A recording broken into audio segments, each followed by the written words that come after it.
And we're live. What's going on, everybody? Happy Wednesday. Happy last stream of the month. I can't believe we're almost in September. I feel like it was just New Year's and we're already into the final month before like all of the holiday season starts here. It's just nuts. Let me know if you can hear me all right. Hopefully everything's good. I've got the air blasting above me, but usually the noise cancellation does a pretty good job of canceling things out. Forewarning again, I feel like a broken record, but apologies in advance for any sniffling. My allergies, my face is trying to kill me, is what I've determined. I've tried everything at this point. Like, filters have been changed. I now have a BOFA filter up here and in the bedroom. I've taken allergy medicine. We've cleaned the house. Like, I don't understand, but it's just been rough here. So hopefully, let's not restart Windows right now with an update. So hopefully it's not too bad. I'm gonna do my best, but I'll probably have to mute the mic a couple times. We did upgrade from TP to actual tissue paper up here last week. We were struggling up here. So at least I've got the good stuff. I have the same stuff right now. I don't understand. Like, I have been outside a little bit in the backyard. Like, the weather's been a little bit better, so I've been hanging out there with Jack playing on his like playground and stuff, but I've been mostly inside. So it's like, I don't understand what's getting me, but yeah, from like neck up is just rough. So it lingers so long for me when I get it. Yeah, I think I'm going on, I'd have to go back and look at our streams, but this is probably like 30 days in of just nonstop sniffles. We tried turning off and back on again. Perfect. Thank you, Skydown. Death by face, exactly. So before we get into it, which there is things to get into with this, I've done quite a few things since we last streamed. We're at the same spot, but we'll get into that. I did want to bring everyone up to speed on, I was installing 2 smart switches and 2 ceiling fans. It went successfully. I still have to get the inspection for them, but funny enough, the most difficult part about installing the switches and the fan was not anything related really to the switches or the fan. So we had 2 pre-wires done, which basically they install a junction box for a fan that can hold 70 pounds. Well, the contractor, when I went to install the one in our bedroom that had done it, had stripped the living daylights out of one of the screws. So I spent probably like 15 minutes up there, like trying every method in the book to get this screw out, because my options were either use that junction box or bypass it and drill directly into a stud in the ceiling, which I didn't want to do, like if I didn't have to drill extra holes. So I got that. And then the other difficult one was the light switch in the living room is a 4-gang. So it's got 4, basically like 3 switches and then the dimmer switch I installed. And because of it was a 4-bay box, the side that was attached to the stud was really rigid. The other side was super floppy. So when I was trying to get everything aligned back on, it took me like 15 minutes or 20 minutes, maybe longer, I don't know, of like taking the thing off and on, be like, no, it's not perfectly straight. So it's all done now, and it turned out great. But man, like the stuff that was most difficult, I tried leveling my face. Thanks, Nick. Hey, Nomads. Could it be the large fires? It could have been so the fires might have started it. We don't really have, our air quality is a lot better now, but that's a good point. We had horrible air quality for weeks and weeks and weeks because of, I'm very close to Oregon, and Oregon has just been on fire. And then we also have had a few fires in Idaho, but most of it was from Oregon and then just blowing into Idaho. So, GPs, since you're here for a few minutes, did you get a chance to make the calibration cube you mentioned last week? If not, no worries, we'll find something else to print. But since you're here and you'd mentioned it, I wanted to at least ask. We didn't start the fire. Oh gosh. Hey Matt. So the MMU3, I've done quite a bit on this since last week. It probably looks the same, but it is not. I actually took the entire thing apart and swapped out the top, I swapped out the bottom, and I swapped out, like I swapped out pretty much everything other than the selector. A couple of reasons for that. One, the bridging, so this, Matt, thanks for the gift of membership. Cheers. Thank you very much. Pink94, you got the member. So For anyone that remembers, I don't think I actually kept the body. If I did, I'll show you. No, I didn't. These squares that you can kind of see, if I tilt it like that, maybe. There's some squares here that are bridged. They're pretty big, and they're not on the first layer. They start at the second layer, and then they only have like 3 layers before they end. And I had tried printing them a couple times, and they didn't turn out good. And so that was part of it. I didn't really like the look of it. I'm sorry, I didn't think you'd be that far ready. Happy to finish it, but won't until I'm back home. Hey, no worries. Don't worry about it, GPs. Whenever you get a chance to make it, I'll end up printing it out at that point. But yeah, don't rush it at all. I just, someone asked what we were printing today, and I remembered you had said that. So yeah, whenever you have a chance, there is 0 rush at all. Hey, Lisa. So I didn't like the way it looked. It looked really bad. And then on top of that, if everyone remembers last week, we had a tiny bit of warping that I didn't realize, and that was causing issues with the, oh, we're on autofocus, which is why me changing the ring isn't doing anything. Let's see here. Autofocus, nay. Manual focus, yay. There we go. So the selector wasn't moving very cleanly last week because we had a tiny bit of warp, which it looks like it's warped now, but it's not. There's a string. There we go. We had a tiny bit of warp here. And so we took a heat gun to it, and it kind of sort of worked, but I wasn't happy with it. I thought about it. I was like, yeah, I'll accept it. It's fine. I wasn't happy with it. And so I spent a little bit of time dialing in the profile for this, which didn't actually require much work. I essentially turned on thick bridges in Orca Slicer and one other setting, and it just turned out so much better. On top of that, I raised the bed temp 10 Celsius, and I used this. We were looking at this last week. I've had this for a very long time. And we talked about it last week. I said a lot of people swear by this. I sold it for years when I was at Matter Hackers, and a lot of people that were printing with like polycarbonates, nylons, and stuff like that were like, no, this stuff is incredible. So I said, screw it. You know, I was tired of wasting filament, so I put some of this down, and holy crap, I am a believer. This stuff is incredible. So I said it last week, and I'll say it again. This is not an excuse to not have a good first layer or dial in your first layer. Not at all. It is insurance. And yeah, things stick really, really well with this. So I think that this might become my new recommendation for like at least large ABS and ASA prints, or if you're batching out stuff. It worked so well. So yeah, we've got 0 warping. I rebuilt this entire thing. The only issue we've got is, I'll actually show you guys because that's why we're here, not for just story time, but also to actually see what I'm talking about. Hey, nice. MMU Modbot Robot Head. We'll see what there is. Sometimes, yeah. Sometimes too well, I agree. It also is fairly sticky. I noticed afterwards, I ended up, it's still got a little bit of stick to it actually. I ended up wiping it down, the printed part, with just a little bit of warm water to try to get rid of some of the stick. So, pivot. So the only issue I ran into is on this rotating idler body, there are 4 screws that hold the, I guess the, I don't know, it's not a pulley, the trapezoidal nut. I don't even think it's that, but the piece that basically clamps onto the shaft of the motor.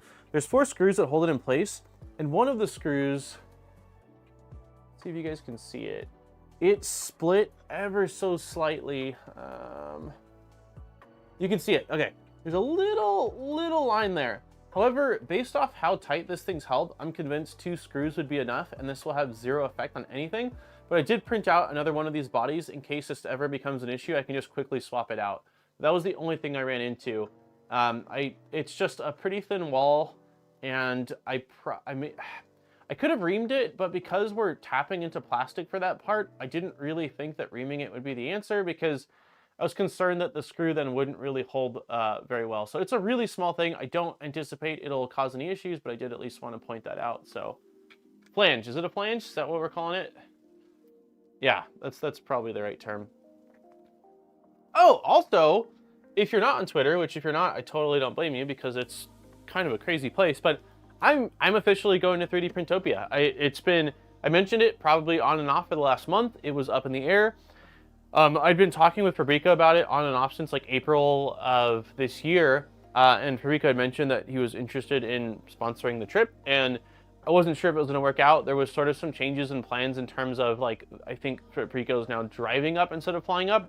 But yeah, flights booked, hotels taken care of. So I will be arriving very, very late Friday night. I don't anticipate I'll see anybody unless in the lobby or something like that. I don't even know the hotel I'm staying at this point. I don't think I got that info, but there is a hotel. And then I will be there all day Saturday, all day Sunday, and then Sunday night I'm hanging out with Steve, and we're going to a different hotel that's close to the airport because I fly home early Monday. So I will be hanging out at the Fabrica booth for a good chunk of Saturday and Sunday, but I will also, of course, make my rounds so I can say hi, check out projects, and just see who's all there. So yeah, I'm very excited. I've never been to EARF or 3D Printopia. I've never been to Maryland, so this is going to be a completely new adventure for me. So I'm looking forward to it, and yeah, hopefully I'll get to see yeah, Delmar's gonna be there. I got to meet Delmar in person at Rocky Mountain in April, and it's gonna be squirrel madness. So I'm very much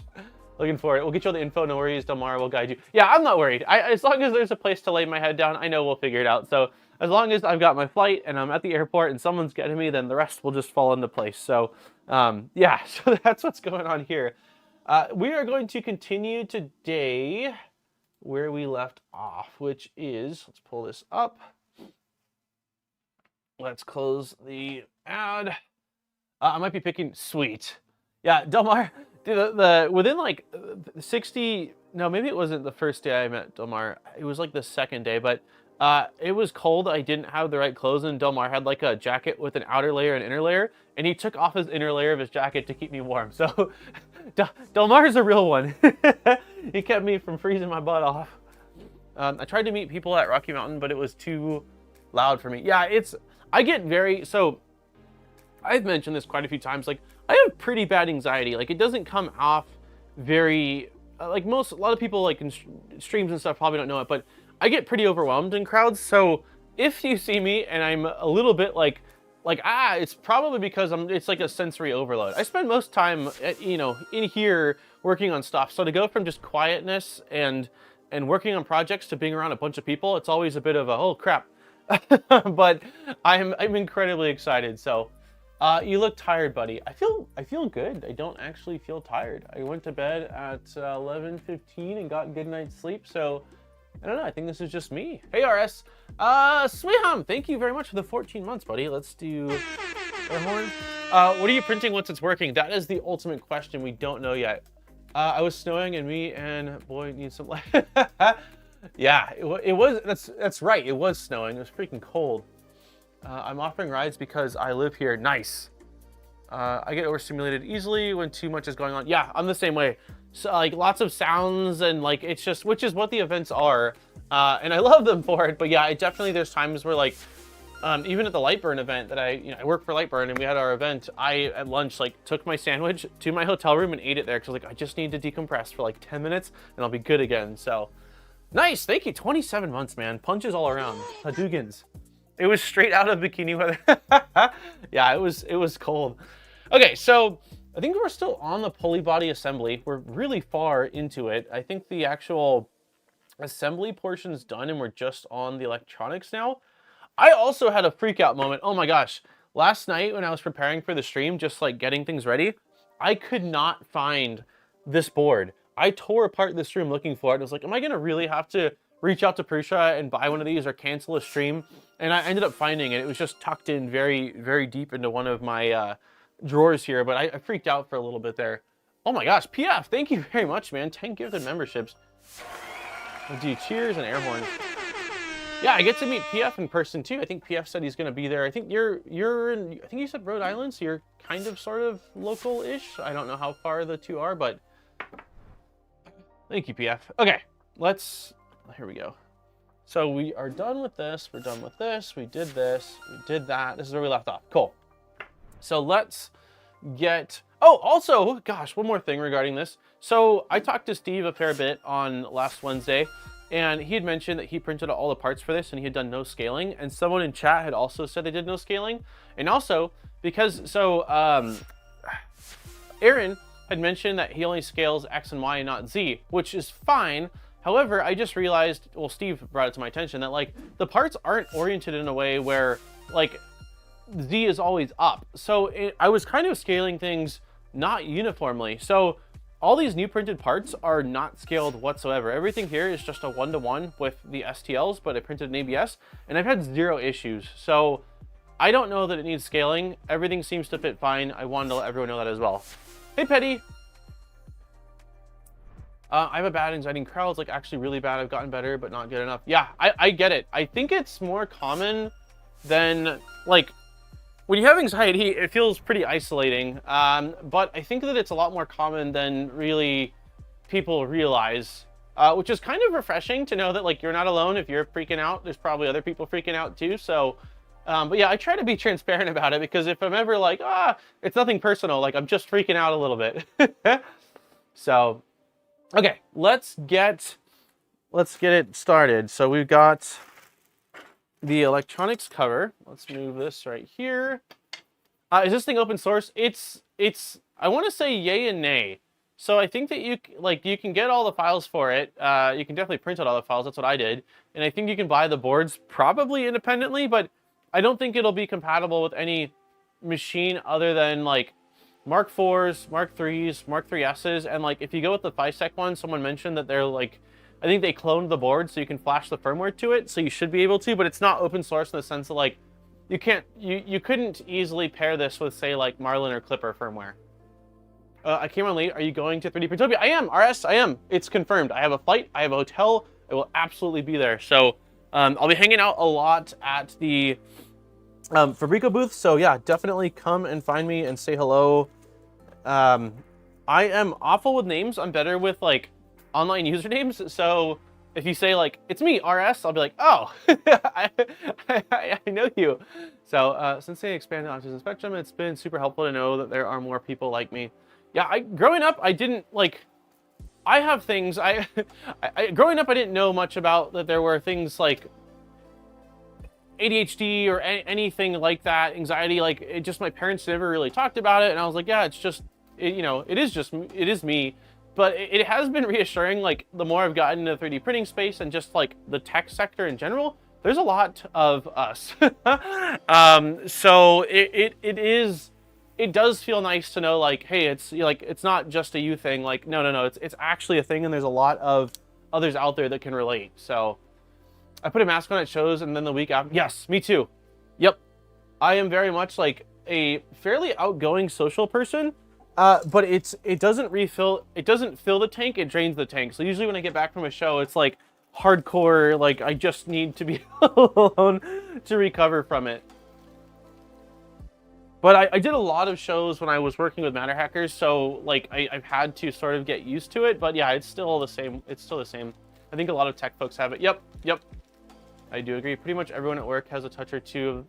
Yeah, I think it's fairly common, which.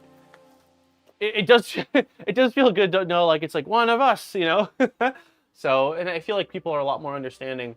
Okay, so let's do this. Also, Tor, how did the hangout go? Sorry I couldn't make it. It's been a busy week with just watching Jack and just stuff here going on. Let's see if I can just press these.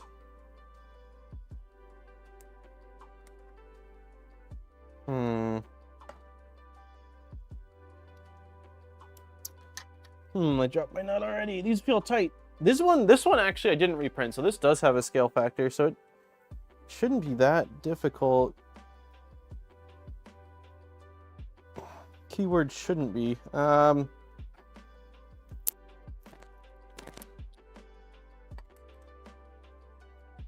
really wish that these were heat inserts. So I can use, maybe this is a good time to use the Knipex pliers. Attached to a bolt makes it easier. I could try that too. Let me see if I can get this to the right height so that way I'm not gonna damage. Oh, I'm not gonna be able to do that, am I? I'm not gonna be able to do that because the lip of it's wider. I dodged a bullet on my trip to Seattle. How was your trip? It looked like it was a ton of fun. Okay, so we're going... Should I ream this out? I feel like maybe I should. I don't know if this is... Yeah, I should be able to ream these out. These are all going into nuts. Let's do this real quick.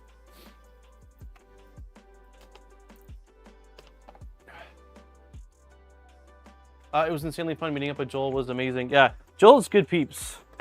I had, if anyone didn't see it, Joel's hosting like the ultimate party at his studio right now. I know Nero's out there, Luke from Luke's Laboratory's out there.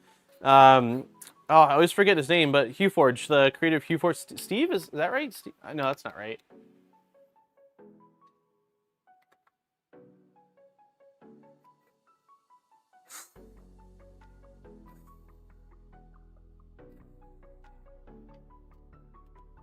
Joel seems to be inviting everyone out. Yeah, I was gonna say, it's like a big party out there. I would love to go. Joel has invited me once or twice since I am now in Idaho, but it's still really tough to... We've got one vehicle. I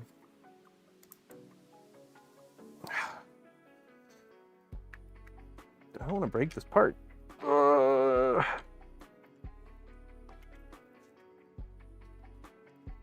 That works. That did it. Okay, so use the screw to pull it into place to at least get it started, and then cool. That was a good call, Delmar.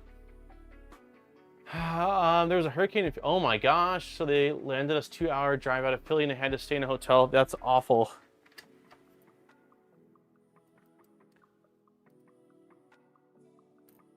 I've had some interesting traveling experiences, but none quite like that.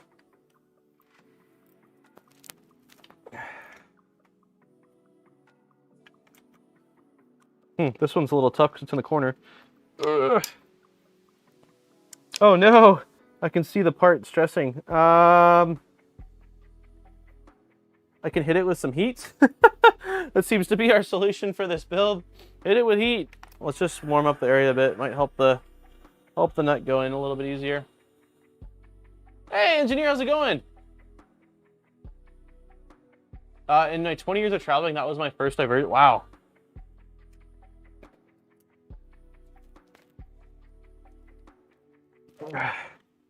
Why are we not going in, buddy?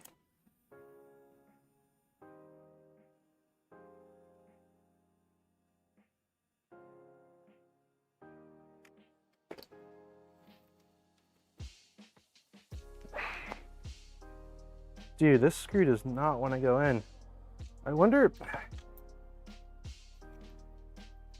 I'm almost wondering if I take the hammer and just do a little taparino. Let me get the booper. It's been a stream of booping. Oh. Or not a stream of booping, but a build to. Uh-oh, where's little boop? Oh, there it is.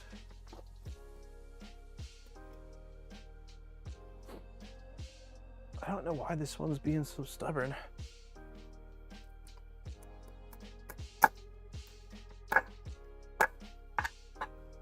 That did it. Just needed a little bit of persuasion. All right, the hammer. Use the screw to draw the nut in. Oh, I get what you're saying. Just tighten the screw the whole way. I get you. So in that case, just use a smaller screw. Yeah, that's probably a better, safer idea. I printed that one hammer and it worked pretty good. I might need to print that out. If this one doesn't go in well, then I'll do this. I'll do what you described. I'll get it in started with this one, and then I will use a smaller. I'll use a smaller screw.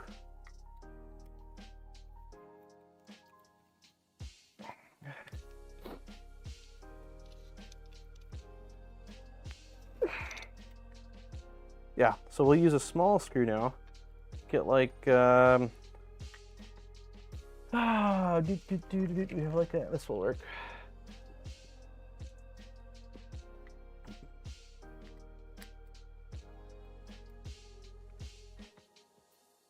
Yeah, this is probably the better way to do it. Let's see.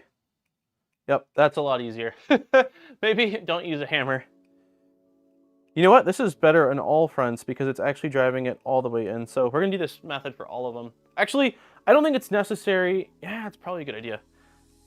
Because I'm just thinking I don't really want to tighten it too hard on the PCB, so we'll do this for all of them.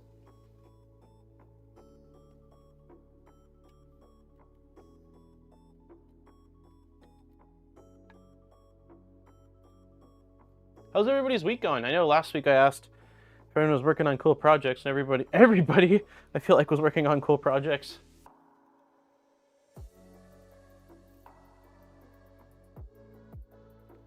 Ooh, also in food news, I tried my hand at pickling yesterday for the first time, so we'll see how it goes. The yield of peppers wasn't massive, and I think it was partially my fault. I think that the raised box that I used probably could have used a bit of additional soil for the roots, and also I didn't pluck. This was really my first year sort of doing the whole backyard garden thing, and I didn't pluck any of the flowers. Online, a lot of people recommend plucking flowers, so that way the plant focuses on root growth initially, and I didn't. But I still had maybe like 10 or 12 banana peppers, sweet banana peppers, and I pickled them with a jalapeno yesterday, so we'll see in a couple days how it turns out. I don't mean to repeat, XL tomorrow. Nice! This is the year of good finishing my drawers. Yeah, that's been a big thing for me. I've got one drawer sort of almost done so far. And I'm hoping to do more. I just keep getting sidetracked, keep squirreling into other projects. All right, PF, I'm expecting next week an update on how things are going with the XL. Because I know you mentioned it, like, I don't know if it was last week or the week before that you had ordered it or that it was coming. Farmer Dan. Yep, that's one of my hats now. That's my only project right now. Nice, okay.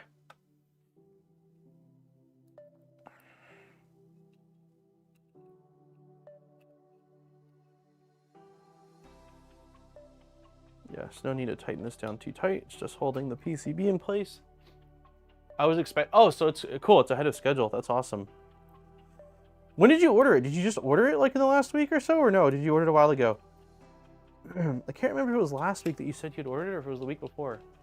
Anyways, it has to be assembled, both printer and... Okay, cool. So did you do the mostly assembled one, or no, you did the fully unassembled?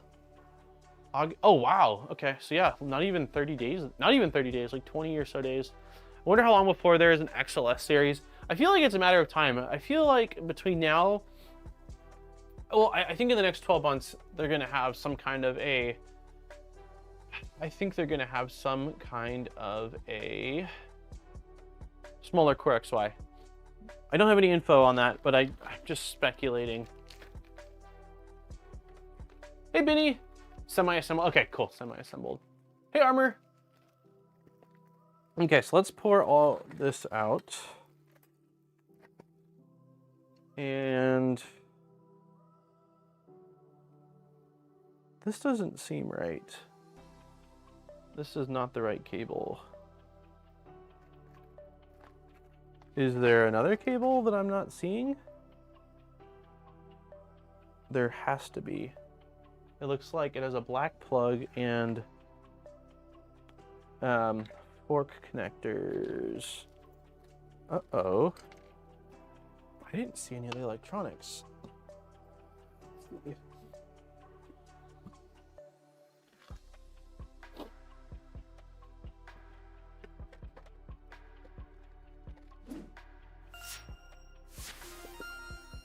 RS, 2 years. Thank you, RS. Do air horn. That's the cable for the Mark IV. Let's see. Oh. Oh. Hold on. It says. Okay, hold on. Mark III version in the first picture. Okay. So yeah, that was goofing there. So this is the right cable then. It's a different cable. Okay, thank you. I was like, I don't think I have any other cables. If I just read, reading is difficult. Okay, so We need 2 M318 screws. We've got M335s, M322s. Do I have an M318? Nomads! Posy Gang Rep. Thank you very much for the 1 month. M318 screws. I don't think I've got M318s. 22s. I mean, I have them. I have other ones if needed. Just not from this kit. What are these? M330s. Huh. Okay, well, I'll just grab then 2 M318s out of this box. Oh, I don't have M318s at all.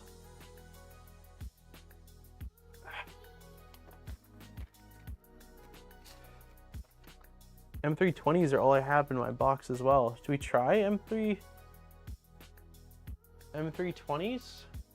I think that's what we're gonna do. We're gonna try M320s and hope for the best. M320s.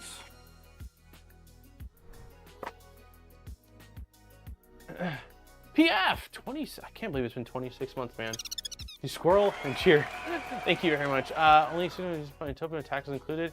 Dude, it's a business expense. Nice. I don't know if it is. Hey, Patrick. Toss a couple washers on there. I'm curious if it's just. Let's see. So we need a square nut as well.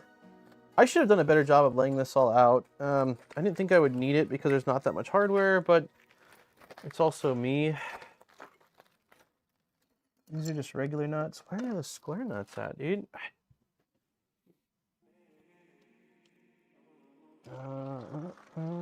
I know I have square nuts. Oh my gosh. Troy, thank you for the 12 months. I'm like trying to focus on the squares, the square nuts, and I keep getting notifications. These are screws, these are screws, these are screws. There's no square nuts there. We've got printed parts. We've got an empty bag. I'm gonna get rid of the empty bag. It doesn't need to be here for now. We've got you. We've got, okay, here's a square nut, one random one. I feel like there should be a bag with a few left somewhere. Okay, and then printed part, we need this one. I need to sell this to the wife. Oh, good luck. Okay, so this board just slides in. Hobo! We all check in our membership time. Thank you for the 7 months, man. We'll do pizza time.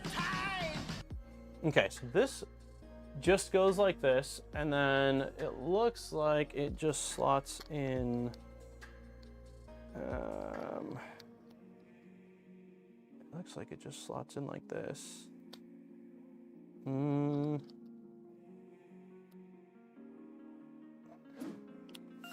my gosh. Nomads! Thank you for the $2 distraction. You forget what you're doing. I am on it. This is a distraction. You forget what you're Oh gosh, doing. of course it does the voice. It's so close.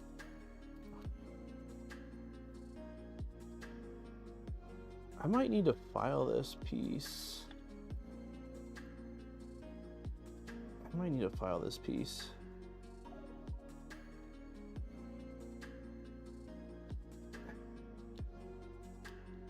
No, I don't think I need to file it. There we go. It's got enough flex. All right, we did it. That was easy.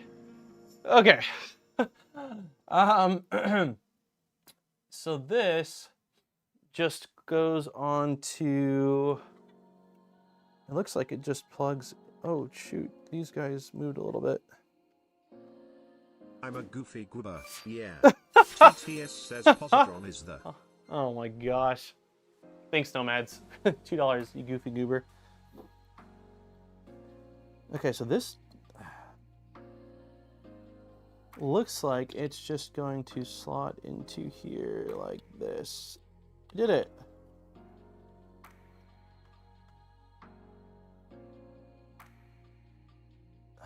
How does it tighten into place though?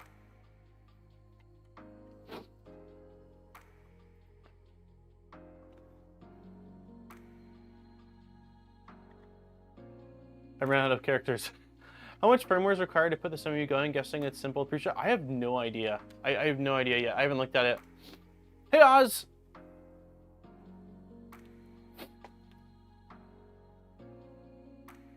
Attach. Wait a minute. Okay, so we're good.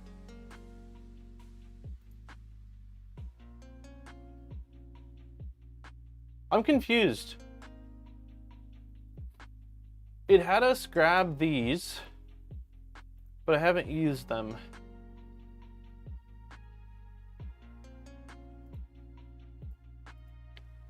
Okay, we're just gonna continue then. Cable's going in. Is it uniform? It's not. This is the bigger one.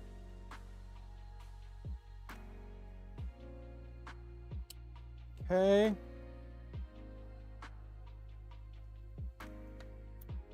Got our cable plugged in.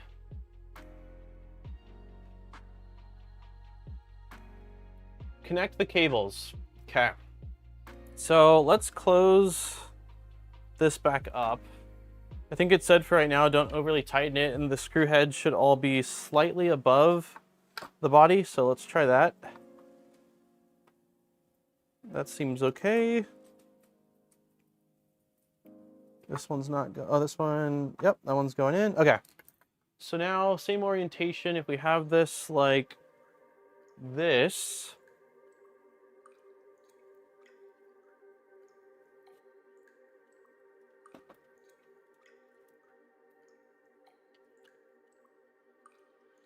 need to go. Have a great live stream. We'll send you the cube over either later this evening or in the... That sounds great, GPs. Have a great day. Thank you, man. Okay, so green is this sensor, and this is going right here, like that.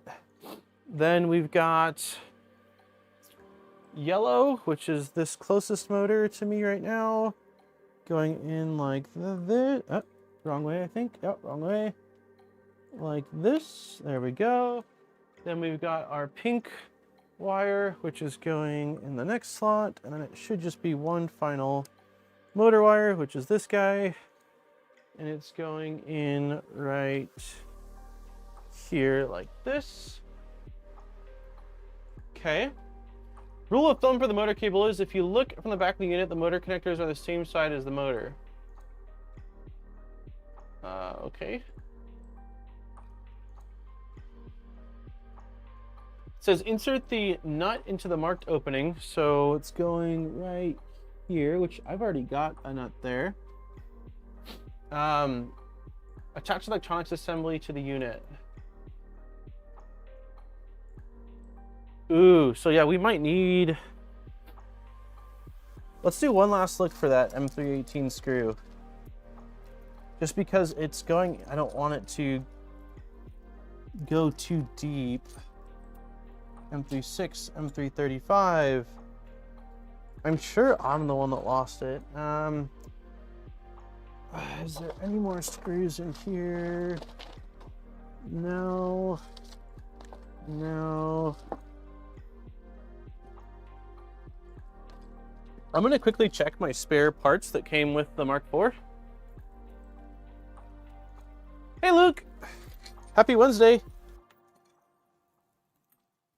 Let's see if any of these are an M318. This one looks like it might be. Let's see.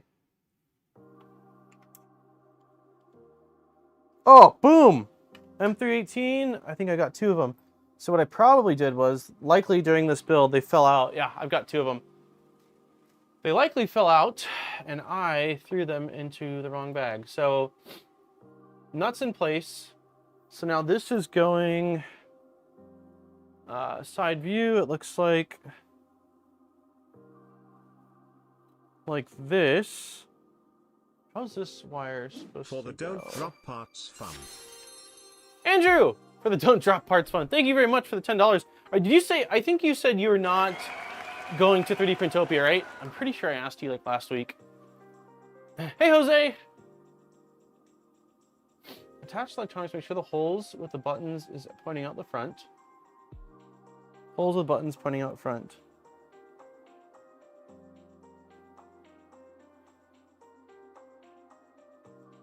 I don't fully understand Okay, I think it doesn't quite matter. Okay, this seems fine. All the stuff's still accessible, so I don't think it's a big deal. I'm gonna ream out these holes as well.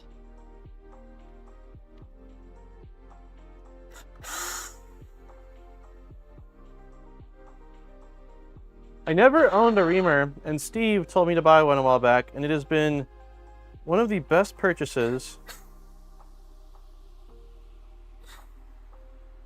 If you 3D print and do mod stuff, buy reamers. Get a set of reamers. I cannot speak highly enough about how much use I've gotten out of them in just the short time I've owned them.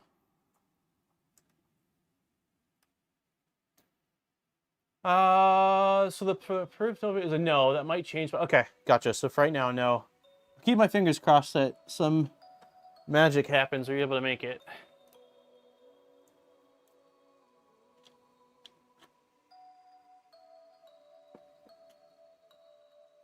Where is the opening for you? You're right there.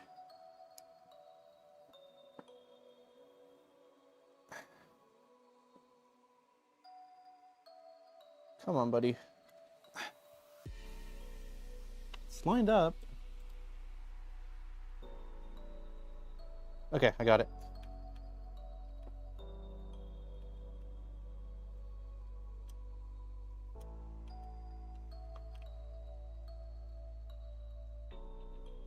My cheap Amazon set doesn't see a lot of use, but it's invaluable when it's needed. I think mine was just a cheap Amazon set too. If I'm being honest, I'm pretty sure I just got it off Amazon, but I've used it for aluminum. I've used it for printed parts. Like it's just been an awesome tool to have. Okay, so wires are here. I don't exactly know as far as cable management goes.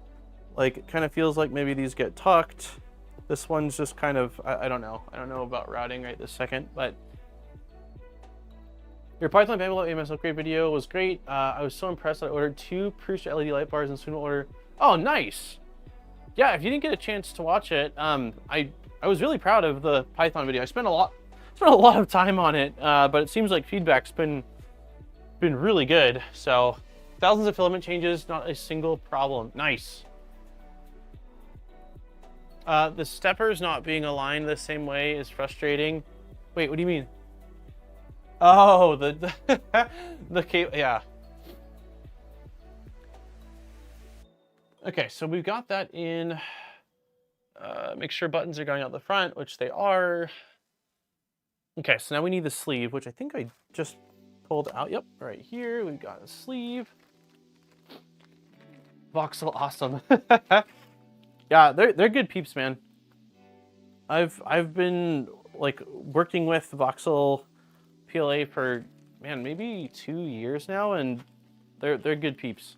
I had some feedback based off of the Python build, and they were super quick to incorporate that into all future builds, like working with the designer to make the nut traps or the heat insert openings bigger, clearing out the holes. I gave some feedback about tolerances on a part, so I'm always appreciative when a company actually takes my feedback into consideration and does something with it. A lot of times, a lot of times I feel like my feedback falls on deaf ears. Like for full transparency, next week's stream and probably the following, as I'm getting Positron stuff prepped, will be 2 printer unboxings. Next week's will be on the FL Sun T1. They sent it before they got rid of the SSH, so I had agreed to unbox it, so I'm still gonna stick by what I said, but I've been emailing them trying to figure out kind of what the heck is the deal. And I've been getting a bit of a runaround answer. So I'm hoping that they do right and release at least SSH credentials again. But I don't understand it. Okay, so ensure the selector is fully to the left. Okay, so let's do this. Turn this around. Oh, one other thing I ran into is, so I was getting a bit of drag on this, and I found out that it's the cover for that blade. And I don't know if it's the selectors printed. You don't need to sleeve the Mark IV cable, already has one. Okay, so don't sleeve this, you're saying right now.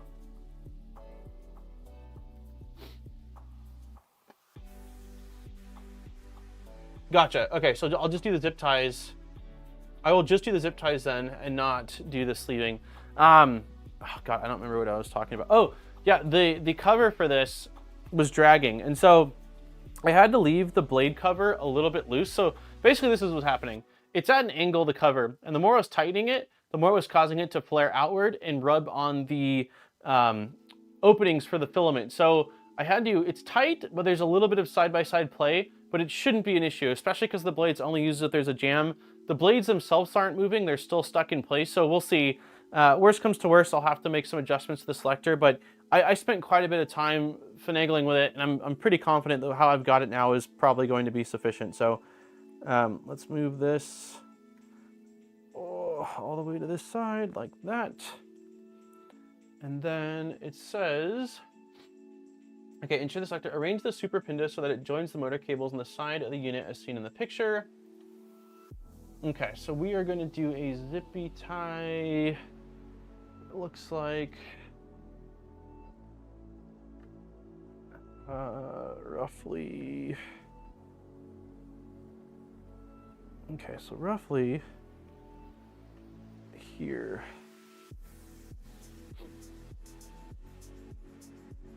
Let me get this going.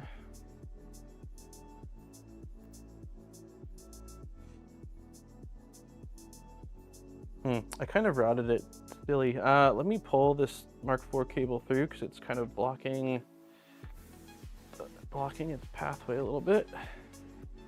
There we go. Now this should have a little bit more room. Damn.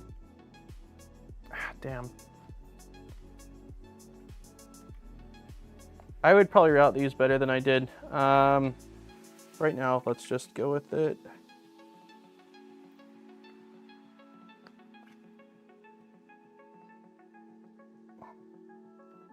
That should be plenty of slack, maybe even too much slack.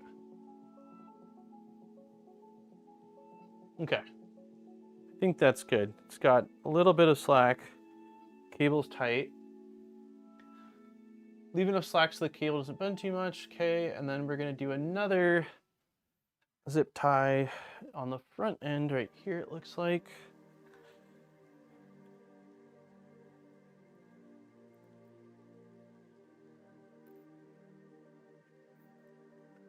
Let's give the motor a little bit of slack so we're not tugging on it. Okay, that seems about right.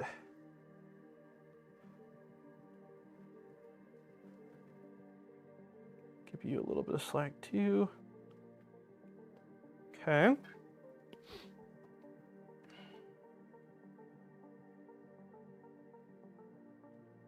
Wrap the MMU and printer cable in the text. Okay, so we don't need that. It doesn't really have it. Fix the cables. Okay, so the front of this opening is a little bit ugly still. I don't know if it'll matter once we've got tubes running in here, but yeah, just the way these cables are routed, I ideally, like, I'm gonna shove a flat. I'm gonna try to take out one cable really quick. I just don't like the way it's routed.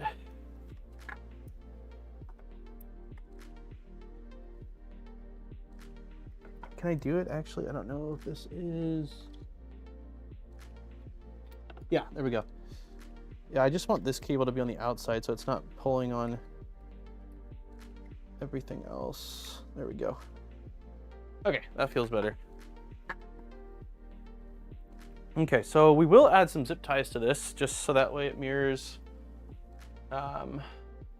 Looks like it wants 4 cables on this. 1, 2, 3, and 4. Oh, that's 5, but whatever.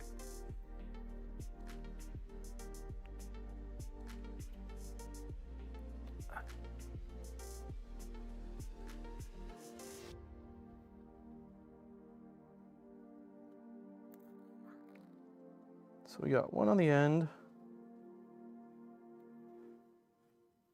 And we'll do 1. Well, it wants us to do like most of them right here, it looks like.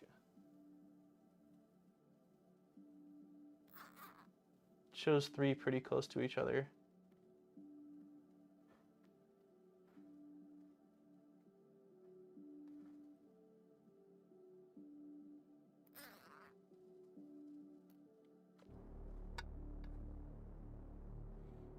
And then we'll do one more on this end of the cable.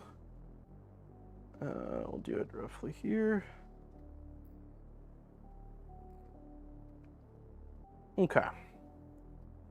I'm gonna add, I think, another one just right here to sort of coil this together. We'll just do one, let's see, maybe 2. So that way it doesn't accidentally pop out and get in the way of anything. Let's just do one right here, kind of loose, and then one right here. All the cable ties.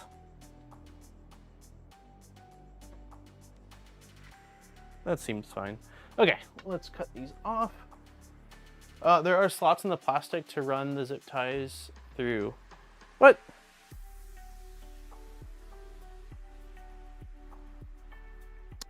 Oh.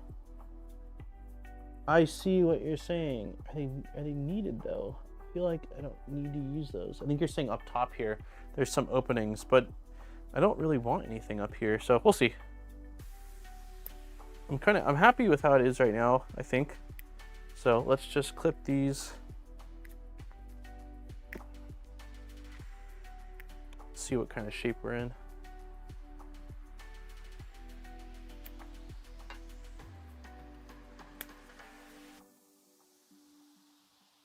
Okay. And the guide shows how the, wait, does it?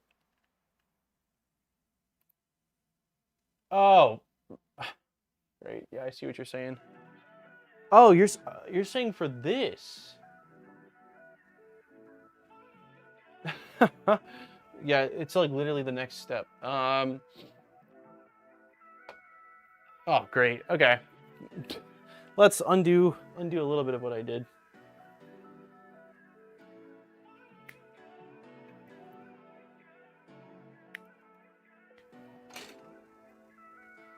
So basically, join the idler motor cable with the MMU printer cable on the right.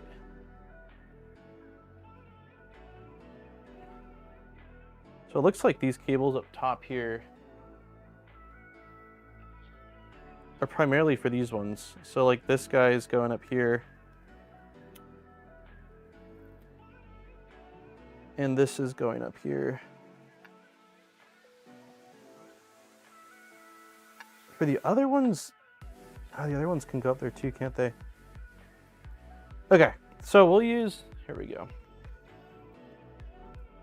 So we'll use this one.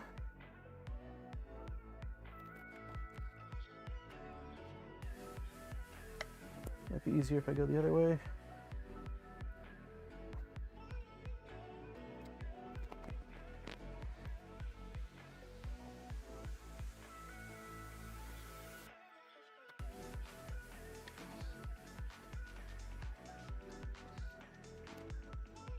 There we go. Okay, so what I think I'll do is I'll just pre-feed, let's feed zip ties through here. I did it the wrong way, of course I did. 1 second here.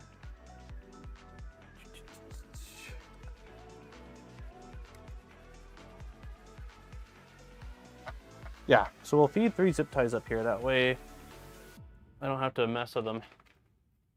Dinner time, pineapple or pizza without pineapple. We only have one pizza in the freezer, and it's a pineapple pizza. We did make homemade pizza the other day, though. My sister-in-law has been making a bunch of breads, and she tried her hand at pizza dough, and she used the tomatoes from the garden for the sauce, and it was incredible. It was so good.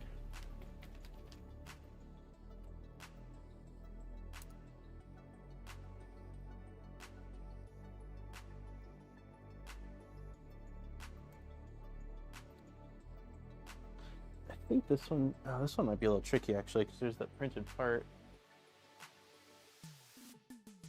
Leave as much slack as possible.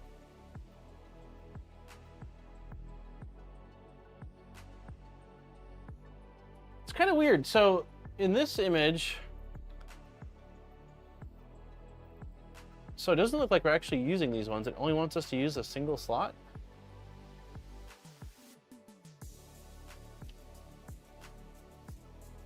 I can't understand why.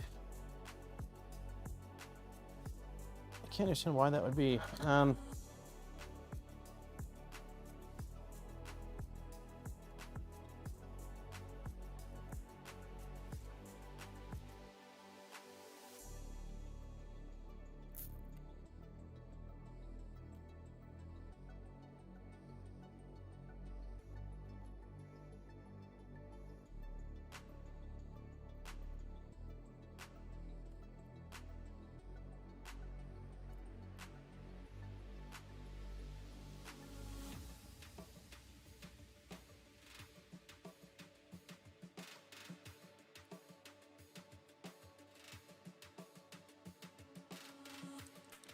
Doesn't look all that great to me, but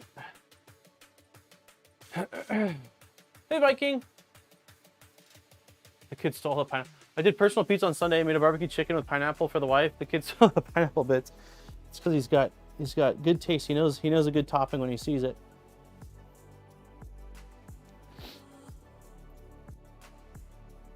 Yeah, so it looks like this part is kind of supposed to tuck underneath here like that. Doesn't stick very well. And then the thing I don't fully understand is with these guys,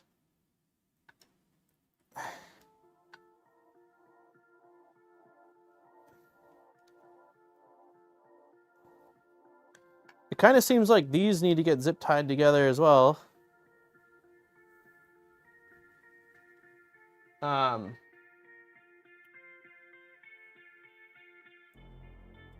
It's probably going to be fine. I'm likely overthinking this.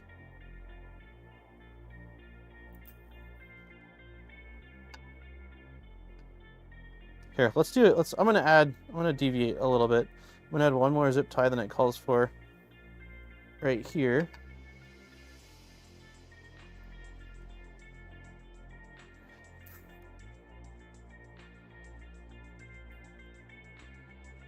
I think that's gonna be fine.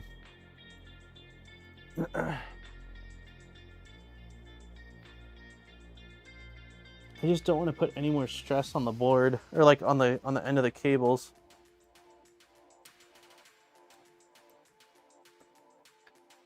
We're calling that good enough. This is a food stream. Okay.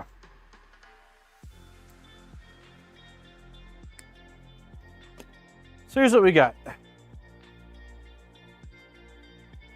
These are all attached together. The inductive probe, the two motors here, they're kind of attached and they're just sort of pushed at an upward angle, which gets them out of the way of here. And then the motor on this side is just kind of bunched underneath here with a single zip tie that kind of holds it that way. Doesn't look super pretty, but I think this is the direction we're going to be seeing anyway, so I don't know. It's probably fine. Pineapple pizza is good. Nomads gets it. Nomads gets it.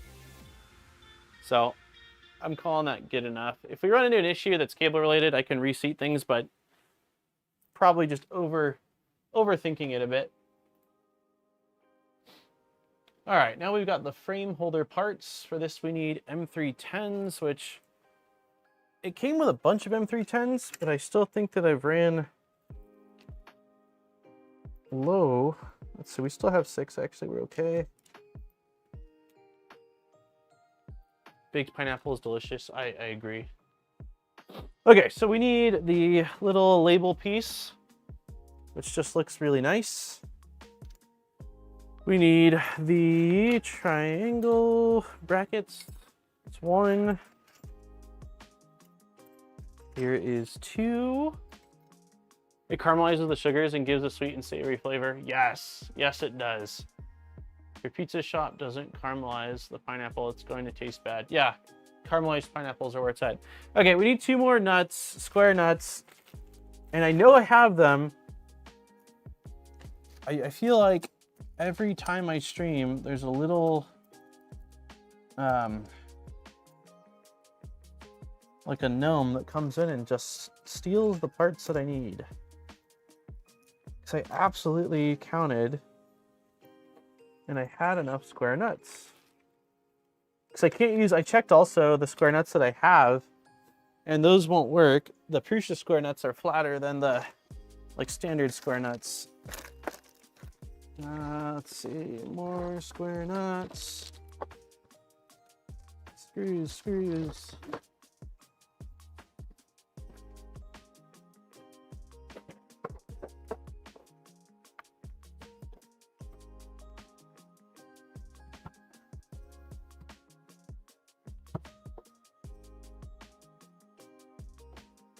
I don't understand. You know what? I found 2 square nuts. These might be, if we only need 2 more, I think I've got them and they're in here. They're in the old selector. So I'm gonna destroy this thing. This is the one that we swapped out from. Let's see if I get flush cutters. And just cut right there.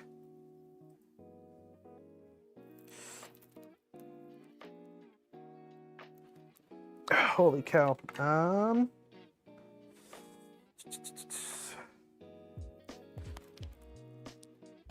Got it.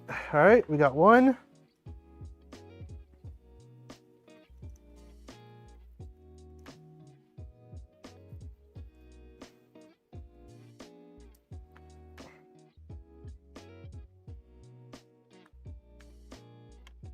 This one's gonna suck to get out. I can just tell from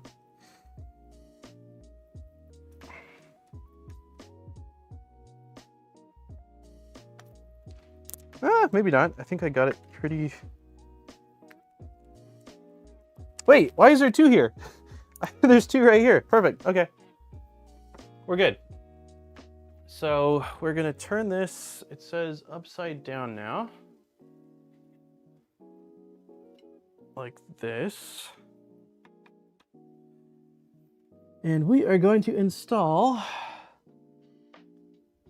2 nuts into this side here. Probably gonna use the boop boop for this. Yeah, we're gonna boop these in.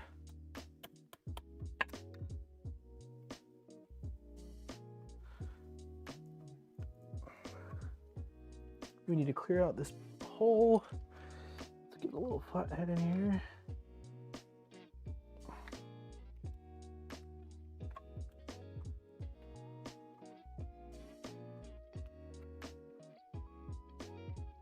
Okay. Now we will take a flathead like you. We're gonna tilt this on its side like this and see if I can just press these in. That needs a little bit more encouragement. That seems like it's good.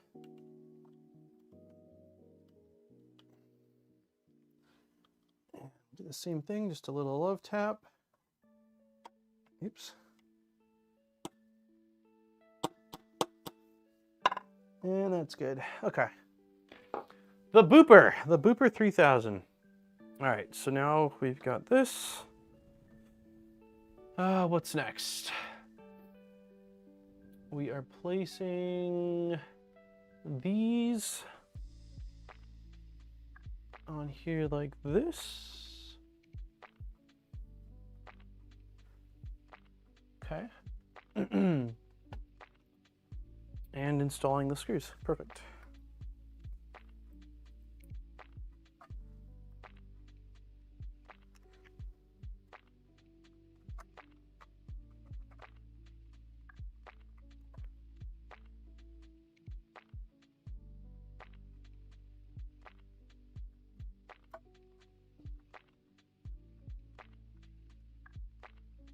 We're getting so close. I can taste I can taste the multicolor PLA.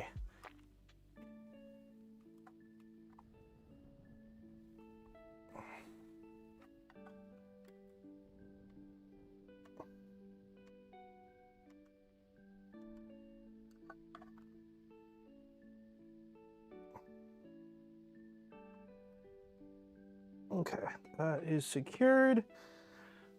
One more. The Booper 3000. That's what you should call your dogs. Delilah does like to boop.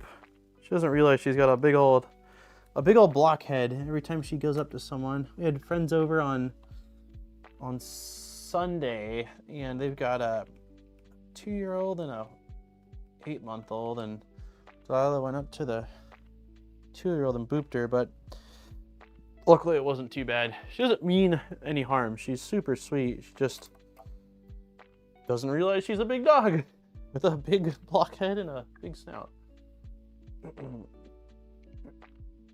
So chat, what's your opinion on your members of the 3D printing community who think printers over $500 are overpriced? It's tricky. So I have to, like, I've mentioned this before. When I got into 3D printing, it was a decade ago. And I was,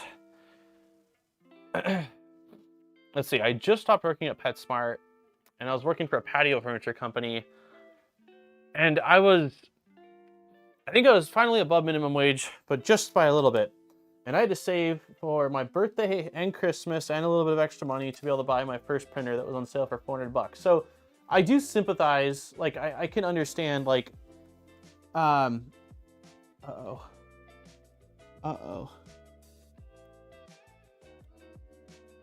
Hold on. I'm not convinced there's a nut in this. Hold on.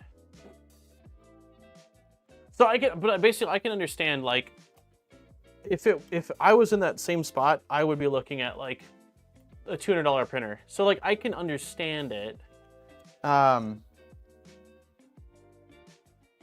There's no nut in this hole.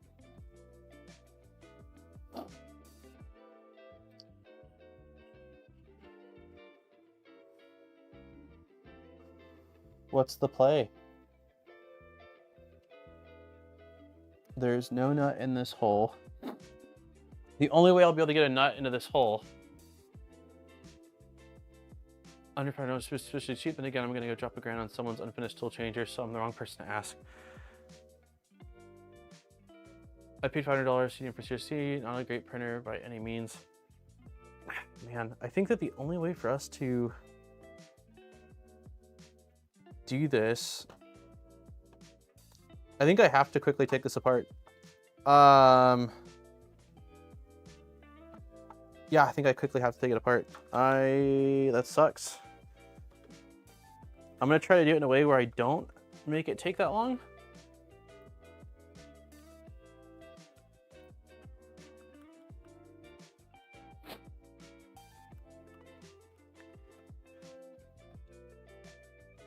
Okay, so that's off. I'm hoping I can just kind of access these screws somewhat easily, enough to like pivot this motor. Yeah, I think I can do this. So let's undo you.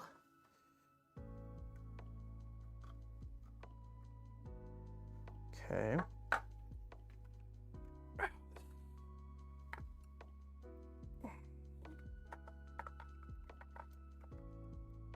Come on, screw. Why are you?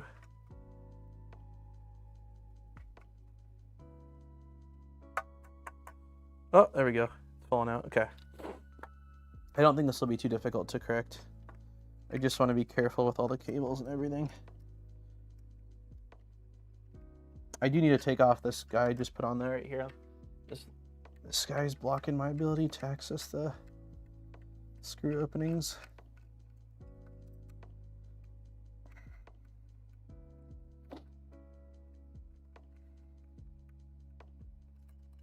Okay.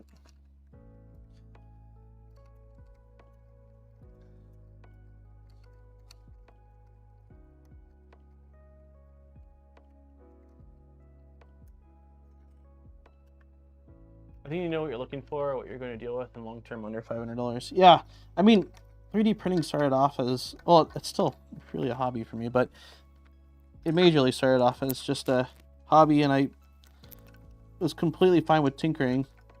So I knew what I was, to an extent, getting myself into. Okay, so that's Did I? Wait. Okay, I thought I unscrewed the wrong one there for a second. I was going to freak out on myself a little. Okay, so I have access to it ever so slightly. We need another square nut, which means I need to continue tearing apart this piece. Let's see.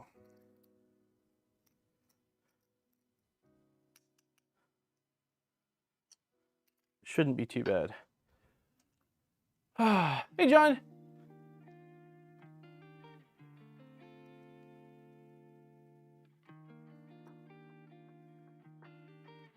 I will also say that the printers you used to be able to get for, like the first printer I got for $400 was absolutely terrible.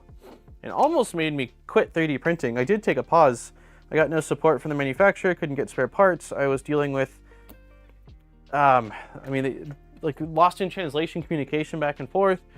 And I put that thing in my closet for like 6 months and was like, all right, I don't know, I'm like over it. And then I spent a bunch of time on the RepRap forums and hold on, I need to focus here. I don't want to damage anything.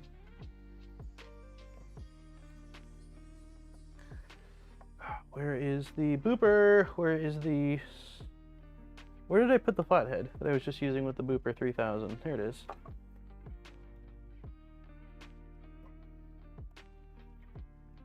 Okay, we're in.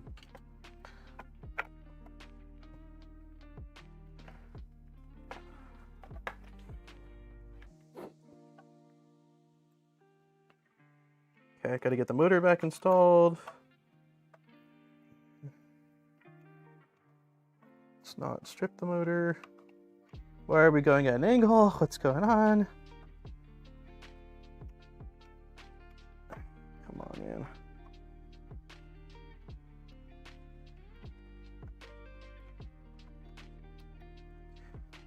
Okay, let's start the way it's supposed to be. I think we're supposed to first install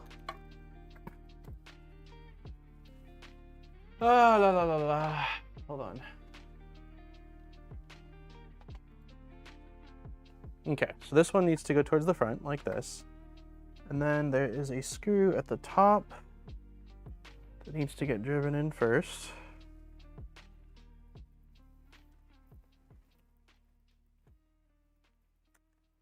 Like that. Okay. Now we can flip it over. Definitely recommend double checking you've got all your screws installed in the bottom so you don't have to do this.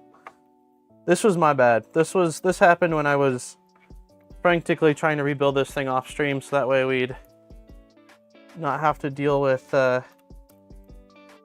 any issues from that warping.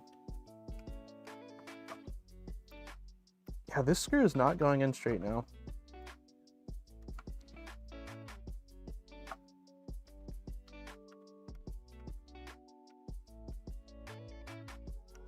Dude.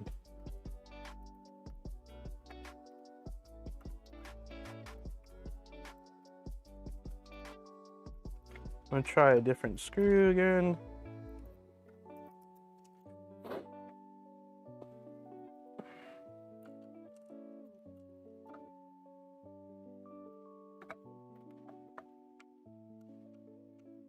I don't understand why it's going in at an angle.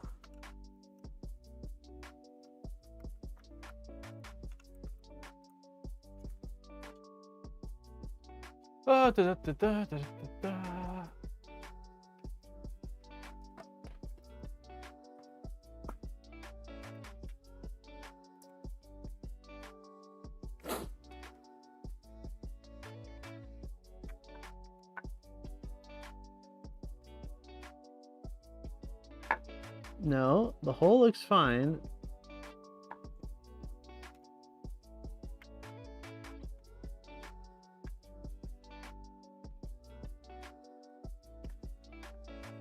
What is going on, buddy?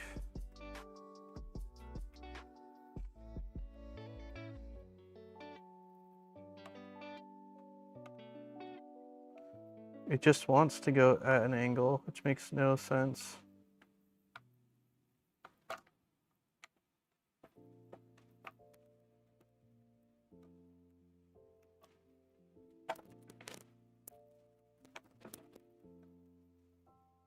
Okay, I think I got it. It's still a little bit tighter than before.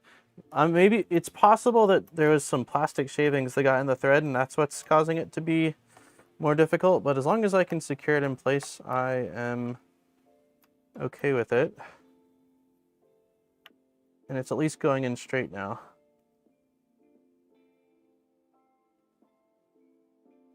Okay, that's done. That's done. Flip this over.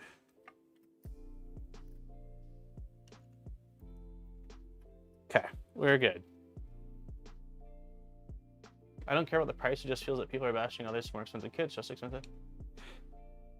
So, I will say this. I've been in the 3D printing community for 10 years. There's always been fanboys. I'm building a Prusa right now, and I can tell you for certain there was definitely a time where I was getting bashed on for using cheap printers from people that were building Prusas. Like, it's always been that way. Every community I've ever been involved with has been that way. But the good thing is, it's a loud minority. The majority of the community is fantastic, and that's who and what I am interested in and why I make videos. It is not for it's not for the people that are bashing on others, because it's silly. It's really silly. I've never cared about that. Even when I didn't have or use Prusa printers at all, like, I didn't care if you had a Prusa printer. I'm happy for you. If you're happy with your printer, then I'm happy for you. It doesn't make sense to me, but it's just the way it is. I'm not here to try to sway anyone's opinions, really, or, you know, if my goal has always been with this channel to just sort of present the facts like I see them, and if you agree with them, great. If you don't, that's also great. I'm happy to, you know, either be wrong or have others have their own opinion.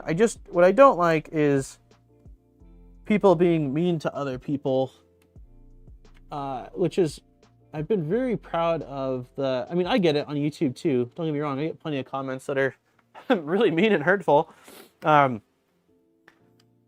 But I have no control over that, really. I mean, I can mute people, sure. But in the Discord, I've got a pretty big zero tolerance policy for anything like that. You know, difference of opinion, great. A good discussion, great. But once we're starting to, like, go beyond that and we're putting people down or whatever, like, that's where I draw the line. There's no place for that. But yeah, as far as other stuff goes, like, I don't know, just everyone's got an opinion, you know.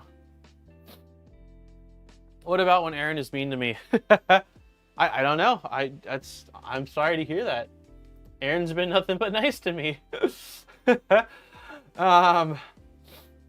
Okay.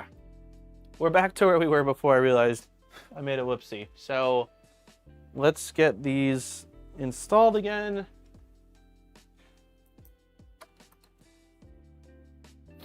Hey, Steve's here.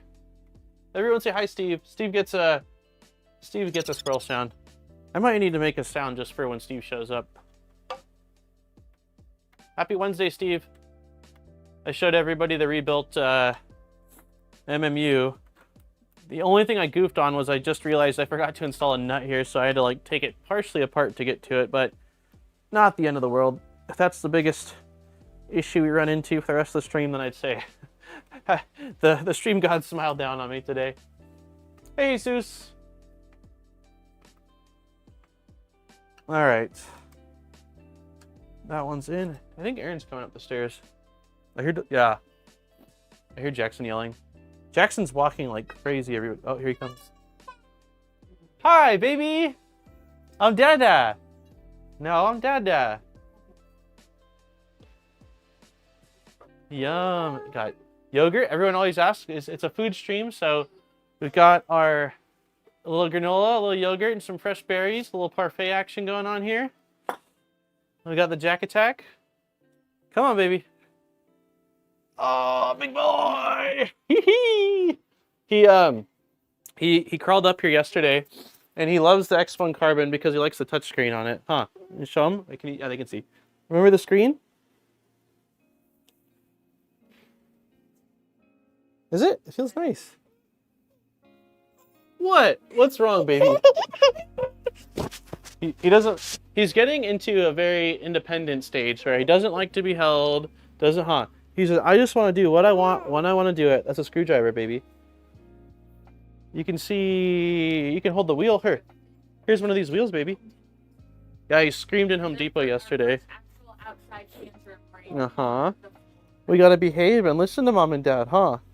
Yeah, we gotta listen to mom and dad when we say, don't do that, huh? Can you say hi? Can you say hi, Bubby? Look at Jack. It's you. That's a cute baby right there. Yeah. I'm almost done building this thing. Can you believe it? It's only taken me 3 whole weeks. Huh? 3 weeks, dude. Huh? That's a drill. You can't touch the drill.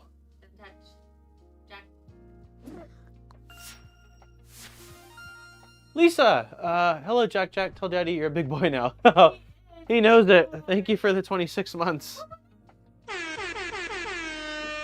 You hear that? You gonna press the button? Uh-oh. Here, press any of the buttons, baby. Uh-oh. Not that. That one doesn't do anything. Press, and this one maybe? Look at the one with the lights. That doesn't do anything either. Maybe this one? Those are blank buttons, baby. Daddy doesn't have us. Daddy doesn't have all the sounds.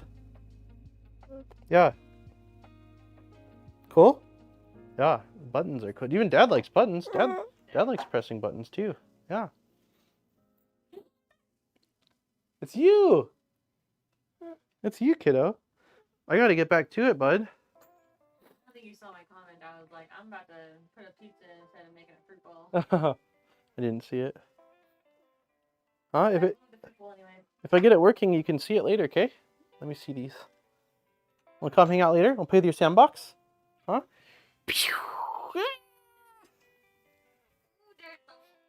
Hey, blue kisses.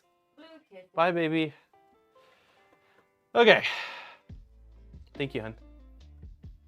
Yeah, he's a big boy.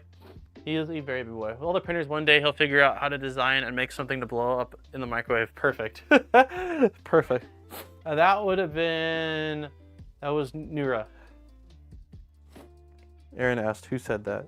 All right. Freaking nose, man. All right, now we can get this back in. There's actually a nut for it to bite onto.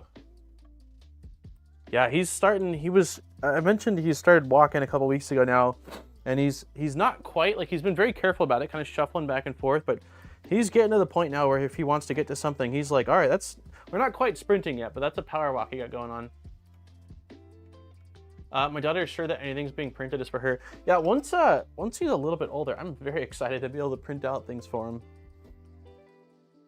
I mean, I have, like, there was a Flexi cat that he loved as when he was younger. She keeps trying to get stuff off the print bed. Oh no.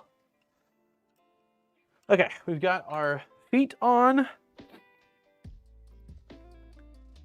All right, next up we have got our label, which is going on, it looks like this. And this one's just self-tapping, so I did keep this label because although I could multicolor print this, they use like a sort of like a printed on decal, and I like the way it looks. So we are sticking with the official Prusa little cover for that. My kittens use the printers for sleeping. Oh no. But yeah, when I started printing and I lived at home, we had our cat Sabrina, and she's passed away. She made it to like, man, 17, I want to say. She was a old grumpy lady in the end, but she always did the same thing. She loved just walking on the printers and sitting on them, which was fine. I didn't mind so much. Hey, Deanna. I didn't see that you were here. I think I saw someone say hi, Deanna, earlier, but I didn't see you in the chat. Oh man, if this thing just works, I'm gonna be very happy. I'm incredibly curious to see how well I did or did not build this. Okay, I don't need to fully tighten this. It's just a little label. That's plenty tight. All right, sweet. Or they chew through a wire. Oh no, that didn't happen. I mean, it did happen when, I guess, when they were really little, but it hasn't happened in a long, long time. Okay, rear PTFE. So now we're getting a bunch of PTFE tubes. Give me 1 second here. Let me go over here. I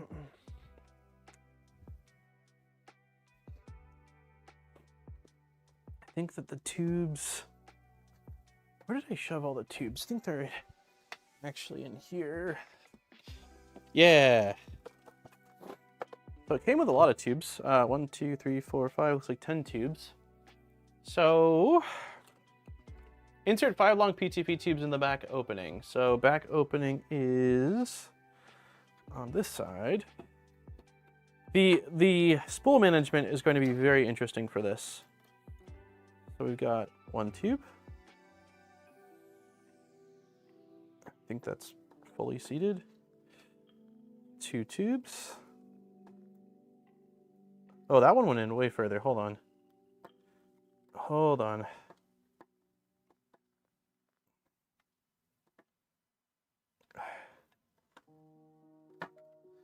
I don't... How far is it supposed to go in?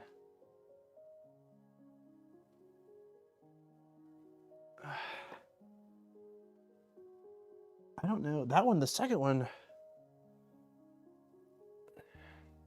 they're about the same length. Okay. For some reason, the second one felt like it went in way further.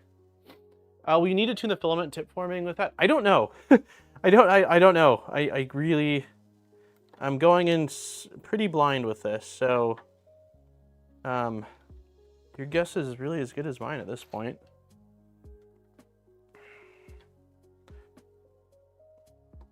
But yeah, I'm just kind of pushing these in until they bottom out. Will the MMU3 work with Vorons? No, it won't. You would have to... It could, in theory, like if someone made a MCU for it that could be flashed with Clipper, and they were able to configure the macros to make it work, then I couldn't see why not, but it would take a lot of, I would think, like... It would take a lot of hours. Okay, insert the 5 PT, undo the 2 linear tension screws that open up the unit. Don't worry, the screws won't fall out. Okay, so undo the 2 screws that are in here. Like undo them fully? Undo, yeah, it seems like it. Okay, it's fully loose. It's fully loose. They're locked out of the printer room overnight at least. Oh, kitty cats? Because of the cables, you mean?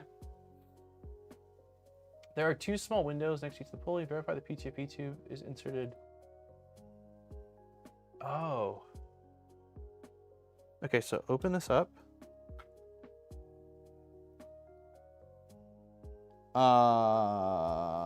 I can't see. I don't think they're inserted.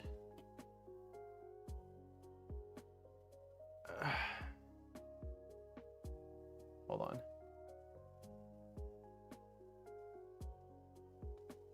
Okay, so it's saying there should be little windows here. We should be able to see the PTFE. I do not see the PTFE on any of them. Wait, no, I don't. Something tells me I'm gonna have to ream this out, which will be interesting, is that's gonna push the plastic into the gears.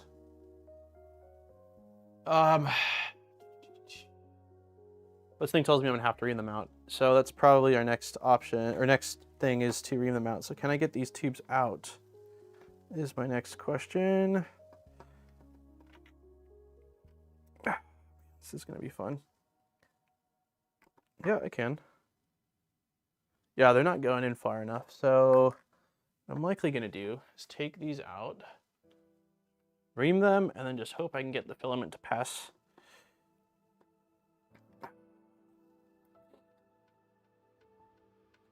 We're gonna have to take these little fittings out as well. Otherwise I'll probably destroy them trying to remount the holes.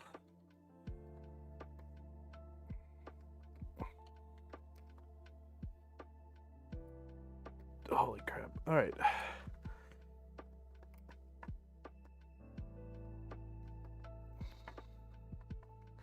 Yeah, I should have, I don't want to lose these. I already broke one. I think this is my only spare. I gotta be careful with these. Yeah, I should have probably just reamed these from the get-go, like I did with the other side.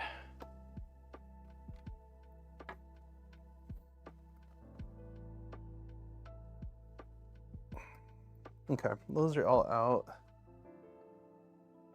Yeah, let's get, so it should be it's 4 mil, I think it's like a 4.1 or 4.2 outer diameter, if I'm not mistaken. We'll double check.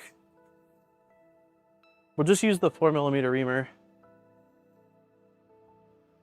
Yeah, it's roughly 4, a little bit above 4, which if we do the 4mm reamer, it'll still have a little bit of friction, which is fine.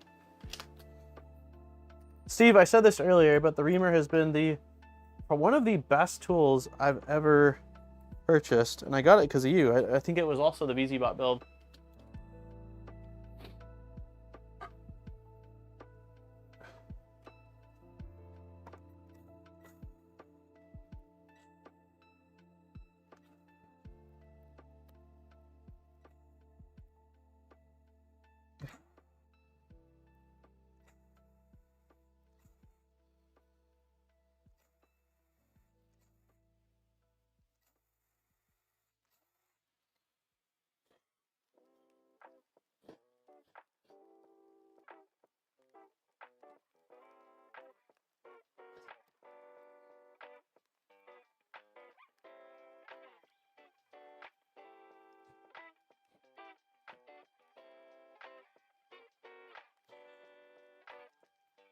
Okay, that should do. Let's try this again. Let's put all these clips back in. Let's actually, I'm back to mess I'm making in the kitchen, hoping some progress before giveaway time. Target objectives are good. Yeah, thank you. Yeah, we'll open the giveaway up in 30 minutes.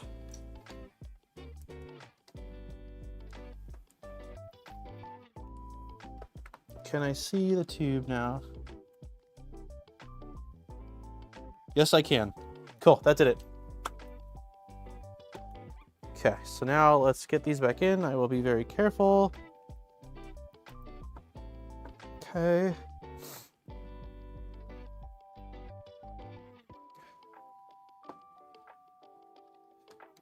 Two.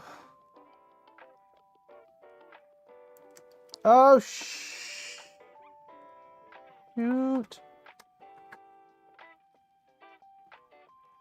The legs on these things.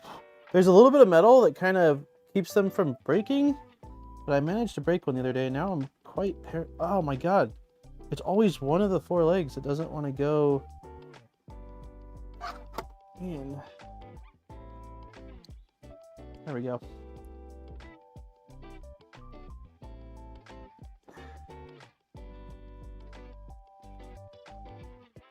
I might order more of these just to have 30 minutes, crap. Yeah, well, 30 minutes till it opens up. So you've got an hour.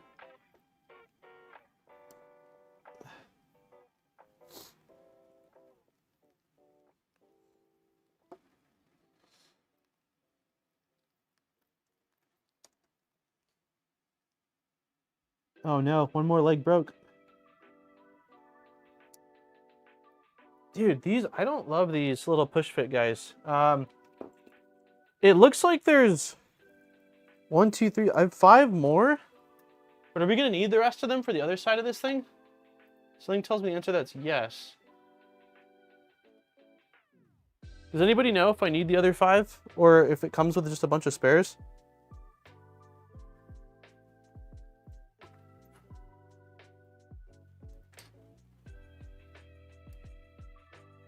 The legs just are really delicate.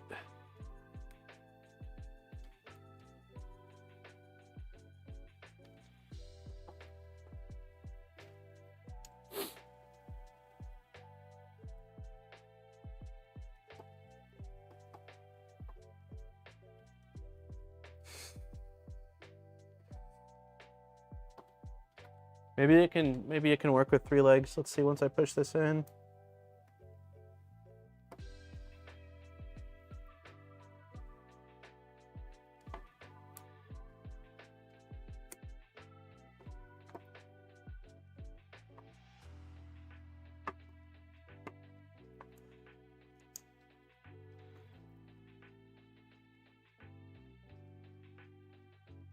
Oh no.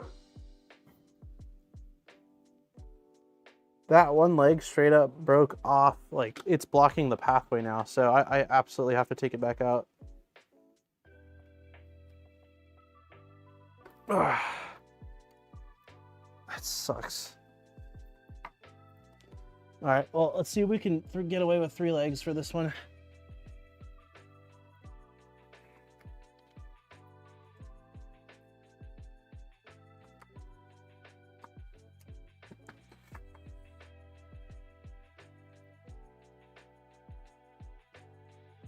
Seems like it's holding okay. I don't love it long term. I'll definitely get a replacement in.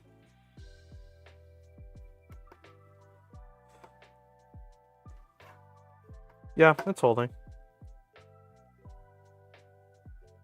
What PTF? PTF thing is at 1.75 inner and 2 inner. That's a great question. Hey, Apulo. So inner diameter is a little bit over 2. Looks like 2.1 approximately. 2.1 inner. So it's definitely loose, like not tight fitting.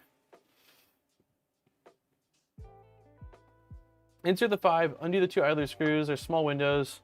I'll check this windows again on here. Yeah, that seems fine. I can see them going all the way up to it. Close the unit and tension the idler tension screws slightly. Adjust both the screws so the tops of the heads is slightly above the top surface of the idler body. So same as we did before, which is a little bit tougher to see now that we have the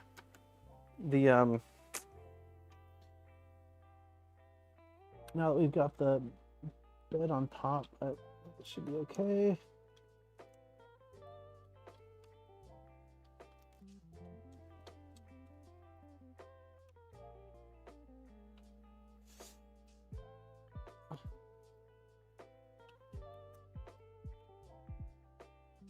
All right, that seems close.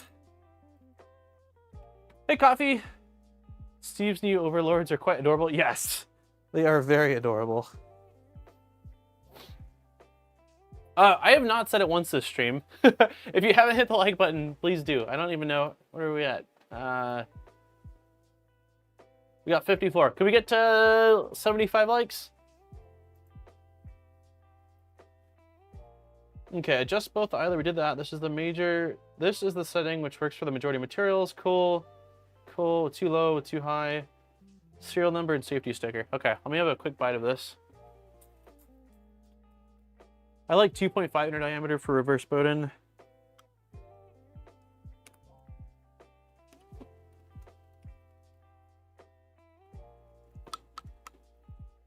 Unless it's like heavily out of spec, Aaron.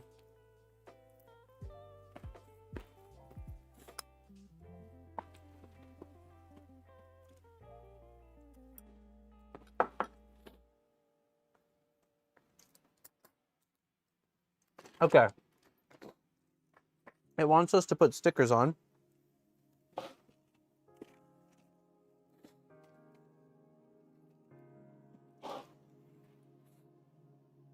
Stickers.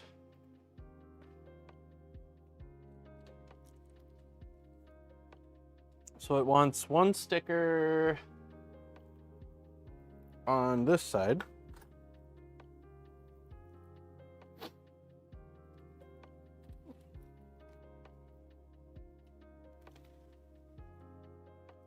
Found out 2.5 is, oh wow. So they have really wide inner diameter. All right, sticker time. So one sticker on this side, facing towards the 2 motors. I guess it covers the opening.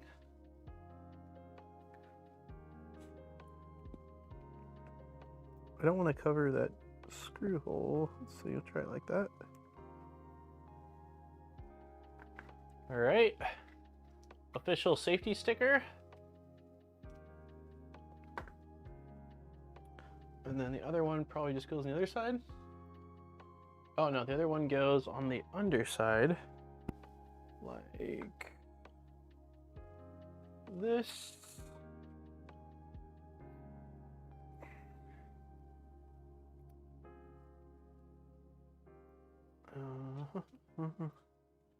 Looks like it just covers somewhere right about here.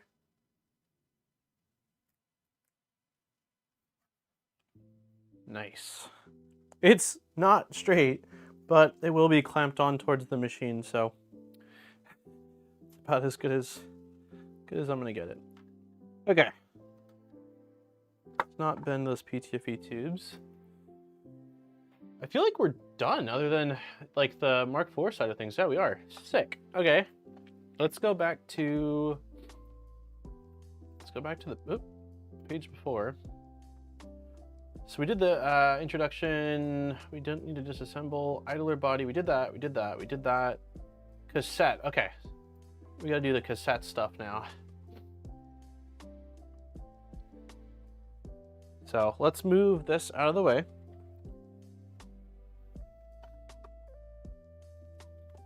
Let's take a 2-minute yogurt break. You should look up Mr. Ballin and get some inspiration for any alternatives to hit the like button. Mr. Ballin? Ballin is probably how you say that. Okay, I will take a look. The stuff I have kinks and bends super easy. The walls are crazy thin. Yeah. I would rather have a little bit of a smaller inner diameter to have a little bit thicker walls. I've run into that issue before too with like really thin stuff where it just kinks. And once it kinks really easily again. It's harder to get the filament past the kink in the PTFE. So it drives me crazy. I've had that happen quite a few times.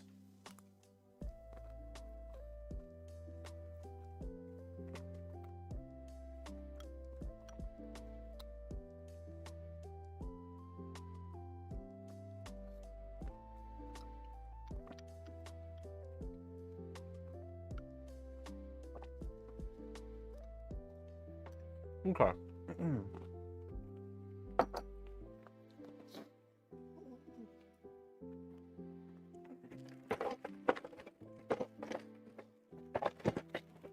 don't exactly know what all we're going to need for this, but I know what he needs. 3 millimeters is the way. You mean 3 millimeter inner diameter? That way you have tons of space and it can be wider. Okay. So we probably first need to just remove all the covers on this.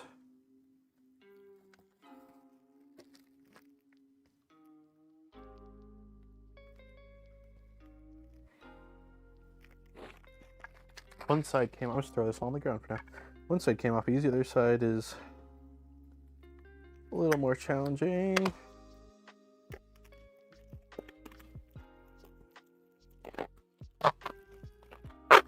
All right.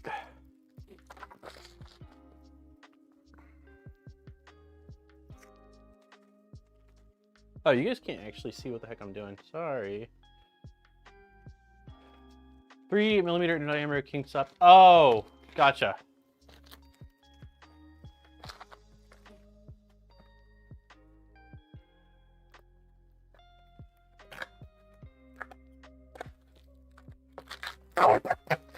I think most of the, well, I've definitely gotten PTFE tube in a pinch off of Amazon, but I think most of the stuff that I buy, if I'm actually planning, is either from Fabrico or KB3D.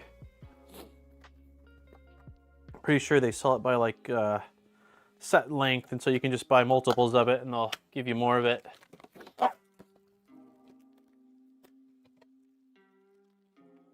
I use the gold PEI bamboo sheets.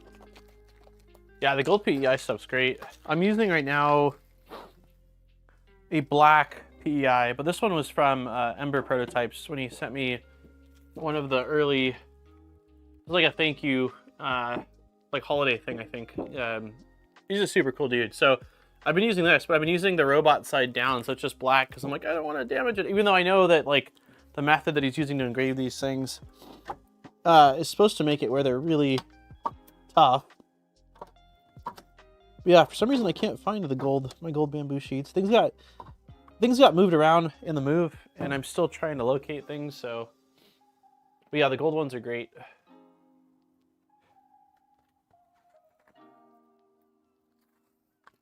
All right, keep on peeling. It's a peel-a-thon.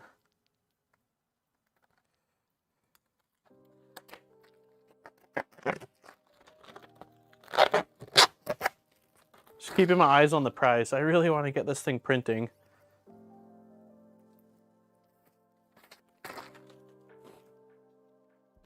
I put the bamboo nozzle wipers on both printers. They're glorious. Put the bamboo nozzle wipers. Which ones? The ones that are on the A series, like the little, I don't know if they're TPU or like the rubber brushes, or the PTFE wiper type thing that's on the like X1 and P series. I posted pictures on Discord. I'm back. Okay, I will take a look in just a moment. Nice. I'll probably take a look in 15 minutes, once we do the, once I open the link for the giveaway.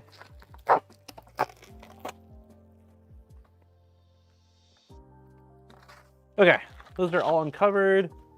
I think the same on both sides. I think so. I'm getting fingerprints all over it. One side's like a little bit more glossy. That seems more glossy. That seems more glossy. That seems more glossy. That seems more glossy, and that seems more glossy. I don't know that it matters. More for like myself. Okay. Dude, we need more square nuts? I don't know that I have enough square nuts for this. Ah, man. Okay, let's see. I'm telling you, I had a bag. Enjoy the streams.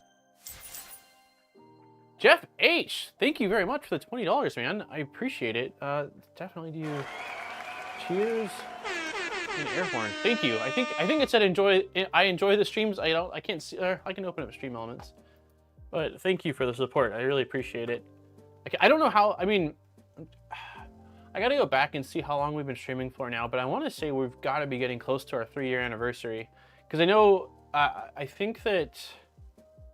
Enjoy the streams. Yeah, thank you, Jeff. I know that we didn't get memberships for like a handful of months, and I think that people, I think I saw 27 months today, so I want to say we're getting really close to 3 years. There's never enough square nuts, that's why I buy them, but in the hundreds. So I have other square nuts we can try. They are M3. The only issue is they're like not the same. They're not the same diameter, and that's my concern. Like or width. I'm sorry, the width is not the same. I checked the other day because I was like, oh, that's fine. I've got plenty of them. And I was like, oh, wait, they're actually not. They're not a 1-to-1. Okay, so I just printed out this piece that we need. It's got a brim on it. 28 months is what we're at. Thank you for 20. Thank you, Delmar. Who can? So okay, so 28 months is what we're at, and I think it took us. I want to say it took us like 4 or 5 months at least before we got memberships. Maybe longer. I have to go back, but I want to say we're very close because. I feel like it was August. I know it was when I started streaming when I was in between jobs. I wasn't working at the time. And I think that was August of 3 years ago. Okay, so we got this piece. We've got... Someone calling me? No. We've got this piece.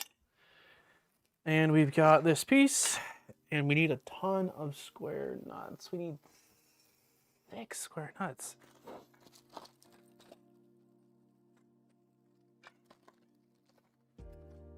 I just don't get it. I had a small baggie of square nuts that were from the Prusa, and now I don't have the small baggie of the square nuts.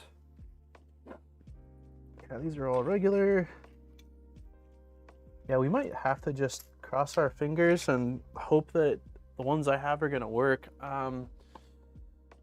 So we need M330 screws, which are these. Grab the square nuts.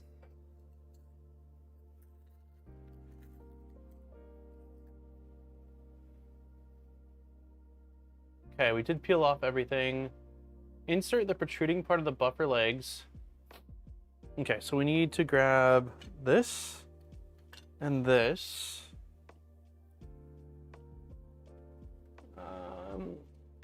This just looks like it's going to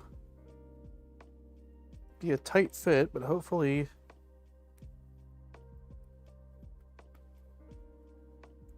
oh my God.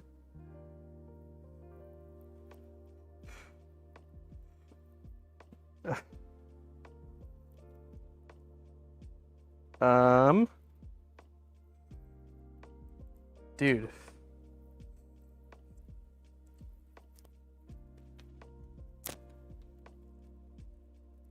Holy cow.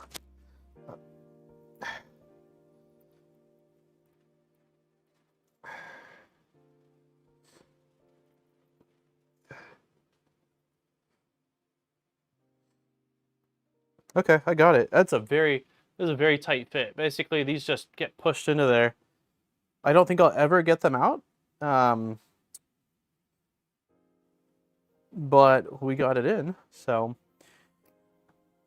Insert the 4 nuts into. Okay. So let's see if we can do this. I'm not convinced. There's no way. There's no way these are gonna fit.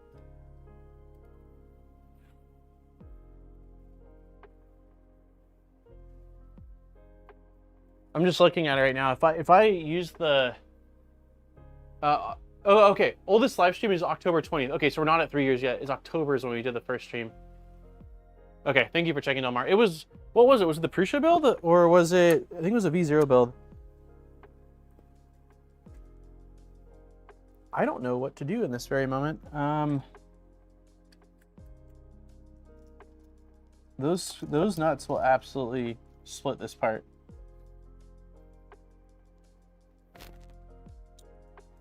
Can I use hex nuts in place of square nuts?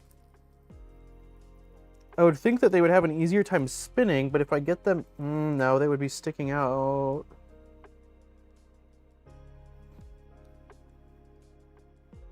This sucks. Let me do one more dive through the drawer. Zip ties, gummy bears, screws. Ah! I found more M318 screws. Okay, empty bag, extra blade. That's too small. Yeah, there is no square nuts in there. Empty bag on the ground. There's no nuts in here.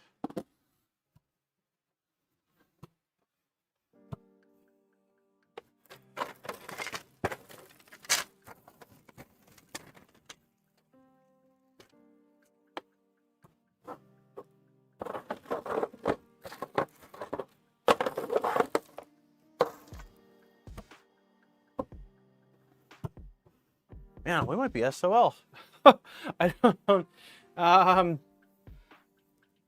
3 years he's got married, moved, and had a baby and built a house. It's been a busy 3 years. That's right. It has been a very busy 3 years. Just take a Dremel to some of the hex nuts.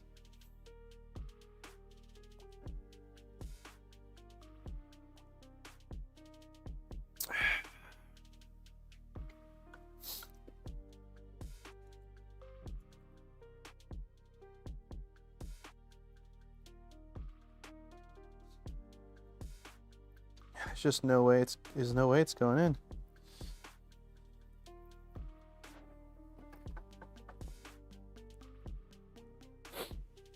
And I'm just thinking right now, like the only part that I have that has nuts in it are this. I've got 2 nuts, 3 nuts I can steal from here. But that's it. We're still needing 3 more.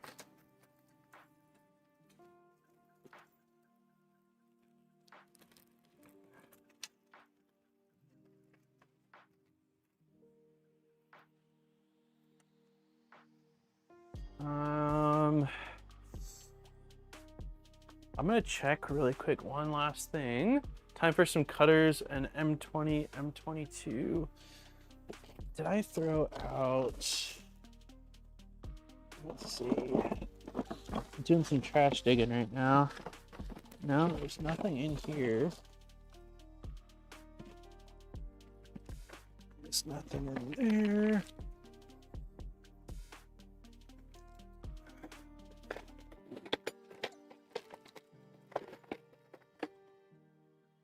Can't believe it. I am. The reason why I'm losing my mind a little bit is I know that I had found a small bag of square nuts from the Prusa build, and I'm just not seeing it.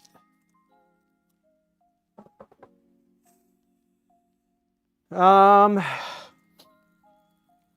we just use a hex nut?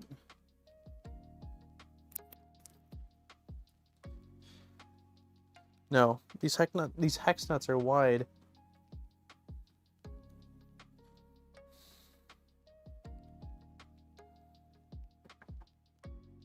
Have any old Chimeras? I don't. I've never actually had a Chimera.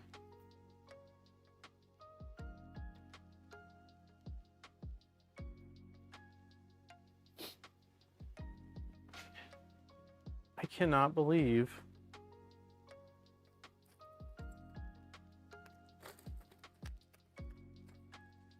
they don't have spare square nuts from like the Mark IV build or anything like that.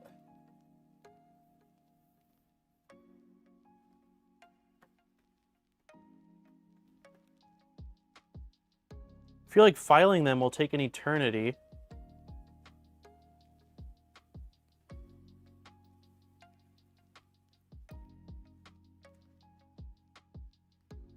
An unused LGX. I do have a LGX Mini.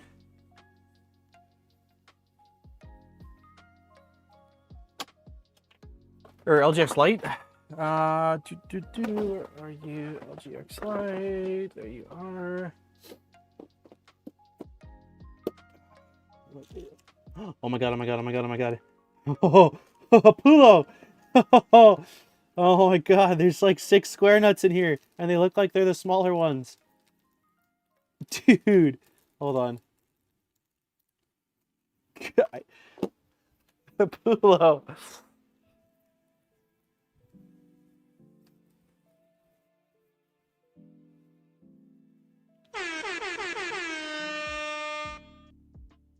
Literally a bag that came with it of 8 of them. I think this is exactly what we're gonna need.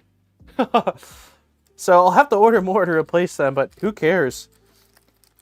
All right. There's no way I would have ever thought to check in there. I had no idea it even had those. It's been sitting in that little box for quite a while since I ordered it.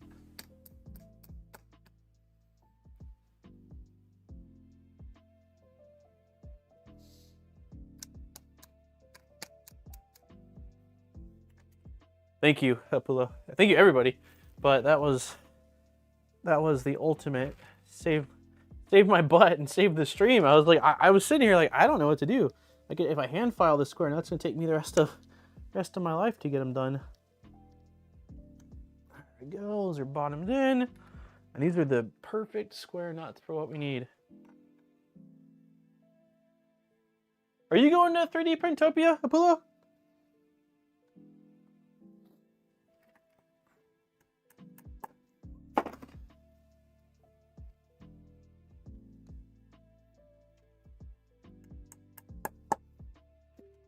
All right. Heck yeah.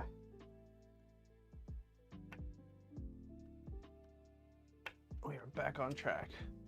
Okay, let's get the giveaway open so I can stick with what I said as far as timing on that goes. Copy URL. Saving up my PTO for... Okay, gotcha. That makes sense. All the holidays are coming up. Okay, giveaway link is officially opened and pinned in chat. I'm gonna really quickly see what Nice posted. Ooh, yum. Nice posted some delicious pizza. That looks really good. Okay.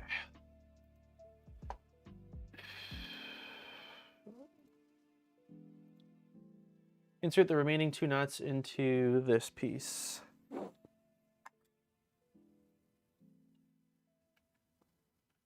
No, not like that. Come on, buddy. Why do you want to go in at an angle? There we go.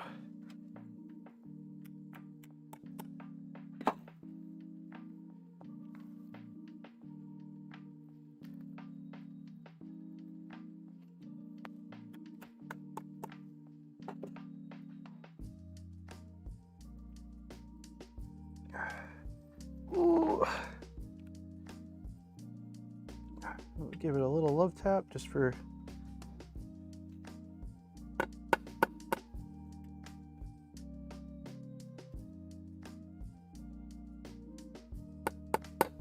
all right, we did that.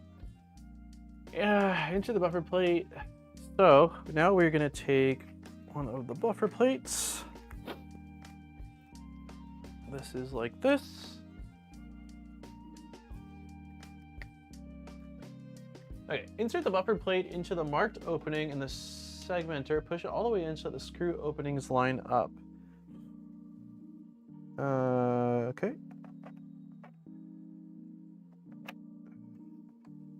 Oh, you guys, what am I doing, man? The camera angle. Sorry, everybody. There we go. Okay. Now it says to turn this like this, and then take this guy into the first. Make sure the buffer leg and the cutout are the opposite as seen. That looks right. Attach the printer holder, the marked position on the buffer. For now, it should be pointed up. The feet should attach to the bottommost opening in the printer holder.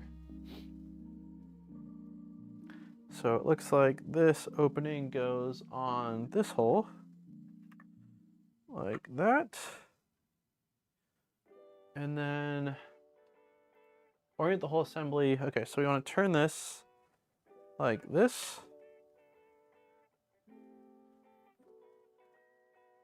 I'll be in California. Oh, nice. What part? Hopefully you'll get good weather then, depending on where in California, I suppose. Insert the remaining 5. Cool, so we're just gonna rinse and repeat.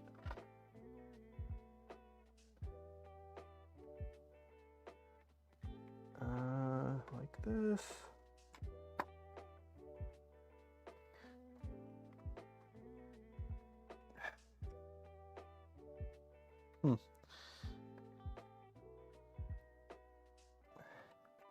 It's a little flimsy.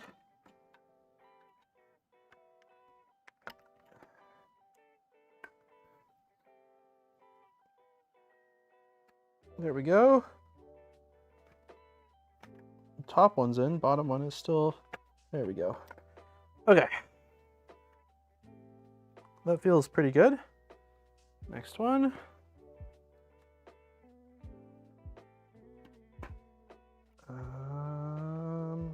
Here.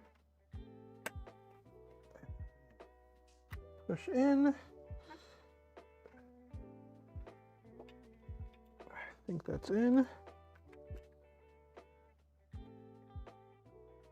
Mom has a penthouse. Nice. Okay, cool. Fun.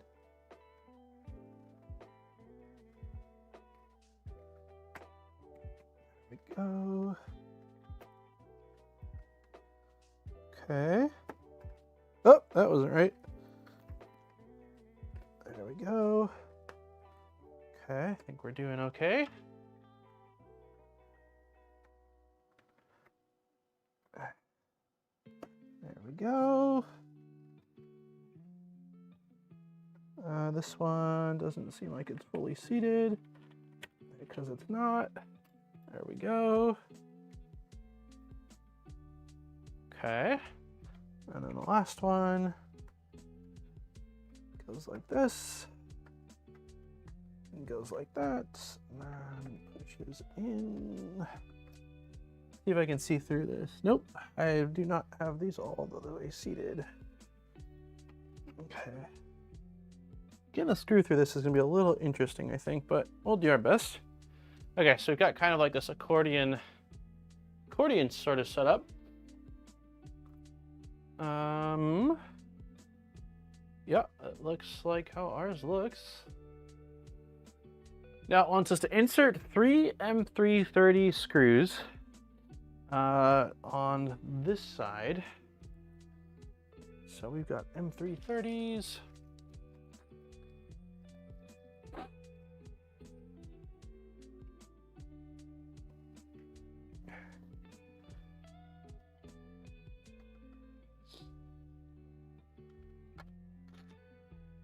Okay, that went all the way through.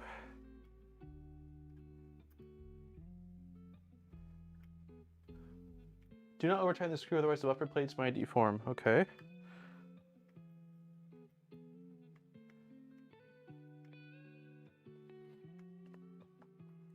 Oh! Oh!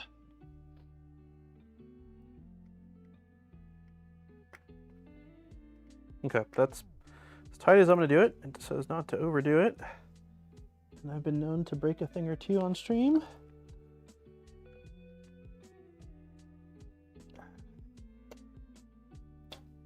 Ah, come on, buddies.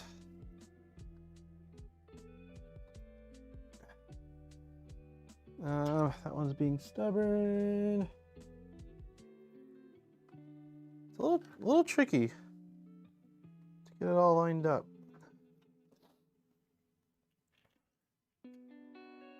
See if I just start threading, if it'll go through.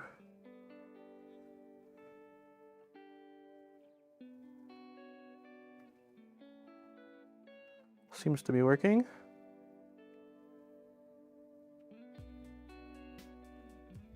Really want to get this thing printing, everybody. I'm like very excited to get this thing printing.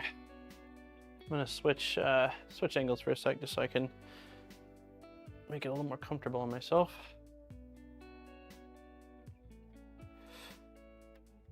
Oh, itchy nose. Also, if you didn't hear, giveaway link is posted, so we will be doing that drawing in approximately 23 minutes. Okay, that's plenty tight. It says don't deform it. And then can we get the last screw in, which is right here. I'm gonna lay it on its side for a second here.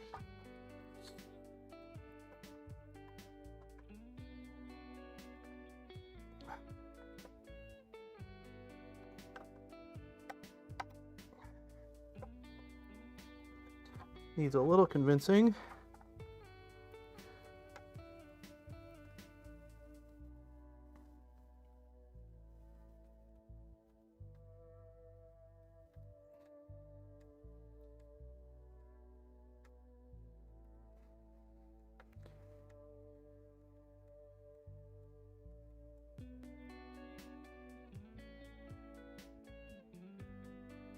Okay, that seems plenty tight. Okay. Those 3 screws are in, so that one, and that one. I really hated assembling that buffer. Yeah, so far it's just kind of flimsy. Because of how thin the buffer plates are, you don't want to push too hard, but you kind of have to push hard to get it all aligned.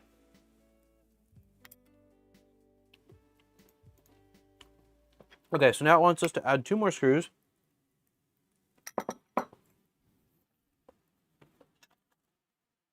On this side, so here and here. Anyone else able to fill out the giveaway form using predictive text align?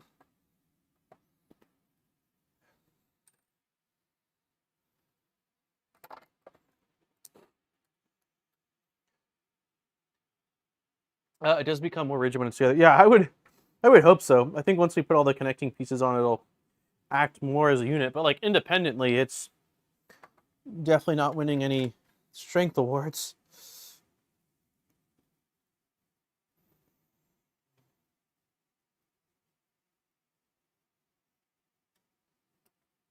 Okay, that seems plenty good. Yeah, this side's already getting a lot more kind of stiff. It's just once we get support on this side, I think it'll be good. All right, insert the last M330 screw into the marking. What? Wild. Okay.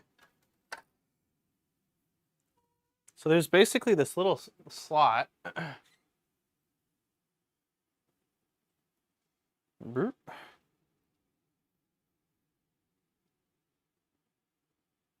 There's a slot here that it wants us to shove a screw inside of.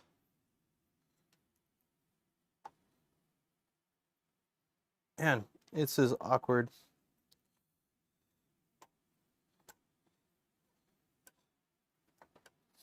But it's doing it. It looks like 1, 2. This one might need a little bit more push.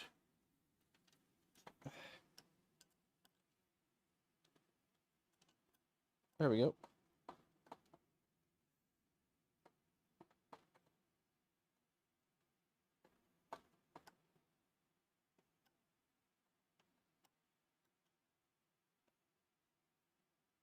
Okay, plenty tight. All right.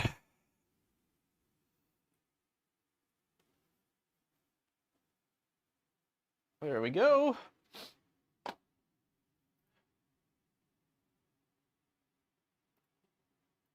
Now we need 5 plate holders, which are these guys. 1, 2. Where are you? 3, 4, 5.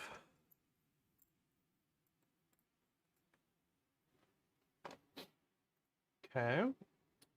Attach the plate holders in the marked positions. So, gotcha. So these are going to help reinforce it. So it looks like one up here. Maybe.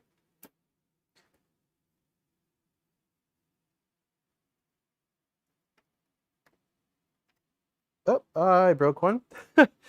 Hopefully I have a spare. Awesome.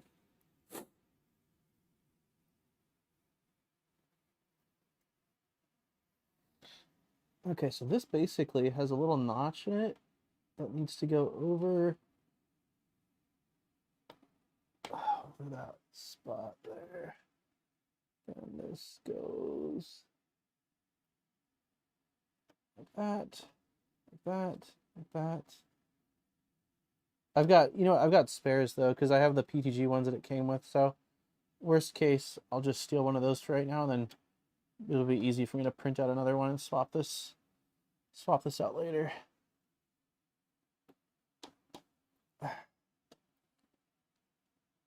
Okay.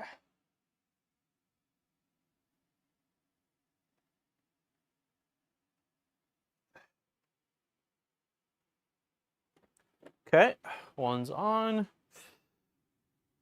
The other one on the other side.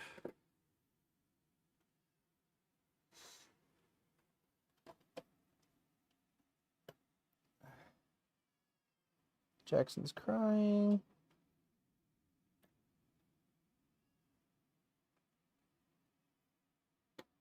All right.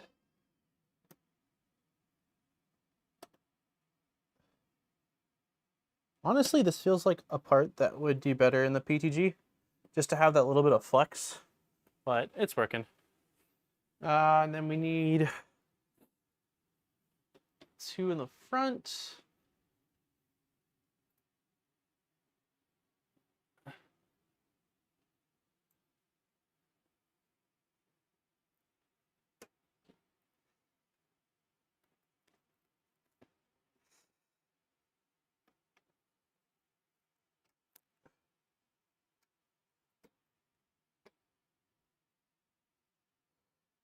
I don't feel like these are popping into the holes like they're supposed to.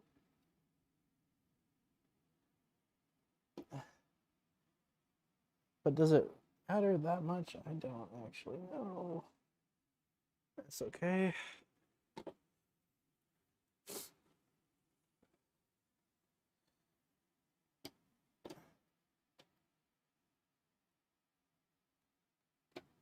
Oops. Ah. There we go. This one nearly broke too.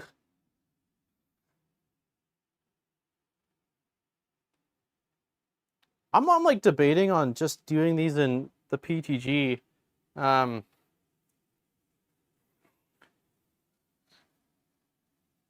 It's definitely stressing out the ABS parts. Hey Maurice, what do we think? Leave them in the ASA or just put the black PTG parts on? We're gonna have to do at least one black PTG part, but yeah, this thin wall right here is not having it. I don't know how, no, you won't be able to see it. It's too bright. It does look cool with the green.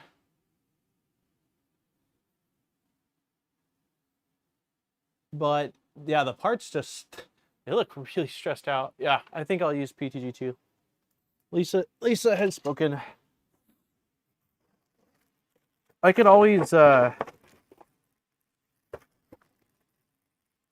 one second here. I can always print out I mean, this is going to be a really easy part to swap out. So I could always scale them if need be.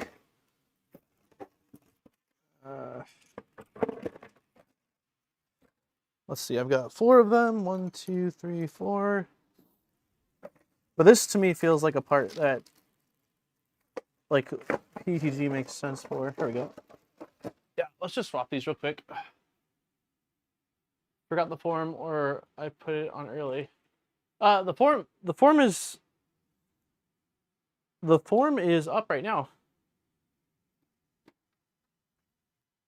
Yeah, that's much nicer.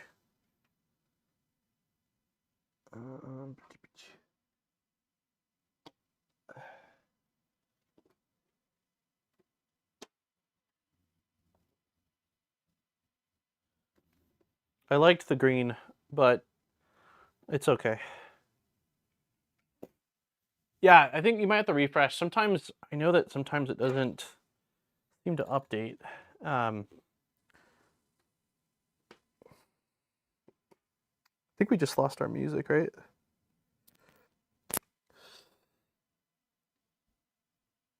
Why are we not? Oh, it's because of you. There we go. Yeah, these are definitely, these are handling it a lot better. Put on boss mode music.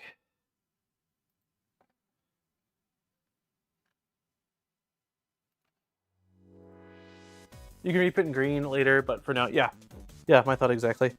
It seems like these will need probably additional scaling, just because of how much sort of force is going on them.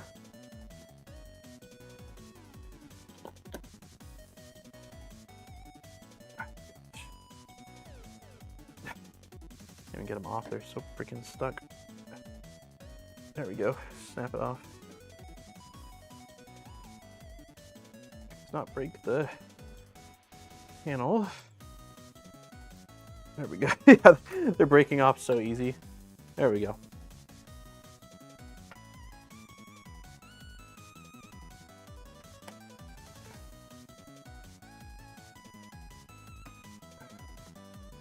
Okay, that's aligned. Last one. Where is it? Oh, there it is. I always lose it when it's on the last.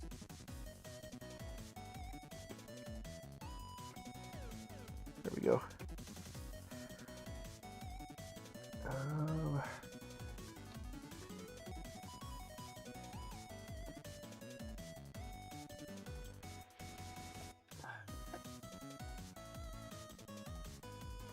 There we go.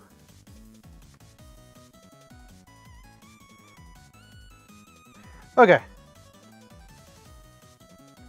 I'm calling that good. It's in. Music's back. Awesome. I already spent too much time looking for his nuts. That's true. All right. So this is done for right now. Now we need all the buffer segment pieces, which is going to require, let's see, 1, 2, 3, 4, should be 10 of these, 5, 6, 7, 8, 9, wait, 1, 2, 3, 4, yeah, 10. And then we need 4 or 5 of these wheels, 1, 2, 3, 4, 5, okay. And then we need bearings and shafts for these. God, I hope I have them. We've got screws. Ah, here we go. Bearings and shafts. Cool. Yep. Oh, you guys can't see. Gosh, I keep doing that. Sorry, everybody. And then we need a bunch of M36s, bunch of nuts, bunch of M36 screws, 25. How many nuts we need? 15 nuts. 1, 2, 3, 4, 5, 6. Yeah, looks like 15. There have been several versions. The MMU for the Mark IV printer necessitates the use of the most versions. So version A versus version B.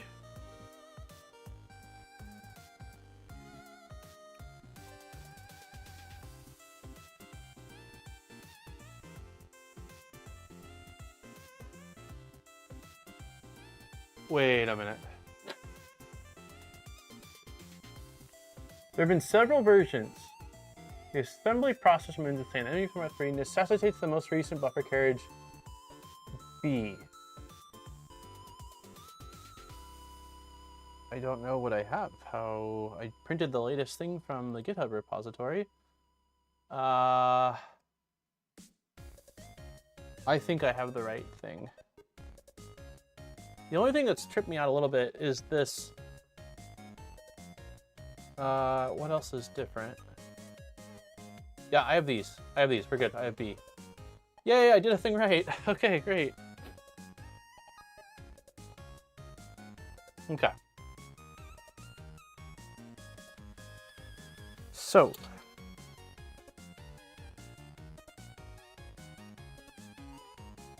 Bearings, bearings, bearings. Also, giveaway is closing in 7 minutes. If you have not signed up for the giveaway, we're giving away a spool of PolyMaker filament. And if you haven't hit the like button, it's right there. Okay, so bearings just getting pressed into these. Hopefully it's not too tight. Of course it is. Of course it's tight. Tap them with the hammer? Nope. Is one side more open? Doesn't look like it. Flush with the surface.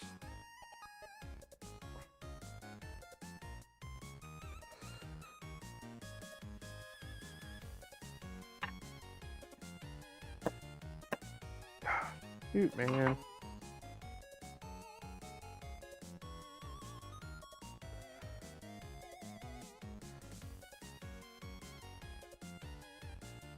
Dude, these are tight. I'm debating on just using the PTG ones for this.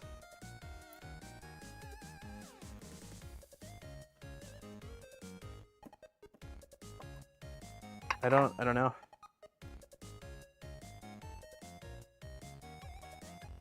Maybe I use PTG for the inners and then try to use green on the outside. Let's try that. Oh, dude, nip expires. That's a good point. Let's try it. Let's try that. I keep forgetting. They're literally right here.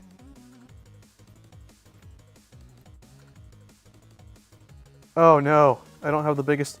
I can't fit. I'm just a little shy. What if the small one sneak attack through the inside? No. Yeah, let's try the PTG inners, and we'll see if we can use the.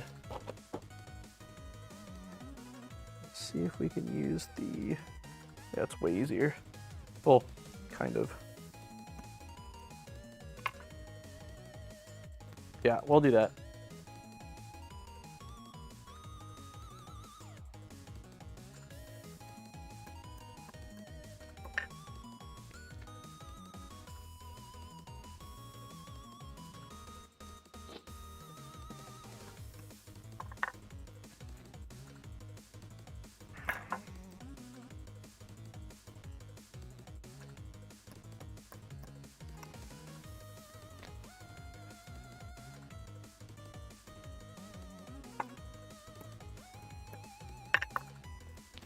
All right, yeah, that was definitely the way. Hey, Kenneth. Yeah, PGG for these ones. I finally got Nipix the other week. They're amazing, dude. I'm not just saying it. They're fantastic. It's such a great tool. Okay, so we'll try to use green for the outside. I would like to use these. So let's get our other nuts. Kenneth, giveaway link is still open. You've got 4 minutes if you want to sign up. Okay, so we're doing three of these nuts.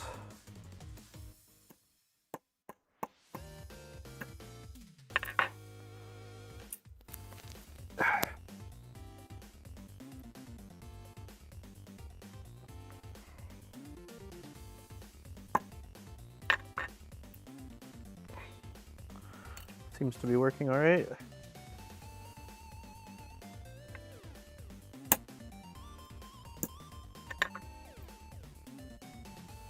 There we go. Okay. Add the wheel. Boom. Push the shaft all the way through the middle until it engages in the segment below. Okay.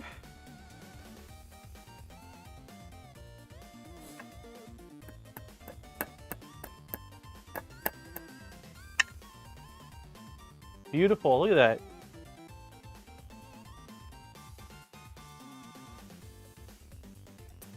Okay. Cover the segment with another segment. I can do that. I think the segments are uniform.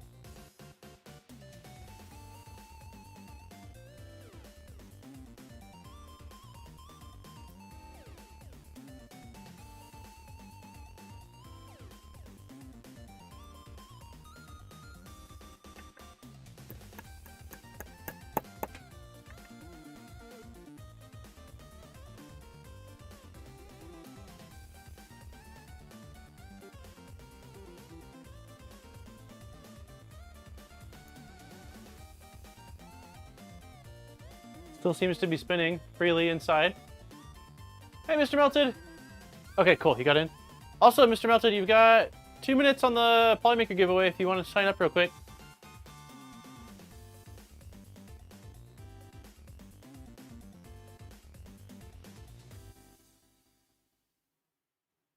Huh, that's weird. So it doesn't have you... It feels like an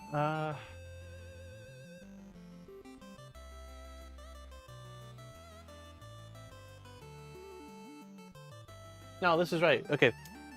Cool.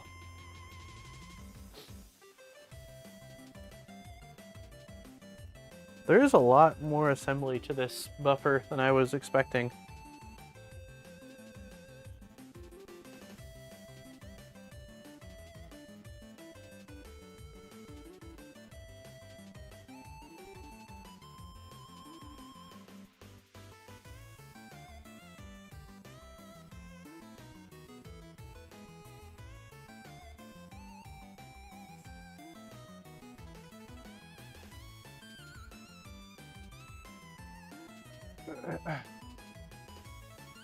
Have you done the extruder upgrade yet? Nope. Nope, I have not. I haven't done anything off stream. I mean, like, I rebuilt the thing off stream because I wasn't happy with the warped part we had, but, like, I haven't done anything that we haven't done on stream off stream. Which makes me wonder now, like, if we'll be printing today, but I'm gonna keep going. Let's just one at a time. I love the buffer on the ERCF V2. The cottontail, is that what it's called? Save my hands.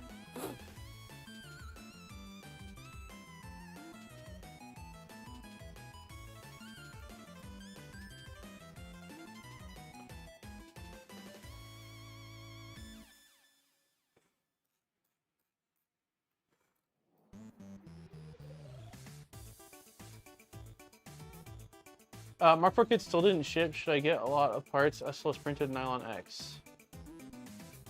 So you get a lot of parts SLS printed and in nylon. It would be cool. Just for fun? Like, do you need it? Do you need it to be made out of a stronger material? Or a stronger and more thermally resistant material?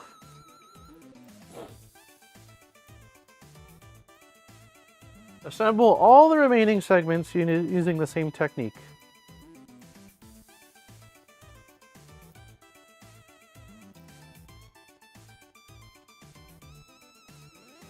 Okay, so we basically got little fidget spinners inside of here. It spins. Oh, I can't get it to spin well, but it does spin well. I just can't get enough of a. Nylons have too much creep. So I feel like it depends on the nylon though. Some nylons are pretty heat resistant.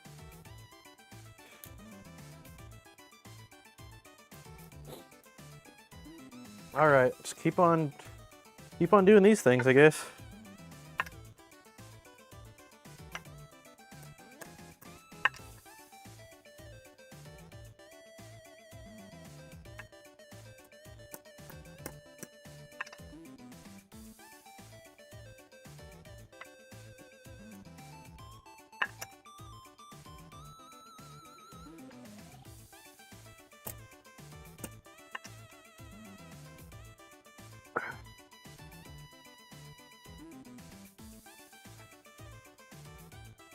Okay, that worked.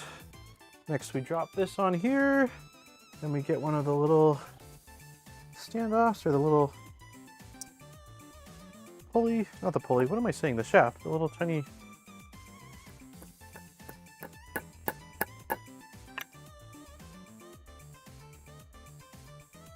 Okay.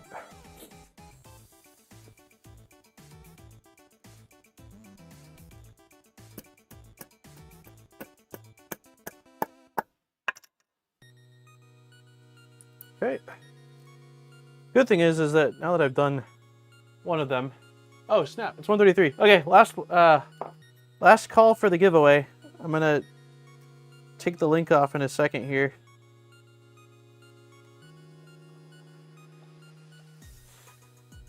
Why am I using this damn thing? I'm torn between upgrading to the Mark III, the Mark IIIs Plus, or Mark IVs. Hard to justify the price, been back and forth on it for days. Ooh. So I feel like, okay, you said between upgrading the Mark III to Mark IIIs or Mark IVs. Gotcha. So Mark IIIs Plus or Mark IV. Is there not an in between you could do, like the Mark IV? I feel like one of the Mark IV's upgrade path at least gives you the new board, new screen, so you can have input shaping. I think there's what, 3 upgrade paths? One's like screen and board. One's everything except motors, and one's motors. Ooh, nice. I wanted to ask you about your Sobel, but if it was sitting in a corner, like, you know, timeout, I didn't want to bring up a touchy subject.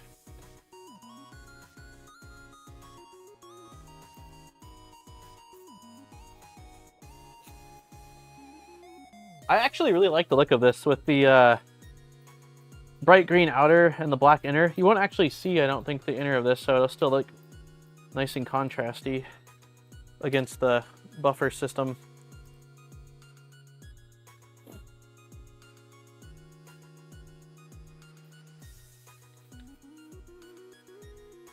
Honestly, I think the Mark IV upgrade, you might as well get a whole new printer. Nice! Thank you for the 5 gifted memberships, man. Cheers. Let me get you some sound. Ow, I pinched my finger. Let's get some sound effects for nice. Cheer. Thank you, man. For anybody filling out the form, I am removing it from chat, so you got 60 seconds. We will remove the message, unpin the message, and I really quickly inhale this before the yogurt gets warm.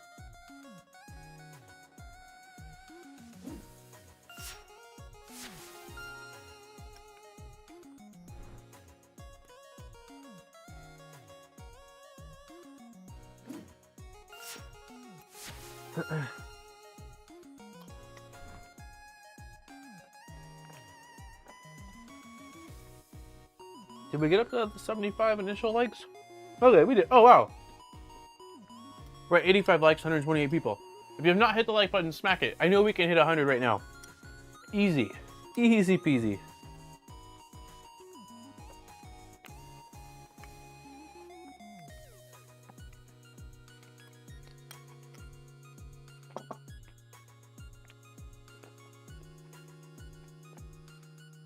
All right, let me get the giveaway. I see 94 on my end. Need 6 more, just 6 more.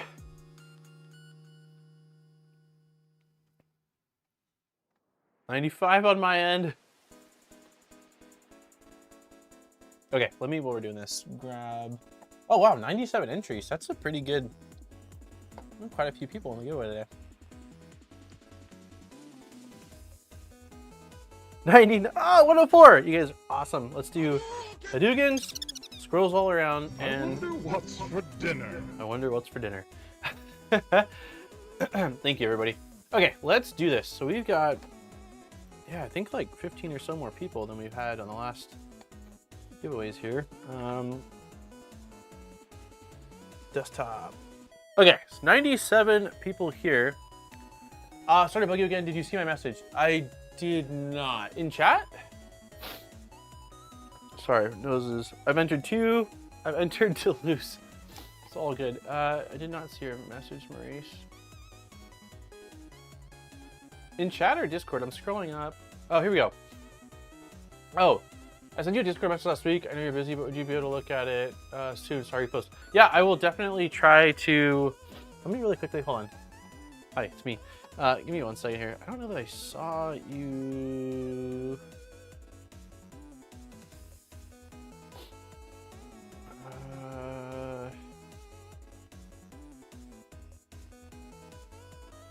Is your handle different in Discord? But yeah, I will absolutely. I think right now Discord messages are like a week and a half out. I am struggling. I am doing. I am. Okay, gotcha. Different name. Yep. I will do my best to. Today's what, Wednesday? Yeah, I will. At least I'll try to pick yours out so I can do it. Black wheels are cool, but pink wheels would be cooler. I agree. The Prusa and the enclosure will have that watermelon tone that we're looking for. All right, how many times are we shuffling today, everybody? How many times are we shuffling the wheel?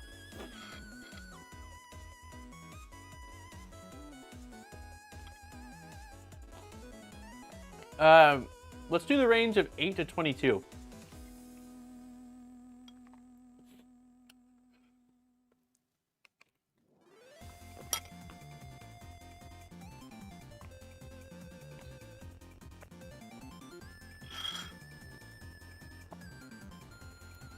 Oh, it was your birthday?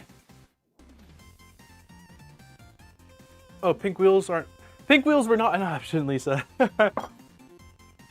Pink wheels not an option. Okay, we'll do as close as we can get to stay within that range. So we'll do 22. It's not quite 27, Maurice, but it's five away. We'll use our imaginations. Here we go. 1, 2, 3, 4, 5, 6, 7, 8, 9, 10. 1, 2, 3, 4, 5, 6, 7, 8, 9, 10. 1 and 2. Okay. Good luck, everybody. In 3, 2, and 1. Happy early birthday, Jose. A lot of birthdays.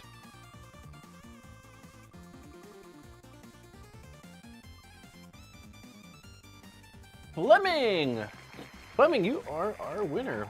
I don't know if that's a first-time winner. I think it is. Congratulations, Fleming. You are our winner. So I think last week I lagged a day, but you'll get an email from me today or tomorrow. And then depending on where you're at, it's either going to be a gift card that you can use towards a spool, like for a spool, or towards a like carbon spool or something. Words are tough today.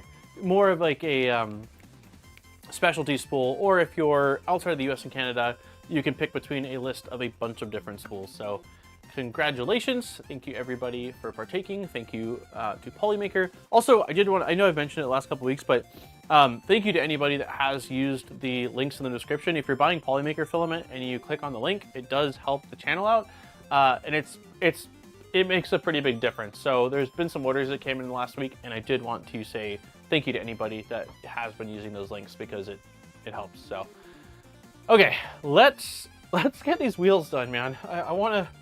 I still really want to get this thing rolling. So we've got 2 down, we've got 3 to go. Hammer and nuts, popping in bearings.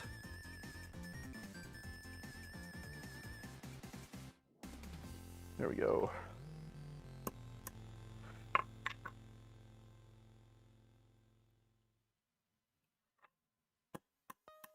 Ooh. I am so happy that Apollo mentioned that there is nuts in the Bondtech LGX Lite square nuts. Let's do all these in one go. Yeah, we need this kind of assembly line this. But even nicer maker chips. Nice, looking really nice. See what you did there.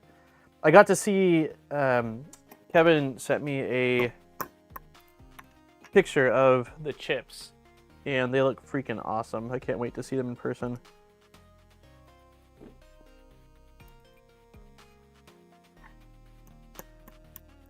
I would like to figure out a cool way to display some in the studio. I don't know, like I think I might try to incorporate like a laser cut project. I don't exactly know yet. Maybe something with like acrylic and lights. Okay, one more set of nuts. Your chips are epic. Oh, sick. Part of me is gonna want to just give them all out, and part of me is gonna want to hoard them. Like, sorry, all out. No, I'm gonna give them out. I will definitely keep like a couple though. I know my dad will definitely want one. I would love to have one as well.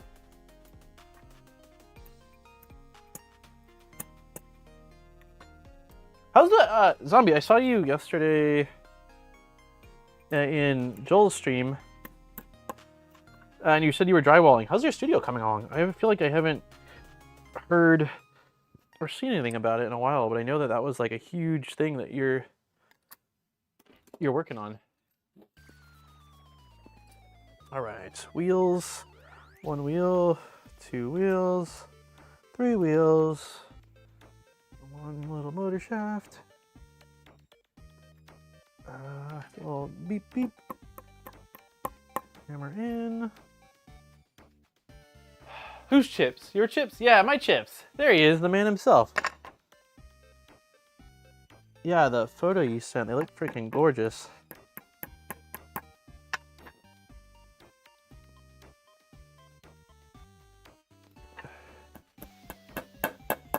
All right, 3 wheels, all spinning. Let's put these other ends on. Tap, tap, tap, tap, tap, tap, tap. Sorry I was installing the door, but to answer your question, it's been working pretty well. Minor issues, but it's a 3D printer, so not uncommon. Always happy to answer whatever. Oh, you mean on the SVO8's been working pretty well?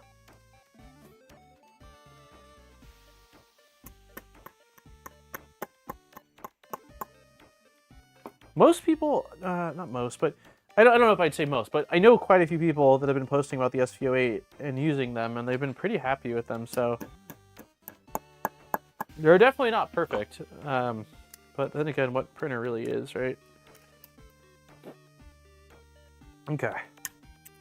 We need lots of screws. Ceiling installation is going in today. Nice. For ceiling, are you just having someone come out and do spray installation? Or are you gonna do that too? I also can't remember. Is it your garage that you're converting? Yeah, now it's back to printing. Nice. Okay. Back to printing ABS. The wheels on the Prusa go round. Jack loves the wheels on the bus, man. He is a big fan of that song. We got him a book that plays it that when he was a little baby, and that was his first like introduction to that song. But the book's batteries died, and I haven't replaced them, kind of intentionally, because man, he pressed that button all day long, and he wouldn't even let the song finish. He just keep starting it. So it was like the Wheels on the Bus remix. I'm installing installation bats. Okay, pretty easy. How they built the garage. Nice. Okay.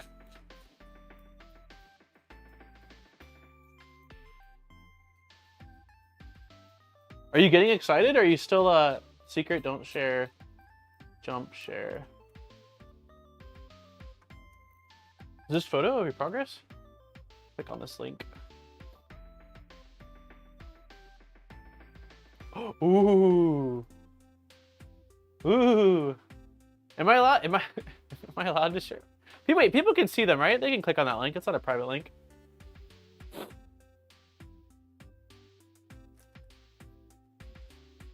I need to use my SPO8 more. That's right, Mandic gave you his, right? Before he moved?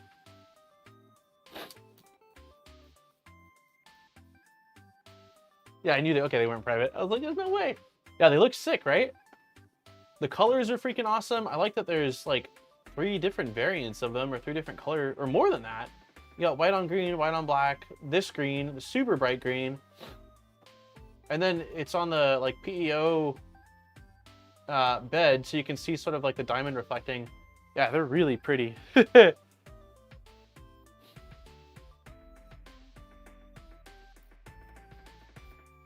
Yeah. I would love to figure out. I like the maker chips. Like maker coins have always been a thing. And I mean I got the idea of them, but I never really loved them because there just was no standard. Some were super small, some were monstrous, and like some were 3D, some were flat. It's like how do you store these things, you know? So I really like that with the maker chips, it's a set size that makes them a lot easier to sort of store and keep. We have a maker chip table. Nice, that's freaking awesome. Is it upstairs or downstairs? I just learned that there's like upstairs and downstairs, but I don't know what the, like, I don't know if it's like maker tables are upstairs and vendors are downstairs. That's kind of the vibe I've gotten based off of people who've told me where their tables are at. Has anyone else watched the last season of Umbrella Academy? I can't get Baby Shark out of my head. We did. I don't remember that. I don't remember. Aaron's very good at like recalling any show or movie we watch like in detail, and usually like shortly after we're done watching a show, I'm like, I don't remember that. But we are all up to date. I think there's a new one either that just dropped. So we haven't. If there's a new one that just dropped, we haven't seen it. We were up to date prior to that. We are unfortunately beside Zombie downstairs. Oh no. TM, do you have a picture of my studio? It should be presentable pretty soon. Sick. I'll check it. I'll check it on stream. I mean, I won't show it on stream, but I'll check it right now. Oh man. Yeah, that's gonna be awesome. I know I always thought your current inside one was like decent sized, but I think you laughed and told me it's like really just wedged in a corner. It's like camera angle, but this looks like it's gonna be way more space, way more space for both like video stuff, but also working on projects.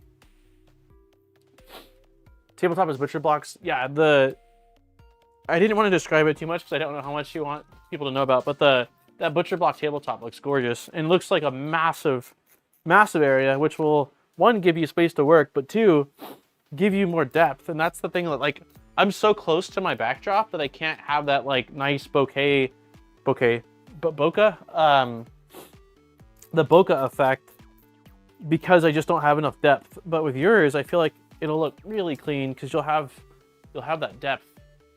Yeah, yeah, man, I thought your current studio was way bigger. You just optimized space. The latest season was pretty good, but not the best. Okay, the latest season is the one that came out in the last like month or two then. That's the one I have not seen. So please no spoilers, because it's definitely on the list. We've been watching How to Get Away with Murder, and that's been pretty good. We're, I think, getting close to being done with season 2. Oz, thank you very much for becoming a member, man. Cheers. Air horn and a little squirrel action. Welcome.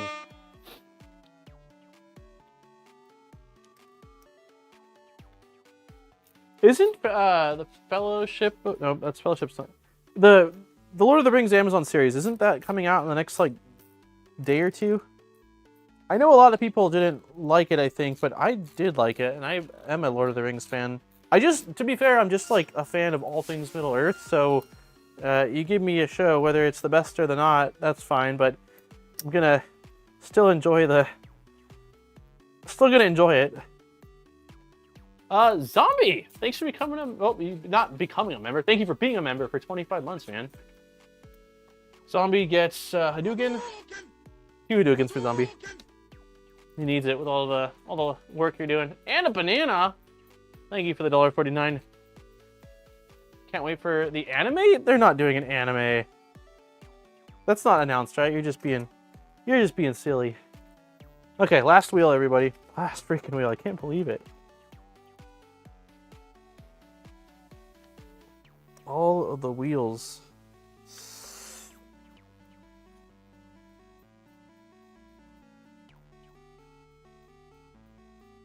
Star Trek: The Arc on Peacock. Starting the Arc on Peacock again, so I will remember what is going on for season 2. I don't think I've ever heard of. I mean, I've heard of Arc, the game, Arc Evolved or whatever, but I haven't heard of a show called Arc.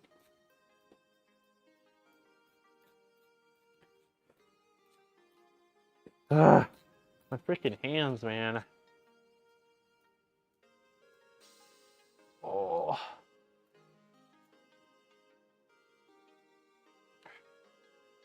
We went to the movies, when did we go to the movies, Aaron? It wasn't, so it would have been before last stream, not this stream, but we saw Inside Out 2, which was really good.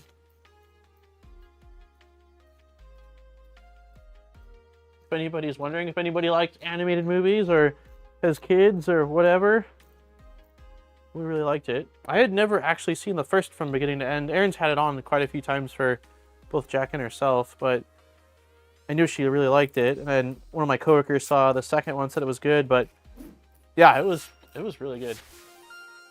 Liz, thank you for 18 months. Winner, watermelon dinner. It's funny enough, we have a, let's see, Liz gets air horn, and we'll just go for Liz. There's a watermelon on the counter downstairs. I need to find room in the fridge so we can chill it and then eat it.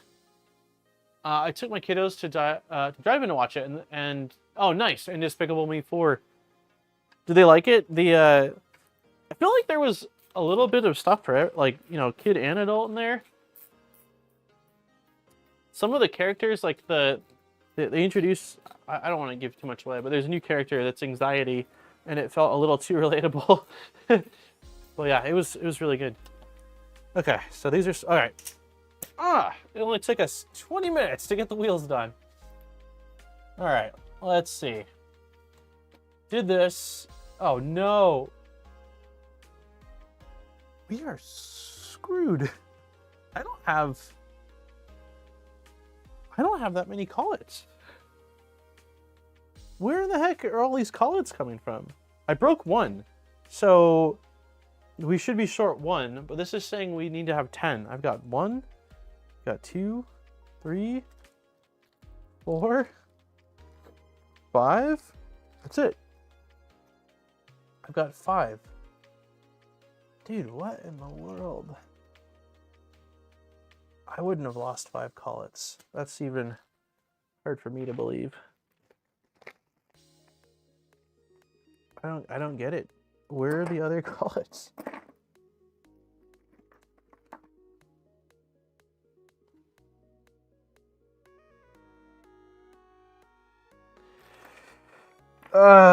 Well, I suppose if we get 2 collets, 2 of these done, we can probably do a dual color print. Where the heck are all these parts, man? I've gone through this drawer. Okay, hold on. Hold the phone. 1, 2, 3. or we're not sure. Call it. It's user error. Always user error. First is nuts, now is call-outs. Yeah, I found him. I found him. All right. It says insert one of the call-outs in the marked position. Insert the other. Yeah, so just both sides of the bottom of these. Sweet. Let's try not to break any because I definitely don't have. Much spares. Inside Out 2 is nice to go to the. Yeah, it is a good movie. I haven't been to the movie theater with Aaron in like. I couldn't tell you how long it's been. We just don't. We watch a lot of movies or shows at least and stuff here, but we don't go out. One, it's tricky with the baby now, but we just don't. Haven't gone out in a long time to the movies, so I knew that was out and she wanted to watch it, and my sister-in-law was willing to watch Jack for us, so it's nice.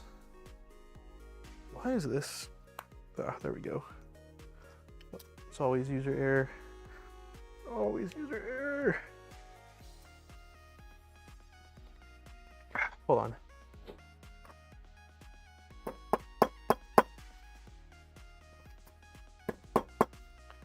Gotta bang these little like, they're not quite dovetails, but there's these little registration tabs, and they're not registered, so just tapping them in really quick.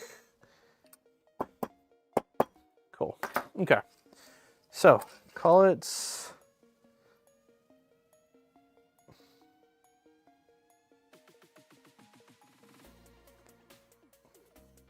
Call it.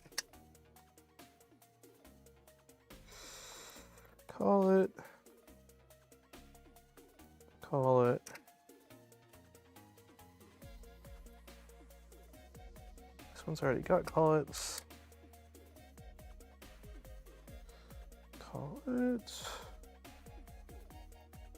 These ones are easier than for some reason than the other one I printed. Like the other piece I inserted the call-outs into, the feet were kind of bending back a lot. Well, this is popping right in. Look at that. I didn't even damage any of the feet. So proud. All right. Now prepare all 5 cartridges and the buffer body. Take one of the cartridges and hold it by its 2 handles. Squish the handles together for the insertion. Insert the cartridge in the buffer body. Make the cartridge properly inserted. Insert all cartridges in the buffer body.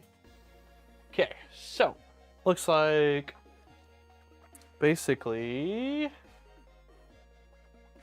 squeeze and push. What kind of call-outs are these? I don't know. I don't know like what they're just little black like, oh man. They're just little black push fit call-outs. I don't love them.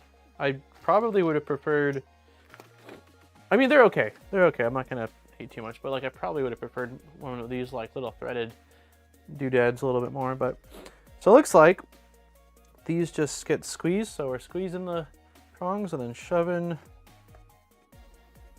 Wait, is that it? Really?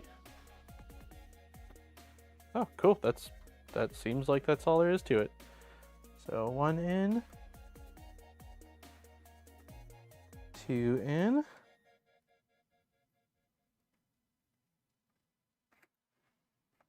3 in. We're doing the thing. We're doing the thing, everybody. 4 in. And oh, come on, buddy. It's always the last. That's likes to.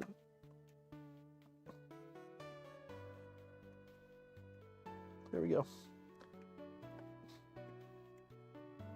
Yeah, look at that, dude. Look at that. We're doing the thing. No, I didn't break it. I didn't break it. Look at that. We are buffing. We are buffing some stuff. I always forget to drink water, and I'm looking at the water in the background. That's a very small glass. It wasn't full. Let me have a sip of water here. Squish and insert sounds suspect. Yeah, a little bit. Okay. PTFE tube preparation. Insert tubes. Okay, we've got more tubes going in the top.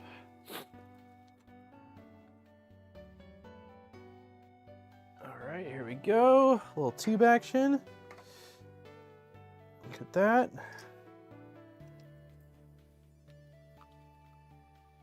Tube number 2. It's all coming together. It's all coming together. Can't believe it. It's always really rewarding when you get to like sort of this last stint of the race. Is that what you call it? Last sprint? Join the approximately in the middle. Okay, so it wants us to use... I did print these out. We might need to use the PTG ones, but... Excuse me. Let's see, it's just like one of... Let's see. No, that seems to work okay.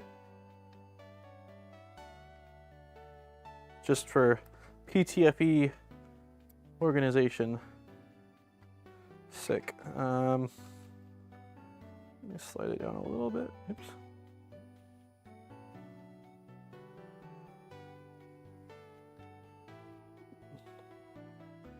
I feel like I did a crappy job with that. There we go.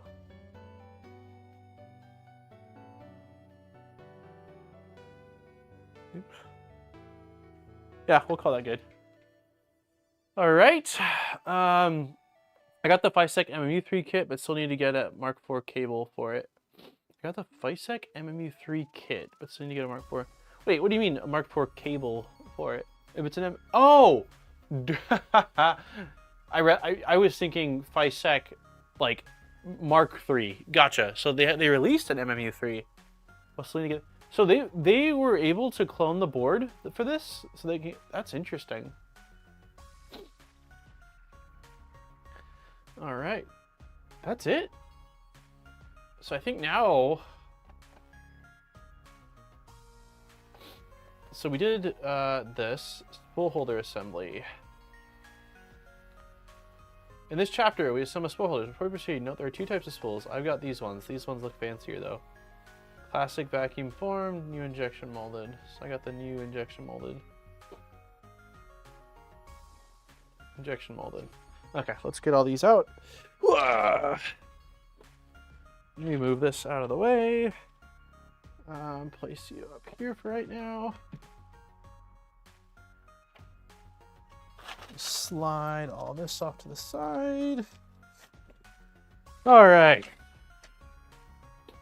Spool holder time. The board is the same. Oh, is it really? They didn't. Okay, cool. Well, that makes sense then. Okay. Injection molded parts. Got it. And then there's a couple printed. Yeah. Take one base part. Got it. Insert 2 wheels into the base. Okay. And 1 wheel. 2 wheel. Cover the base with another base assembly. Can do.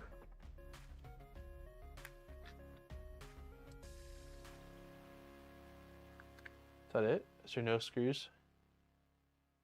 Push base together until they fully engage. Verify the base. Repeat the same step on the other side. Cool. Okay, so that's a piece of cake. Same thing again. We've got a wheel. We've got a wheel. And we are snapping. Bam. Don't spin very well, but they're also not that bad. Okay, take the foam sheet pad, which is this guy. Only the power delivery board is new. Okay, gotcha. The thing that I plugged in onto it. The claptrap bucket was awesome and a present for my son, but the bat signal bucket is still mine. Neither will see popcorn.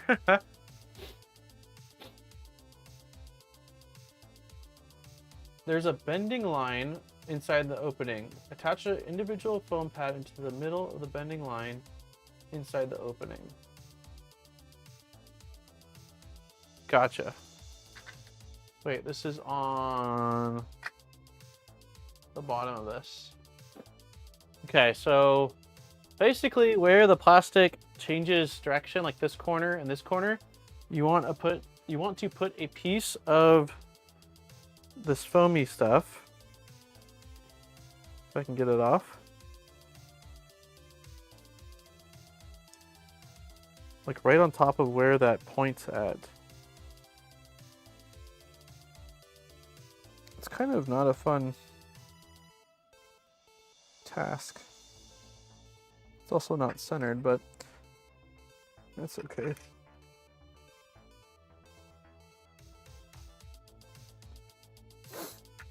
So kind of like that.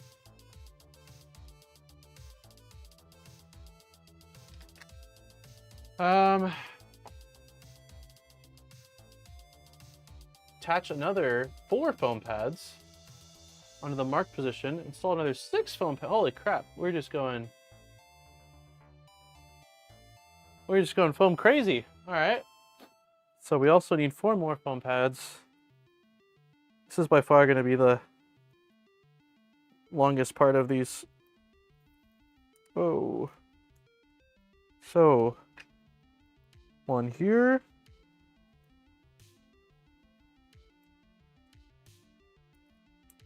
One here.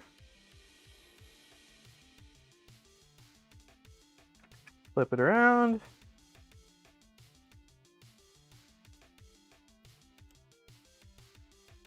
One here. And one here. All right, so that's it. Basically, 2 on here, 2 on here, 1 here, and 1 here. Hey, RHD, yesterday I did my first ever successful multicolor print. It is so cool. Nice. What, out of curiosity, what kind of setup or what machine did you use? It is very cool. I typically am like happy with 2 colors. It's nice being able to highlight like text or a certain face of a print.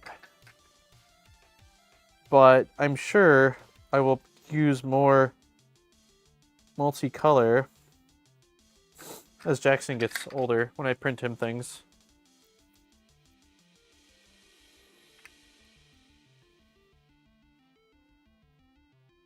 It's kind of someone, I don't know. In the Python video I did on the AMS mod, I had a few people talking about how like they don't like the AMS because it's not reliable, it doesn't work. And I've got 3 units, and yeah, sure, I've had an occasional filament jam or filament break off, but compared to anything on the market that's been available, it's like leaps and bounds ahead. Like, I don't know if anyone here has ever used the like Mosaic palette. I mean, there just wasn't a lot of options, and they were all really bad. So it was kind of funny for me to see people griping on it. And don't get me wrong, I think there's room for improvement. I don't like how much waste there is and all that, but man, it's just like people would have gone crazy for something like that just a couple years ago. Okay, there we go.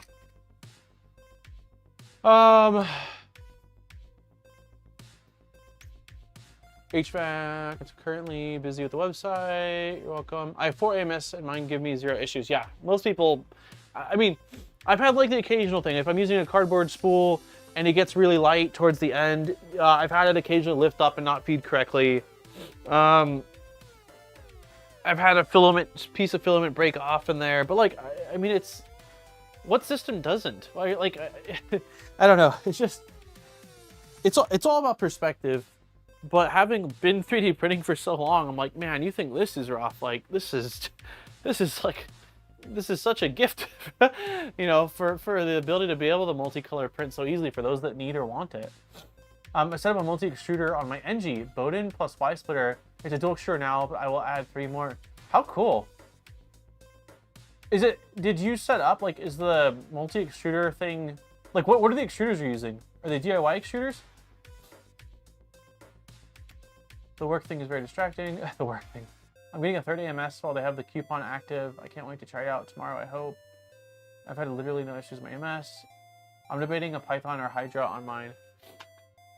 I know that Aaron said that he likes the Python, but doesn't... One second here. I'm trying to... But doesn't want the enclosure on it, which I can understand. I don't think everyone needs the enclosure. Take this one, I got hooked on it. Make sure that's on it.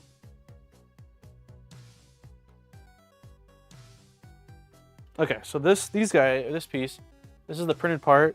This hooks over here. Try to center it, and then there we go. Snaps in place like that. Bam.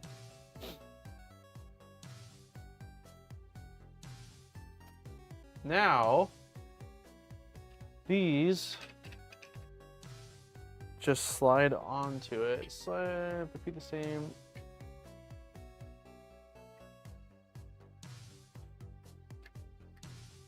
It appears that these just go like this.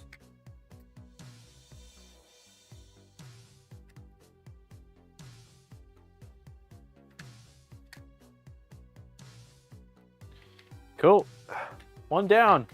Let's do it again. The name of the game today.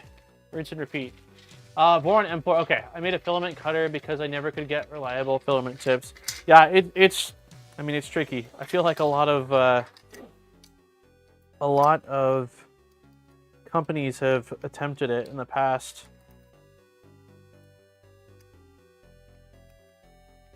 I do think that if you can get good tip forming, you know, it's better. Like, I do like that about the MMU3, but I would rather cut and have success than be dealing with constant failures. I'd rather not use it at all if I was just gonna be having failures. That was the biggest thing with multicolor or multi-material before. Like, it was so finicky, it was so frustrating. You spend all this time calibrating and dialing in things, and then it still doesn't work very well. So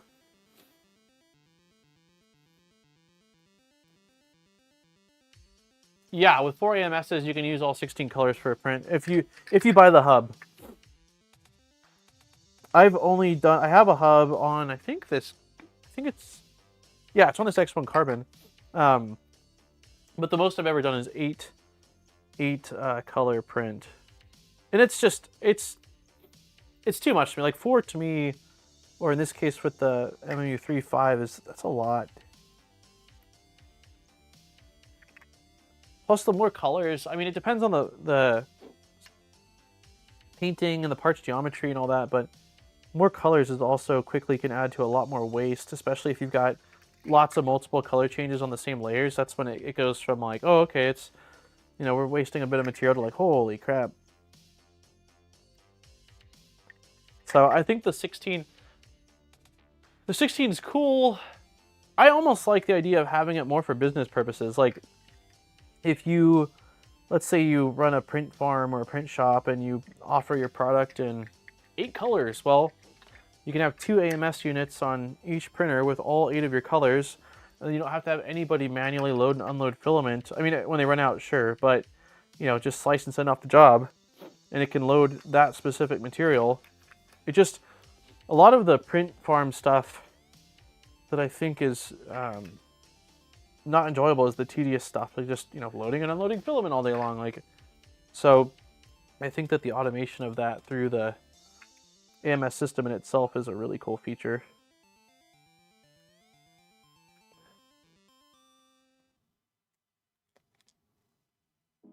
Prusa seems to like 5. Yeah. Nothing wrong with 5. I mean, 4 or 5.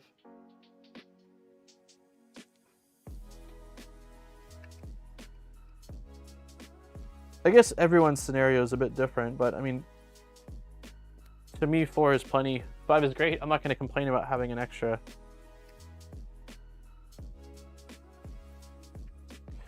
All right. All of our stickies are on this one. Sticky. Then we got this. This goes like this. Snaps on like that.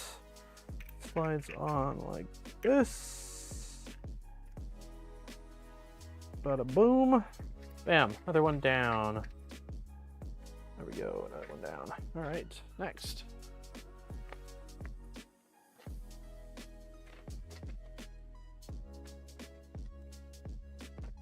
It's not necessarily about a 16 color print. It's more about the swapping out filaments for different prints. Yeah, absolutely. That's what I think is more valuable too.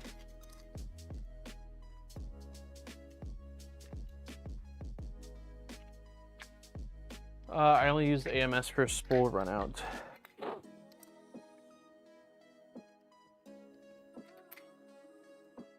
I love the top loading, man.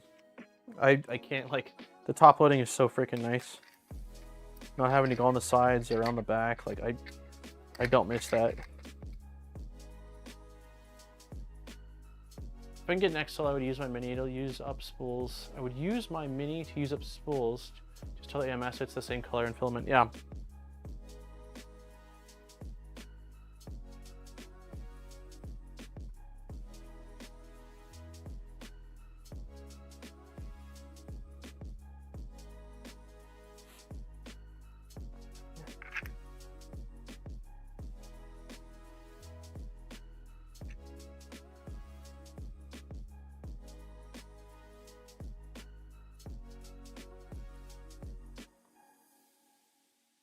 Tool changers will eventually come down in price too. It's just a matter of, it's more complicated, it's more parts, it's a smaller market segment too. Like, there's not nearly as many people that want a tool changer. Like, I mean, I get it, in this, like, in this stream, in this, like, niche segment of the 3D printing market, there is, but in the grand scheme, I would say it's a much smaller target market. But I still think that with enough time, it'll come down. I mean, we've got, like, I tested out the Snapmaker J1, which was an IDEX printer for like $1,000-ish, and it was by far the best IDEX printer I'd used up until that point, and I'd used a lot. When I worked at Matter Hackers, we sold Maker Gear IDEX that was like 10 grand. I sold BCN printers that were like, I think 4 and 6 grand. I feel like there was another IDEX printer that we sold, but dude, they were rough compared to that Snapmaker that was only $1,000. So it'll happen.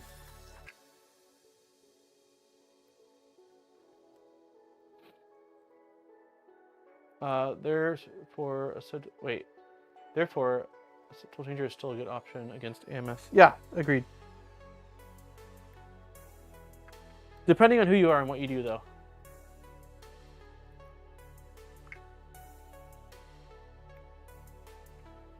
It's a lot easier to justify that cost if it's a business expense more than a personal hobby.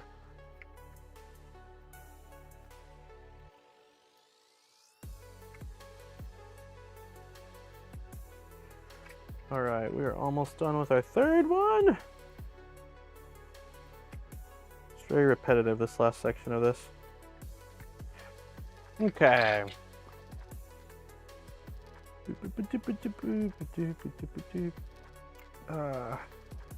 Okay.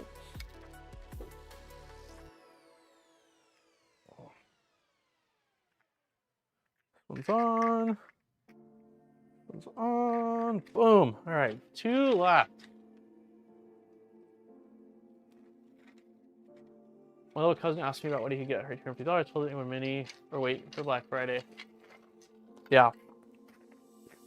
A1 Mini's recommendation for, that's the recommendation I give for most people getting into 3D printing on a small budget, or even not on a small budget, but just getting into it. I'm like, hey, get this thing, see how you like it, see how much you use it.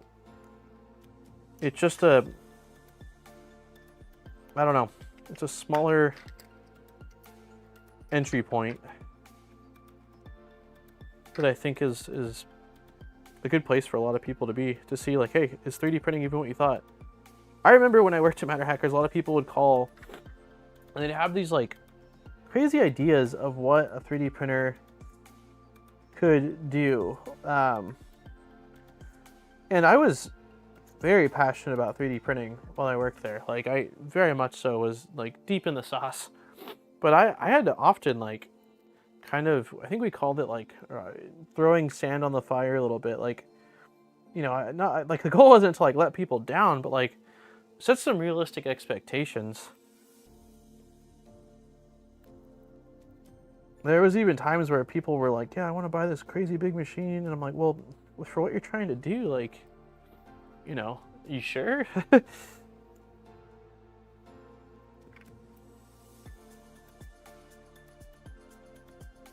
yeah, oftentimes it's like, you know, you get a machine and engineers frustrated because it's not just plug and play. And I'm like, yeah, I don't know who gave you that idea.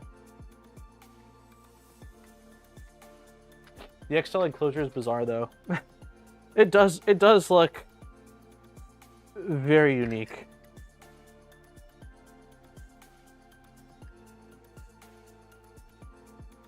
Slaps positron, this baby can print so many things. I think he wants more of a 250 volume. Gotcha. Well, that's another thing too, though, right? Like everybody always, you know, I want a big printer, print big. I'm like, well, more printer, more problem.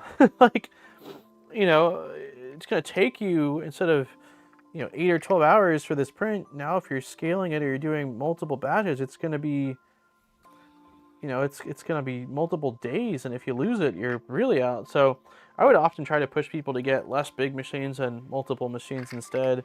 Of course, like, it's all situational, and if you have big parts that you can't somehow modify the CAD on to make them smaller, you didn't really have a choice. You had to get a big printer. But lots of times the designs can be modified or split, especially if they're more like just testing, you know, fit and like fit check.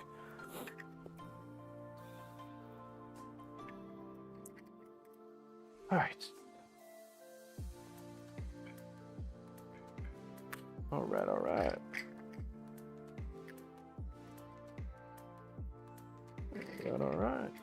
Last one. YouTubers gave me that idea. Oh, what about needing big printers? Dude, I avoided big printers for so long. Even when everyone was like, gotta get the CR10. I think at the time of the CR10, I was using the DaVinci 1.0, the Monoprice Select Mini Cantilever 1. I had Bob CNC wood printer. I had a G-Tech Delta, and I think I had the ANET A8 at that point. And that would have been the first printer. Oh, I had the Folgertech 2020 that I built as well. And that would have been by far the biggest printer I would have gotten. But like, there's a lot of things I didn't like about it. 30 by 30 is really like the biggest I would want in an i3. And even that is like, Well, yeah, I just never, I mean, I also like, I know a lot of people that like the big printers are doing like props and cosplay, which is why I say it's all situational. Like, that's never really been my jam. I like it. I appreciate it and think that the craftsmanship that goes into like post-processing and all that is incredible, but it's just never been like my thing as far as what I'm printing out.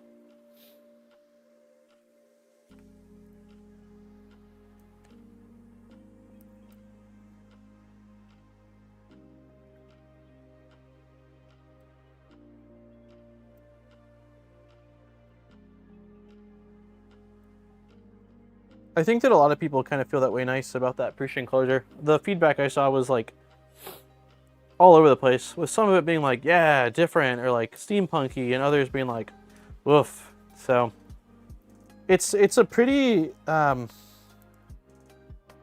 standout-ish enclosure. So I feel like people will have more positive and critical, like the response is a bit more extreme because of that, versus it being like, yeah, it's an enclosure.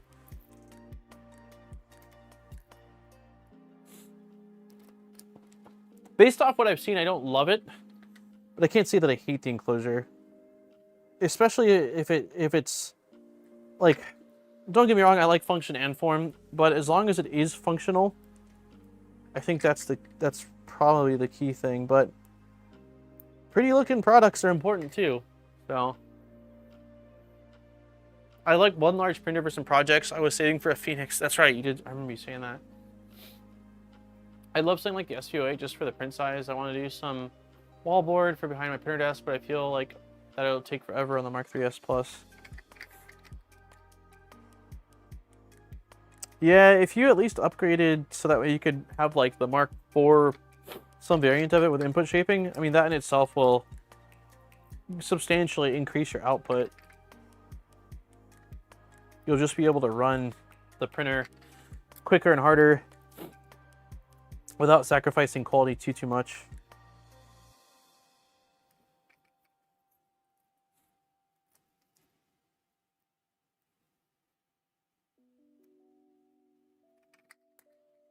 Oh my god, we're 2 pads away. 2 pads of snap and 2 slides from being done with these.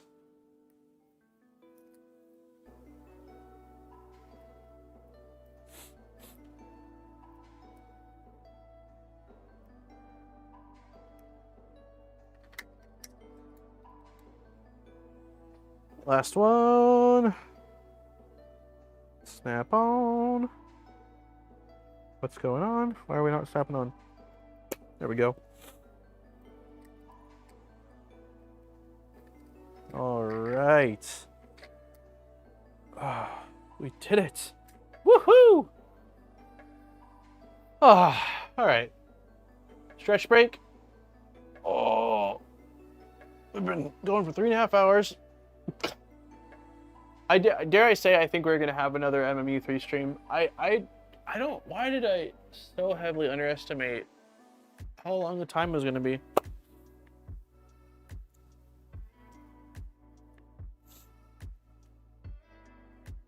So you can join the spools together.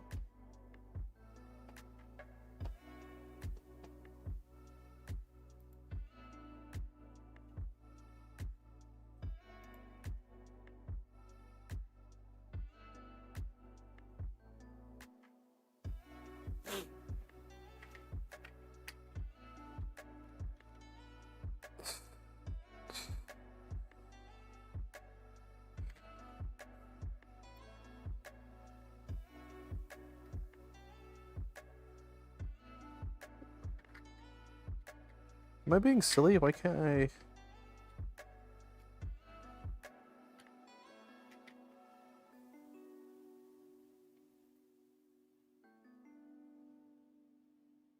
Using these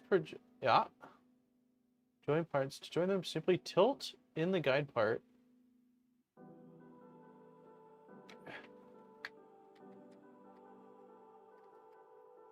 I don't understand.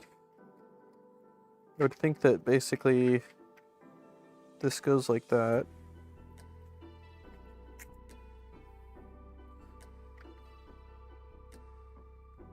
Or maybe it just goes... This feels like it needs to twist. Like it sort of at an angle like this. Using these protrusions, so guide parts can be joined together. To join them, simply tilt in the guide parts.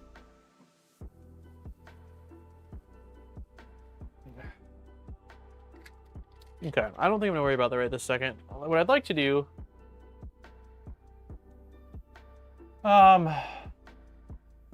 is see if we can get the, if you're installing the MMU on the Mark 4S, move on to the chapter. I'd like to get the Mark 4 part of this upgrade done, so next week we're literally just plugging it in and then running through the initial calibration stuff. So...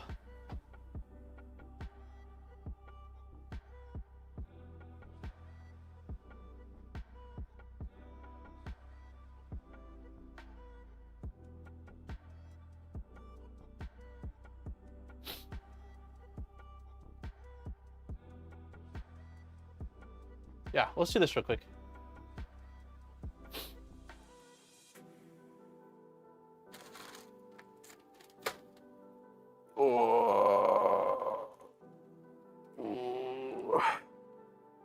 Oh, is this plugged in? Yes, it is. Jeez, okay.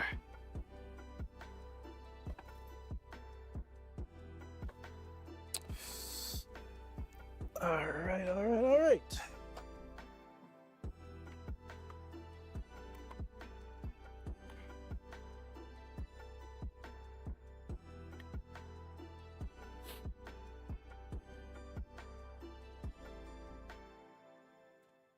Oh, what's going on here? This power cable should probably be plugged in. There we go. Oh, that's not the... there's my gold flex plate. That's funny. I found my gold flex plate. It was on the Prusa. Okay. So, let's unload filament.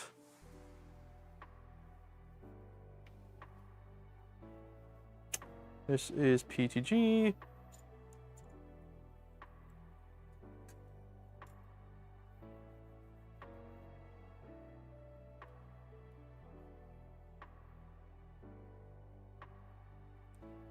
Probably go for about another half an hour. So I'm gonna get hangry. Gotta get some food. But yeah, main unit's done, buffer's done. So let's just see if we can get the toolhead components swapped over so that way we can rock and roll next week. Next week will just be like chilling and printing with this thing and, you know, getting it set up or whatever.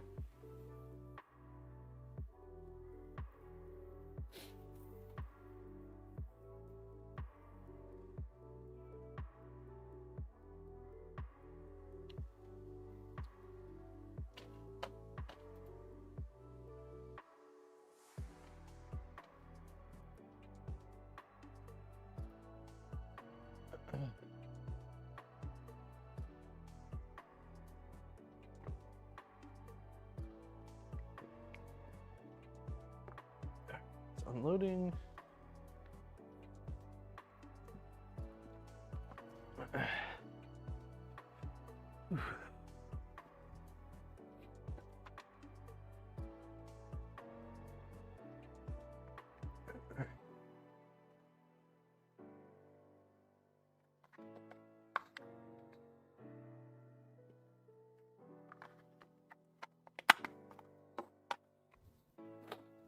All right.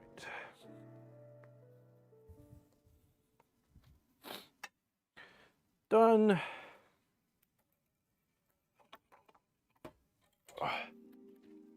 Recommend update for the MMU3 body. Wait, what?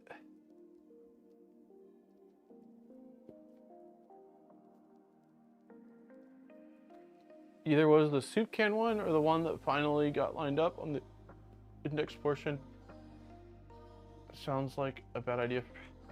Wait, are you talking about my soup can video? Recommended update for the MMU3 body. I don't know what you mean. Never.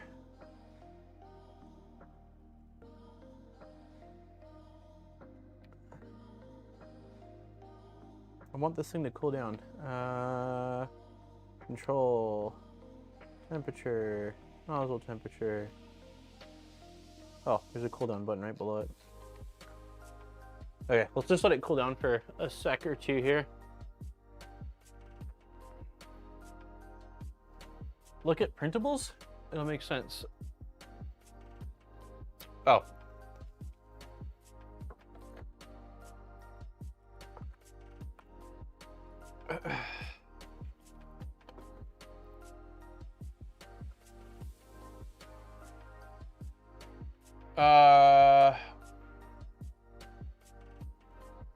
Do you want me to search MMU3 body? MMU3, what did you call it? MMU.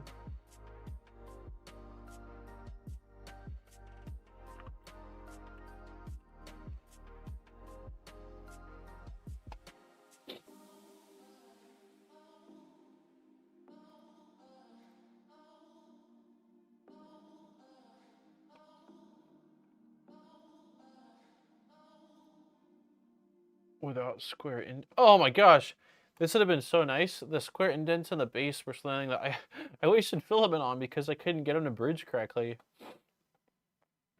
What's the purpose of them?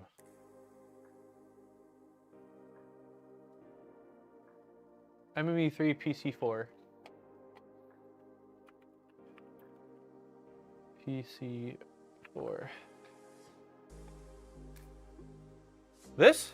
Oh. This is so you can use... Nice. Gotcha. So let's use one of these collets instead.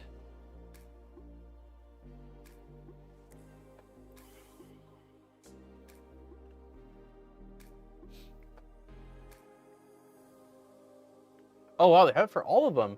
Okay, sick. That's really cool. I see what you're saying.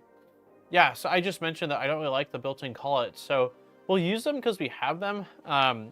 But that's nice to know that somebody's already made a mod where you can use these instead, and it's just this part that gets printed out, so you wouldn't really have to redo a whole lot. I printed the second from the left. Is it this one? Yeah, that's the one I was just looking at. Sick. Has it worked? It's worked pretty well for you, Ken. Thanks for letting me know. I'll definitely keep it. The purpose is so the filament won't stick too much to the print bed, just so you can remove the part easily. The purpose is so the filament won't stick too much to the print bed. Wait. The purpose of what, Maurice? Sorry, I must have missed some context. Okay, we are at 120 Celsius. We will flip the power on here and start the disassembly. It says remove the board by pulling up. I think I have a screw that's holding. Oh no, it's just this latch, huh? Nice, there we go.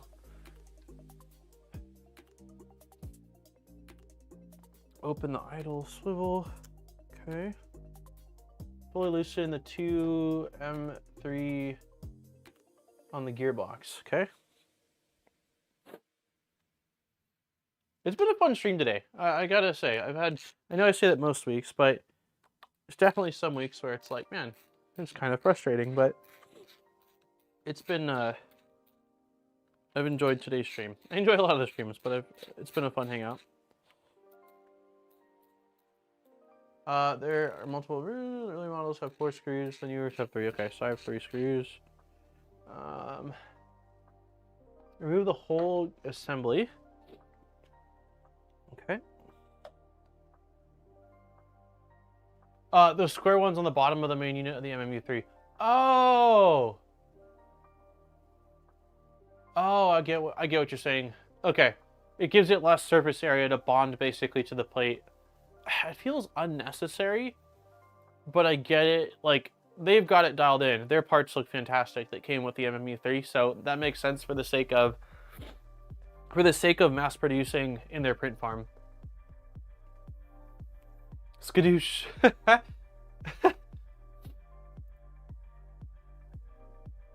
Okay, so take the screws out.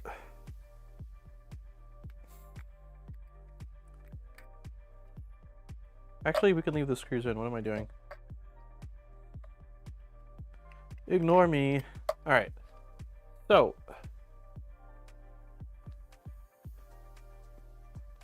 locate the metal washer that should be between the gearbox and the motor.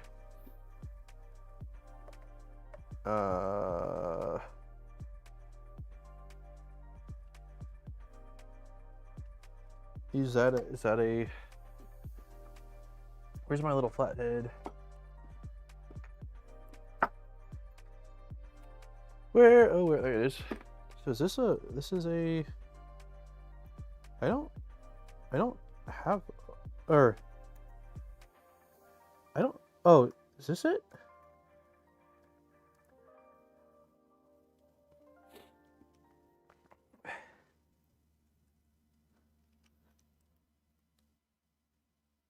Okay, so it's super thin. Mine is still on the motor. How the heck am I gonna get... I could tilt the whole machine probably. Oh. God, I don't... Oh no! Hold on.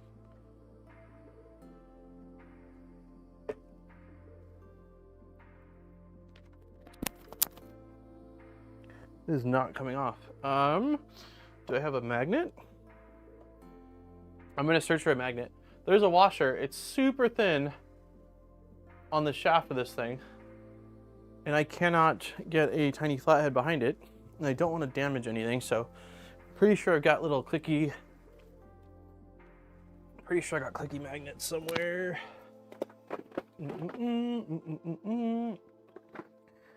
If I was a magnet, where would I be? Fuses, those are not magnets. These are magnets. All right.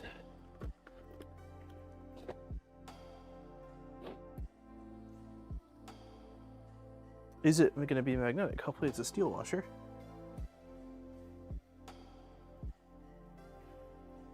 It's not magnetic. Come on. Oh, it is.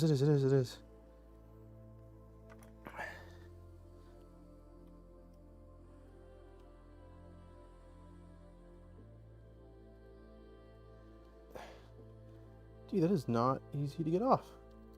We did it. It's going the wrong way. Don't go backwards on me, buddy. There we go. There it is. Little washer. It just wants you to locate it. Oh, really? Wait. Oh my gosh. Are you serious? Earlier versions use an orange spacer instead of reseat it in case it has come off the shaft. Oh my gosh. Fantastic. Fantastic. Well, let's get it back on. Perfect. That's hilarious. All right. Well, I don't have a ton of grease. Okay. Using a 1.5mm Allen key, remove the set screw. There's a set screw, it looks like, right here.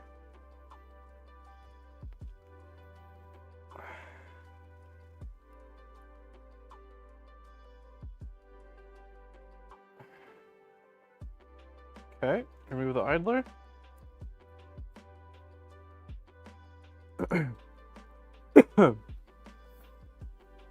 Okay.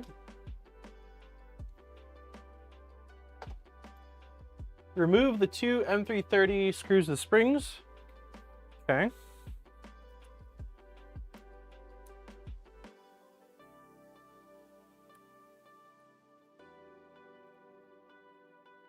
One day I'll eventually get my Voron built and running. Do you have a Voron that's like a work in progress?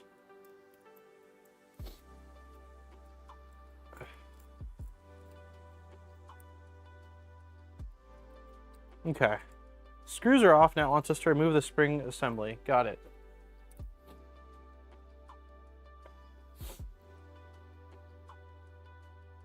On the top of the extruder heatsink, there is a filament sensor assembly. We'll need to remove it. Using needle nose pliers, gently pull the filament sensor assembly out of the heatsink. Okay.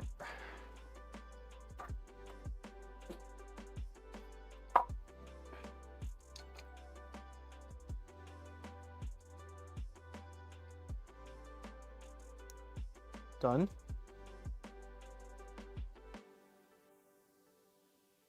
Proceed very carefully. There's a spring in a very tiny ball, which I do see, which did almost try to pop out.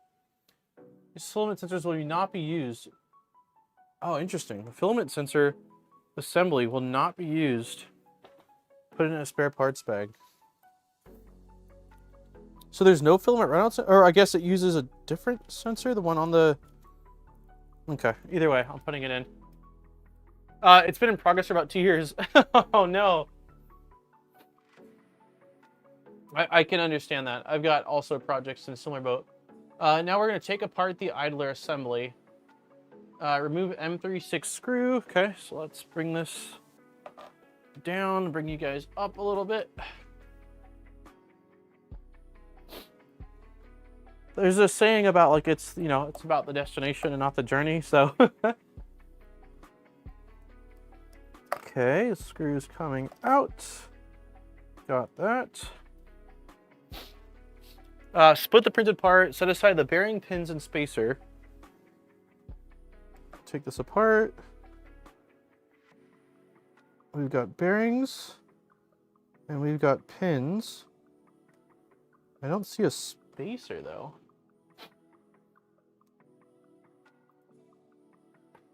Oh. Oh, this, no. What am I missing? There's pins. Where was the spacer? Is this it? No. That's from the nozzle. I think it's this. I think it's this guy. Maybe this guy that was on the set screw? I have to assume that's probably what it was. Okay, so I'm gonna get rid of these parts like out of my way, otherwise I will confuse them and accidentally reinstall the wrong parts. So now we've got the PETG carbon fiber parts.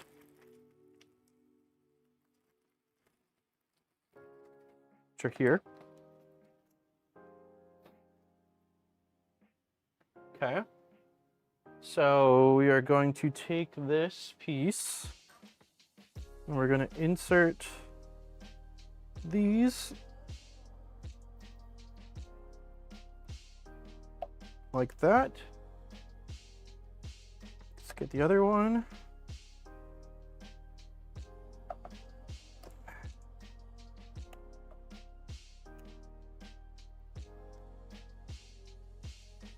Oh, come on.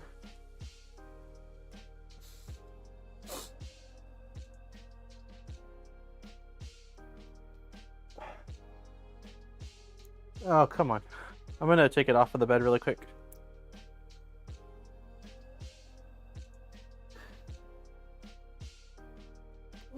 Got it. Okay.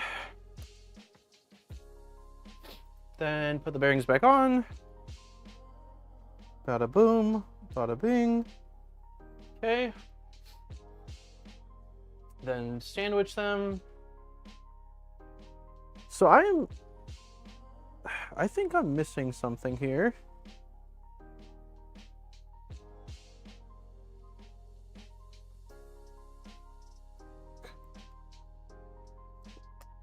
The swiveling piece.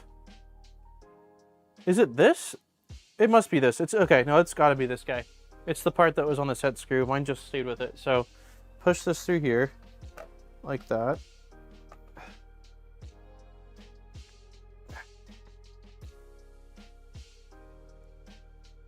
Maybe it just stays into the corresponding opening. Okay, it doesn't seem to push. It doesn't seem to want to push into this other opening, which is odd to me.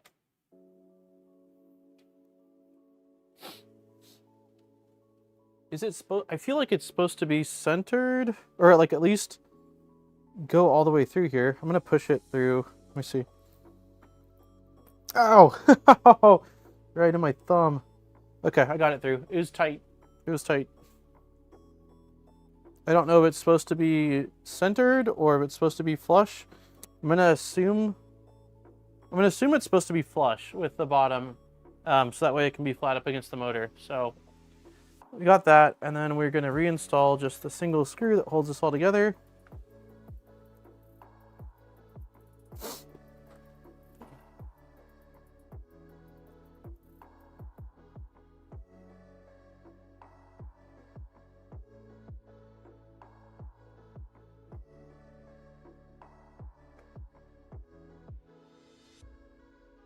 Okay. Next, we're gonna replace, or we're gonna disassemble this. I'll need to use, I think these are M3, and Steve got me this handy guy.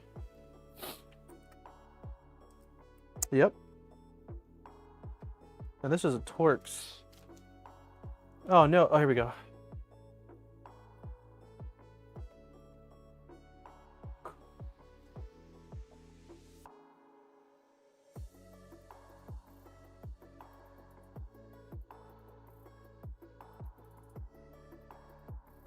Okay.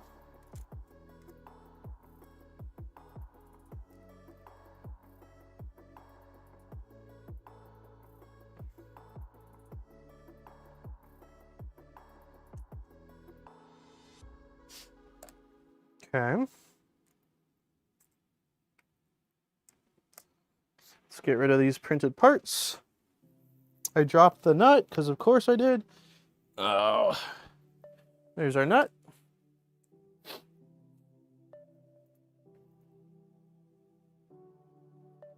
For the following step, please prepare. So,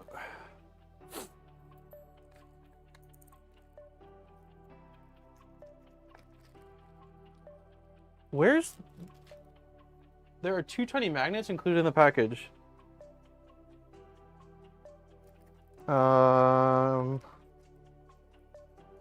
Are you sure about that?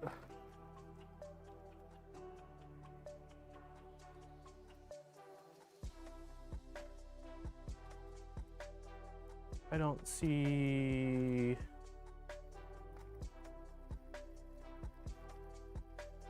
any magnets.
Testing, testing. It's because we hit the 4-hour mark. All right, got the rest of the parts on there. The screws a new type not previously used on the printer. Do not reuse old screws for the new M322s. M318s. I don't know where the oh, you know what? M335, M322s. Got them. So let's get rid of these 2 screws. Yeah, I had to plug in the receiver. The receiver only's got like 4 hours. The mic will drop out soon too, but I've got a second mic. So put F's in chat again when it drops out again, I guess. Okay, so we're taking, it looks like, this piece, and an M322 is going through it.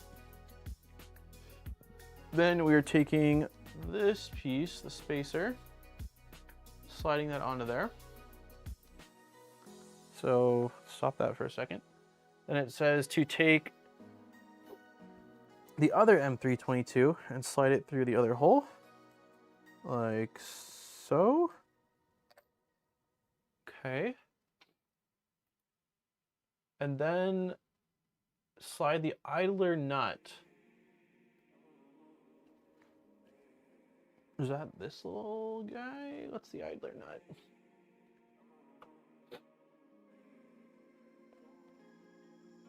No, it's not. Idler nut is the part with the magnet. So it looks like it goes like this, which seems wrong to me, but we'll see in a second here.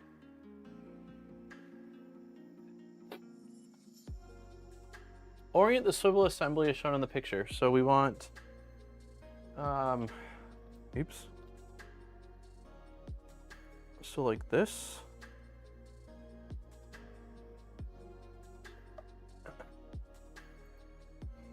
And then it wants us to slide this piece onto here, like that. And then it wants us to use our lock nuts. Okay.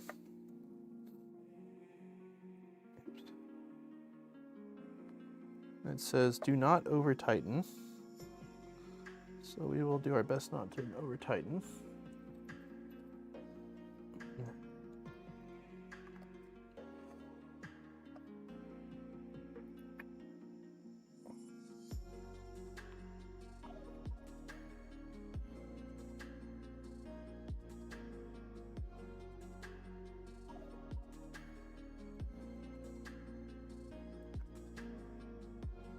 Says do not over tighten, the swivel must be able to move freely, which it cannot do. So let's untighten it. Still cannot move freely. How freely is my question. Like, it can move.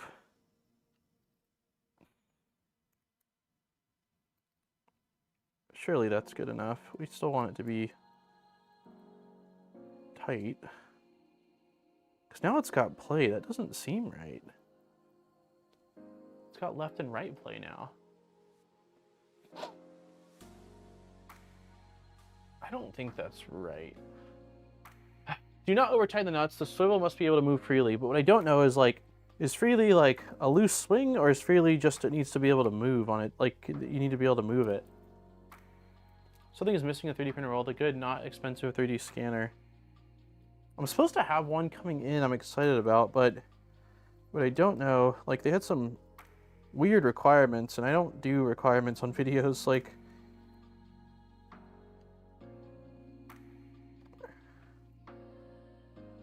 this seems off to me, guys.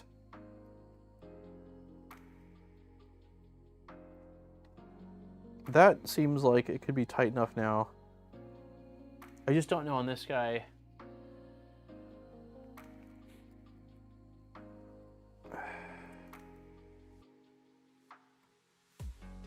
Like, it can still spin, right? Maybe that's all it needs, is to be able to spin like that.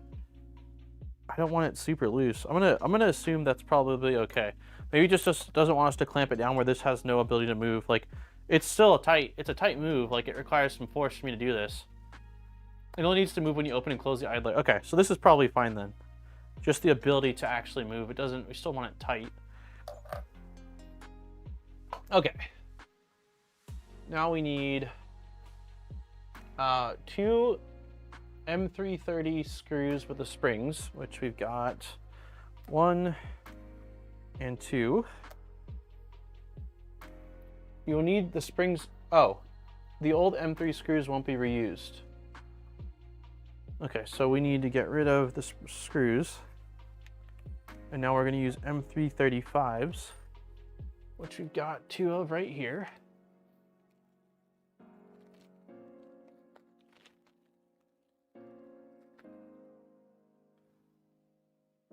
Okay. So we are going to put this spacer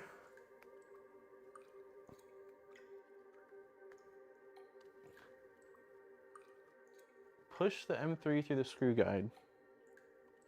I would love to do that if it wasn't so tight. Is there a new screw guide? Because this looks like it's PETG.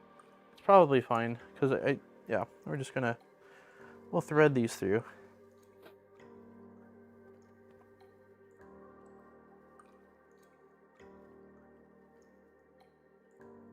I'd like to buy one, but I can't spend 3K. Yeah, the one that I think I might be getting sent is around 1,000. I've played around with a lot of scanners over the years, like not through YouTube, but through when I was at Matter Hackers, and A lot of them seemed more like for fun than anything, so I'm curious to see how and if they've really changed much over the years in terms of what you can get for kind of a semi-affordable price. Okay, there we go. So once we get past the threads, it does slide.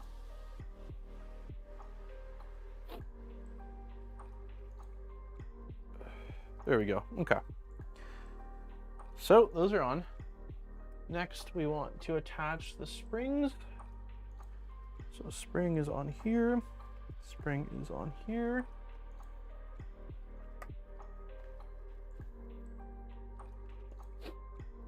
Take the gearbox assembly and split it apart. Okay.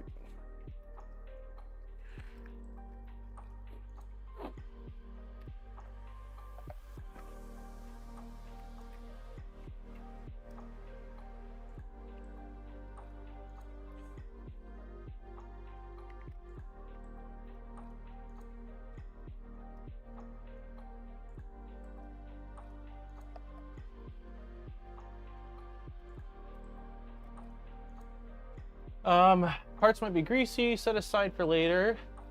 So we need the gears, we need the brass, we need the back piece, and we need, it looks like we need all the pieces. I don't. Oh, the printed main plate won't be reused. Okay, so this is what we're getting rid of, this main piece. So get off the side. So we've got a new plate, which is in here, and a spare plate. And a gasket, it looks like. Or an O-ring. I guess not a gasket. So here's our new one. It's all nice and textured. Yeah, still going, John. I'm stubborn. I want to get this is the last thing we have to do. Then next week we literally just connect the Mark IV to this and start printing. So there's a V-shaped groove along the inside of it. Insert the O-ring into the groove. Okay, so groove is inside of this part. So we're just going to take the O-ring and try to get it so it stays inside of that groove, which we did. So our O-ring is now inside the center of this. We've got all of our parts. So it wants us to add the idler assembly. Okay, so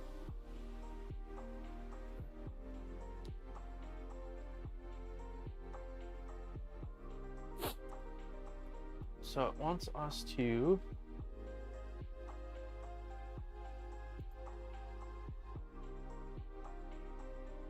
basically install it like this. Wait. Yeah. Oh, this is going, okay, so the magnet is going inside of here, like that.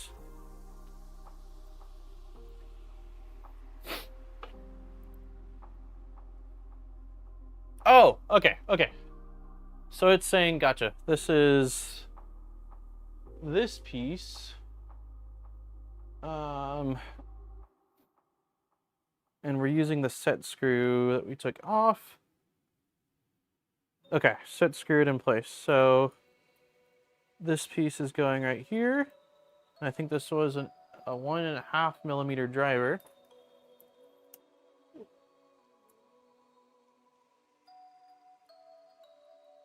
I'll move my hand out of the way in a second here. There we go.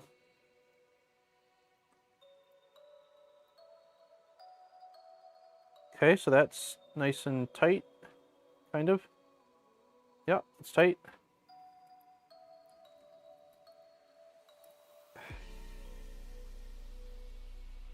Hold on. How do I get it around the... I can't get this on because it's bumping into where the nozzle is.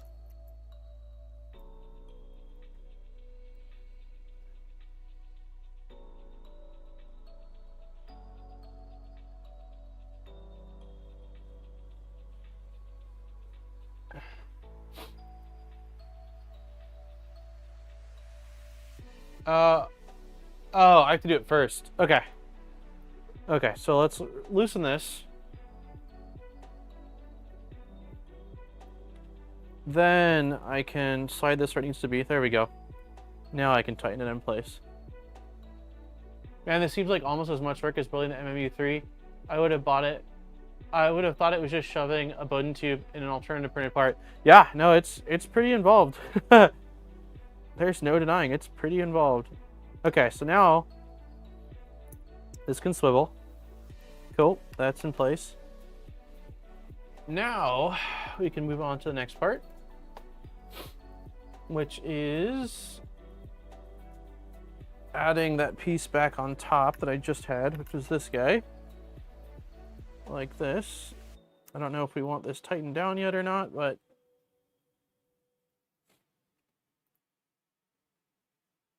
no, it doesn't look like it. Insert the tension screw. okay, so we don't need this attached yet like this. We can lift you. So now we're going to use our 2 new screws through the top here. What do these tighten into? Oh, it looks like they just tighten into the printed part. 2, 3, 4, 5. Nope. Okay, what am I doing wrong? No, it just goes into the printed part. Through the heatsink and inserts the swivel. Tighten the tension screws gradually one at a time until the ends of the screws are flush with the surface of the idler nut. Okay, let's just get this going.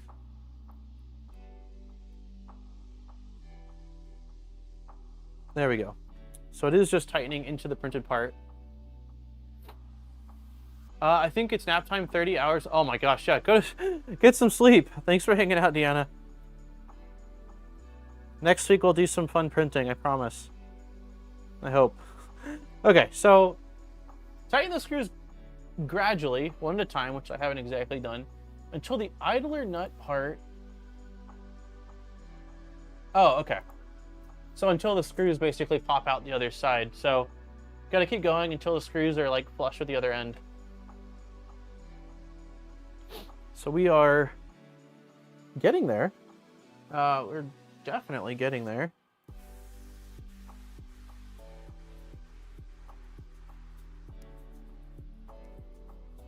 Mine are a little sticking out of here. So it is fairly loose. I don't know if you can see that. There's quite a bit of play here. So I'm going to back off just a hair. There we go. Okay, that seems pretty even. Attach the main plate to the extruder, ensuring the protruding parts. Let's see. Ensuring the protruding parts fit correctly into the heatsink. The notch is one of the corners in the design is to fit over the idler set screw. Okay, so next to this guy. And there's a notch. Yeah, so it's got to go like this. There's a notch here, which is for the idler. So, like that. It's just Hanging out loose right now. Ensure the lever on the center of the plate and then cut out on the main plate. Yep. Attach the, be careful when inserting the assembly. Okay, so now it wants us to install This guy. this greasy boy back into here. It says, attach the PG assembly to the motor shaft. Be very careful when inserting the assembly into the opening with the O-ring. Watch out for any deformation or damage to the O-ring. I don't think we did anything bad to the O-ring. I think that was a good fit. Okay. Next we need the 3 screws that we removed, which I've got, and the last 2 pieces, and the little jingamabobber, which is... Where is the jig? Where is the jig? Here it is. Attach the adapter to the PG assembly.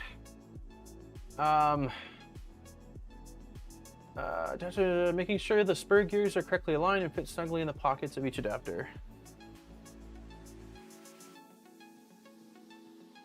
How does one do that?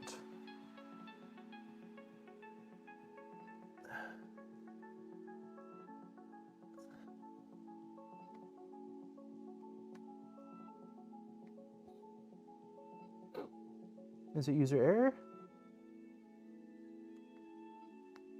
Wait, is it just, it needs a little bit of, oh, there we go. Okay.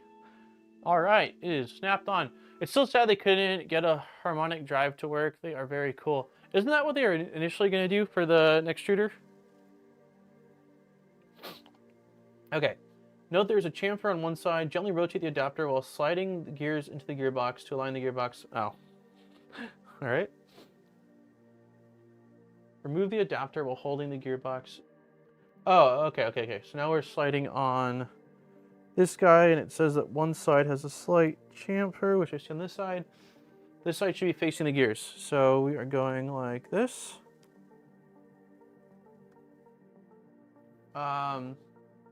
Gently rotate the adapter. Is this the, I'm assuming this is the adapter? This, yeah, this is the adapter.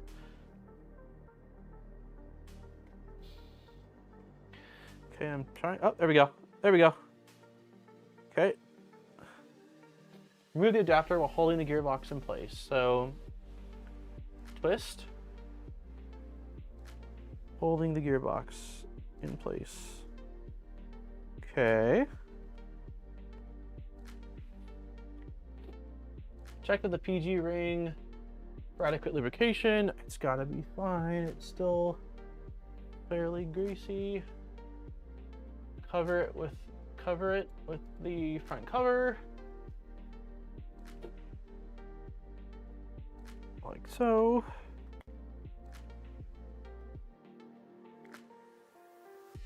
Okay. Secure with M325. Is the next extruder cold swappable nozzles? Yes. Yes. Yeah, it has to be because of the way it works. Well, I've only ever swapped out the full. Wait, cold swappable. Yeah, it should be. I think it is, because it goes all the way up to here. So I would think that I think the answer to that's yes. Yeah, it is. Okay. It's a nozzle break, so hot swapping. Wait, you're saying hot swapping required? I don't think that's the case. The nozzle goes like way up to here.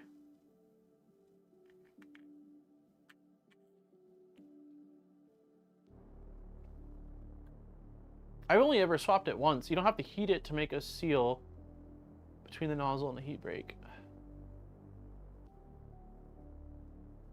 Tool head looks beefy and heavy. It is pretty beefy. Why aren't these screws going in? Is it? Okay, that one's biting. Okay, I think it was user error again, maybe. Yeah, user error.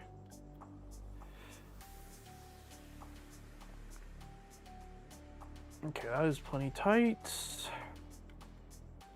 You think this is heavy nice, you gotta see the tool head I'm building. Between the extruder and the tube and the metal printed parts, it's super heavy. But it's going on a Trident, and I'm gonna run it with the printed parts as is, but then I'm hoping to swap out to beefier motors and CNC parts, so hopefully the rigidity will help make up for the weight.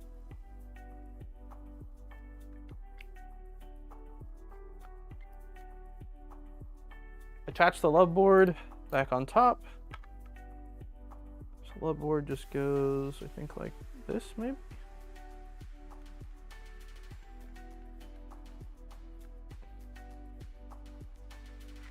Nope, what am I doing wrong? Love board goes like this, goes inside.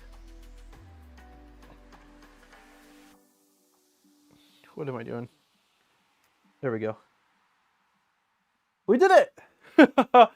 We did it! It's done! Woo-hoo-hoo-hoo! All right. We freaking did it. I think we can attach the MMU to the top of this bad boy as like just a sign of like, this is what's to come. Let me go back really quick here.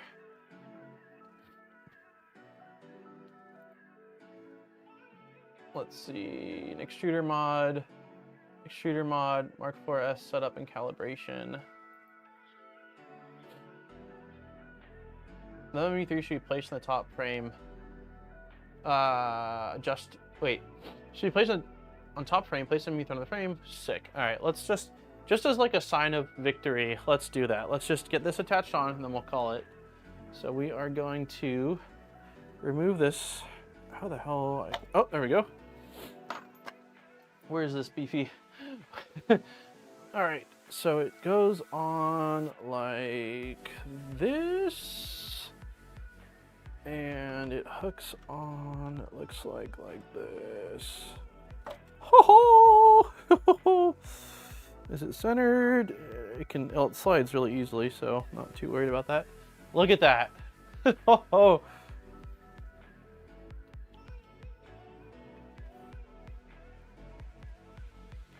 It's ready to freaking rock and roll. Oh, look at it from the other side too here. It's on. So next week, and I apologize, I thought we were going to be printing a lot sooner, but I severely misunderestimated how long it would take for us to get the buffers all put together, as well as the next extruder update. So we are ready. We are freaking ready. So were those printed parts different? Yeah, they were. So they swapped out so they updated them a little bit, but they also swapped them out from PETG to polycarbonate. So they're PCCF now in the next extruder. And I think it's because of if I'm not mistaken, the PETG parts were wearing very quickly because of the amount of filament loading and unloading and loading and unloading. It was basically wearing the part down. So I still think these are considered wear parts, but I believe it's a lot more use you'll get out of it before you have to swap those parts out. So yeah, we did it. The MMU3 is built. All of the buffers are built. We've got our cassette. We built the cassette today.